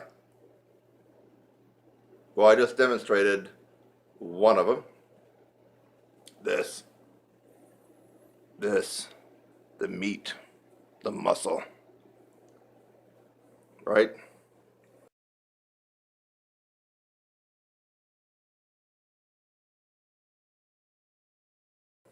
But you already knew that, right? Yeah. You know you got to have chops. You got to build this. Everything. All these muscles, everything. It's only got to be built up strong. So you know that one, but maybe you didn't. Maybe you thought it was talent. Okay? A lot of people think it's just talent. Can't play high. I was just born to play third chair. Just the way it is. Don't get mad about it. Don't beat yourself up over it. You just weren't born with the talent to be able to play high. Actually, some people feel that way. But that is 100% wrong. 100% incorrect. That's your belief system, but it's not reality. Your belief system, but not reality. So the top reason that you can't play high is you haven't gone through the process of training this and the whole mechanism from diaphragm to here to out to the horn. You haven't gone through that process. Now you can look at video, YouTube after YouTube. In fact, I just crossed over the 600 mark on my YouTube channel. Videos available to the public. You can watch them all. You're not going to get that miraculous improvement in range and endurance just by watching videos, even though I'm giving you some good advice and others are giving you good advice. You have to go through the process. The process is systematically applying so many different angles at your chops, your breathing, your tongue, strategically over a period of time, infused with momentum. That's what the process is. And you're not likely to have gone through that process if you're watching this video, or maybe you're just watching it just for giggles. But you have to go through the process. It seems like a lot of teachers that can actually play decently high are not taking their students through the process. And as a result, the students don't end up playing as well as a teacher, and they don't even make that much improvement. It's about the process, not about 1 or 2 techniques or a routine that you're going to do. It's about the process. So, if you watch my stuff, you will get better, and you are certainly going to play a little bit higher, a little bit better, a bigger sound, a bigger tone, more accuracy, better endurance, yes. But you're not going to get that miracle, amazing, oh my God, I was playing high Z's and D's a few months ago and now I'm zinging out double high G's. Now I can actually do some Broadway shows if I wanted. No, you're not going to get that by watching just individual random videos on how to play trumpet better from anybody. You have to go through the process. I happen to know what that process is, by the way. And according to most of the people that have been working with me, it seems like they know it now too, and they can demonstrate it. So let's go on to number 2, or the second top reason that you can't play high. That tongue and tongue arch. Now, you can still play high without the tongue arch. I'm going to play high right now, leaving my tongue dropped in a low C positioning. And now it's not going to sound good at all.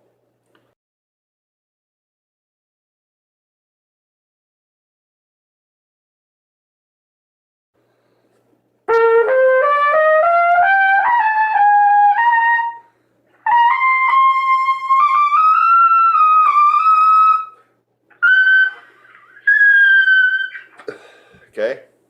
How am I able to still get up there even though it sucked? I had the chops. But having the chops is one part of the equation. If you don't have the tongue arch, my friend, you can have the range. F, G, weak, kind of brittle sounding, stiff sounding, not that powerful.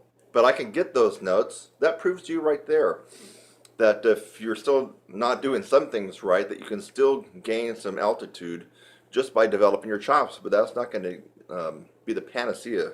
And what you're thinking about is an end result of how you want to play.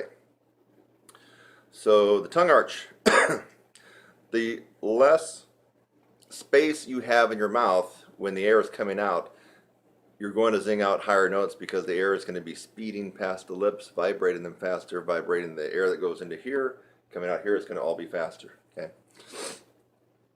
So how do we do that? It's the tongue arch. And it's kind of one of the most elusive techniques on the trumpet. It really is. I get people that can actually play pretty decently up to high C, D, even E, and they're not using tongue arch, but they're so used to not using tongue arch that they can actually play sometimes at the professional level or as a professional in a symphony. It's quite amazing how they can do that. They're making things in life very, very hard by doing that, but yet they've accommodated not knowing about the tongue arch or not being able to do it. So what if you had a screwed up embouchure, or what if you thought you didn't play correctly? Well, here's my natural setting. What if I played poorly? Let's move the mouthpiece over a little bit. There we go, see it?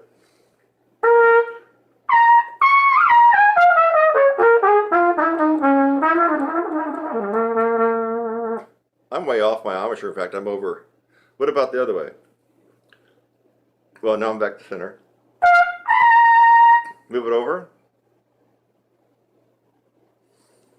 Now I'm really playing not where I want to play.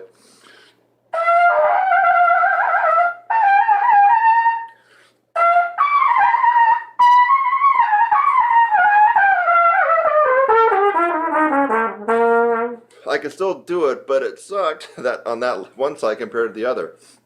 So I've showed you that with no tongue arch, I can still play high. Playing on a totally screwed up embouchure, one side to the other like that, I can still play some, actually into the upper register above high C. So it's the tongue arch. Tongue arch. So quit looking at whether or not you got a bad embouchure, a defective embouchure, whether or not you think that you're playing a little off center and your teacher's on you for that. You play too high, play too low. You can work on that stuff later, but that's not your problem. The problem is tongue arch, especially if you've got the other part handled, the musculature of the embouchure and the strength. But a lot of people don't got that handled either. But it's the tongue arch. With the tongue arch, you can do quite amazing things. So if you can play high B flats, B's, and C's with the perfectly executed and advanced tongue arch, that those high C's automatically turn into E's and F's with no change in the musculature and the strengthening of the embouchure here. Tongue arch works wonders. That's the second reason that you can't play. And if it's the second reason, or it's the second place why almost all brass players can't get altitude and can't have good endurance. It seems to be mystical and ambiguous, foggy, murky, unclear what the tongue arch really is. But basically, if you can take the tip of your tongue, that's the tip.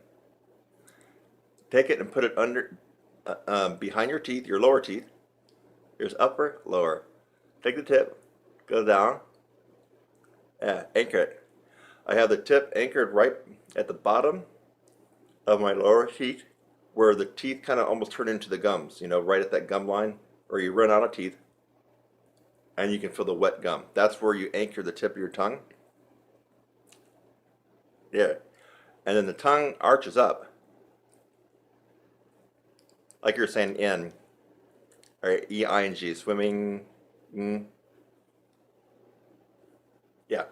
So that's when you're at maximum tongue arch. And here's a good test for you. I made another tutorial about this, but it was kind of shorter. So you can try this on different things. Here's me going from second line G to C on purpose. Okay?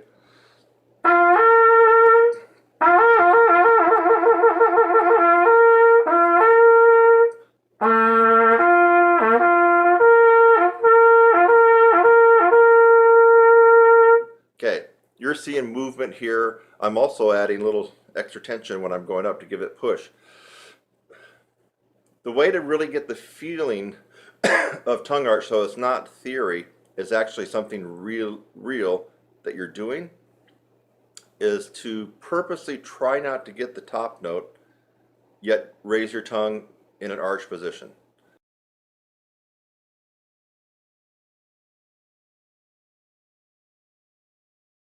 So right now I'm going to take a big breath, and I'm going to hold a G, but during that time what's happening inside my mouth is this. My tongue is arching up. You already know that tip is placed behind my teeth. So it's going here, up. And I'm purposely going to try not to get the C. Watch what happens.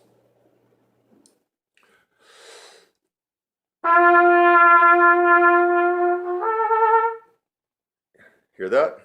Of course it didn't sound good, but I'm purposely trying not to get the C. I don't want the C to come out.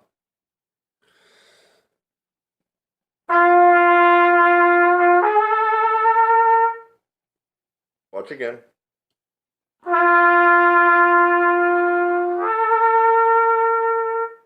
Again.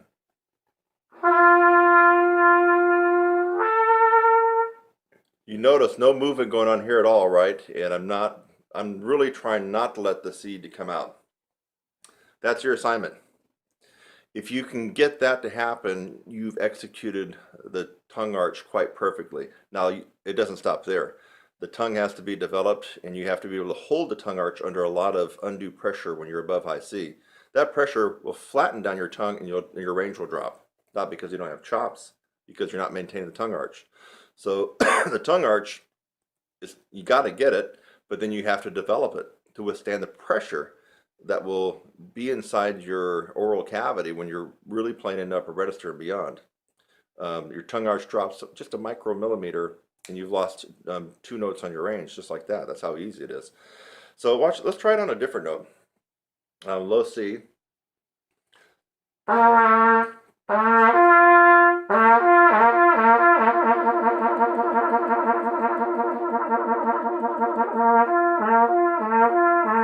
I'm trying to do that, right? You can tell.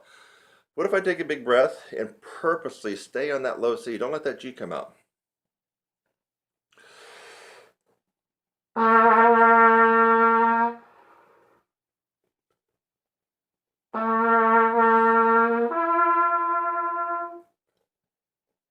Take a bigger breath this time. The first one came out air because I didn't have any air left.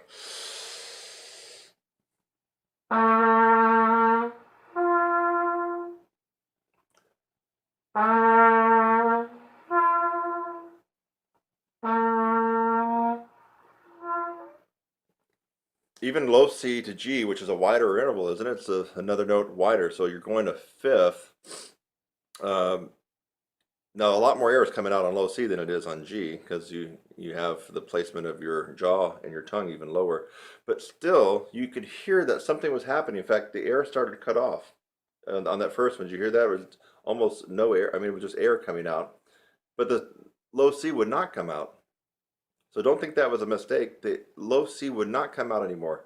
Let me just see if I can go for the air again because that was pretty important. I'm raising the tongue up to the point where the low C will not vibrate anymore.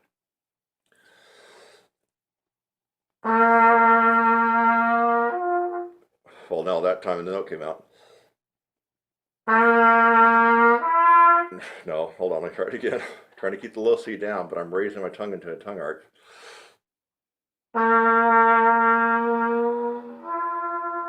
No, it's not going to do it this time. I guess it was kind of a fluke, but still, that was important to realize I'm trying to play the low C, which even beginners can get. So you know something was going on inside here. I mean, if I can't play the low C, something really is bad. Something bad's going to happen. Maybe the end of the world tonight. I can't play a low C, and if you can't play a low C, it's probably the same thing. Now, if I'm playing a low C and I do something inside my mouth that causes the low C not to come out, you know I'm doing something. You know something is going on. You just have to know that. So I was probably speeding up the air too fast for the low C to come out, and it was in the little twilight zone area right before the G was going to snap out. So I'm not even sure if I've even tried this on C to E.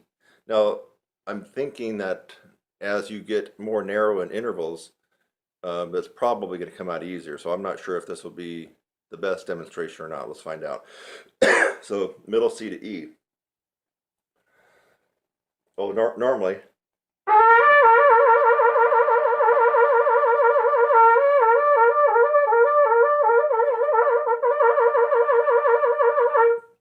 Now, I'm going to try to keep it at middle C and not let the E come out.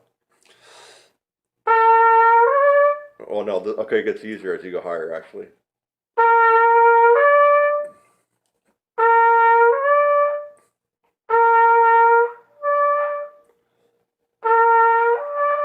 Yeah, okay, so that's why I was experiencing that air at the low C to G. So this demonstration is actually perfect for you at G to C.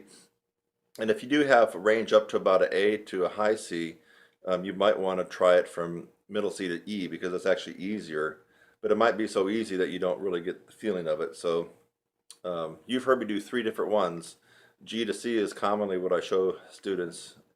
Low C to G is going to be harder, and C to E is going to be easier. So you got 3 different intervals that you can slur to using the tongue.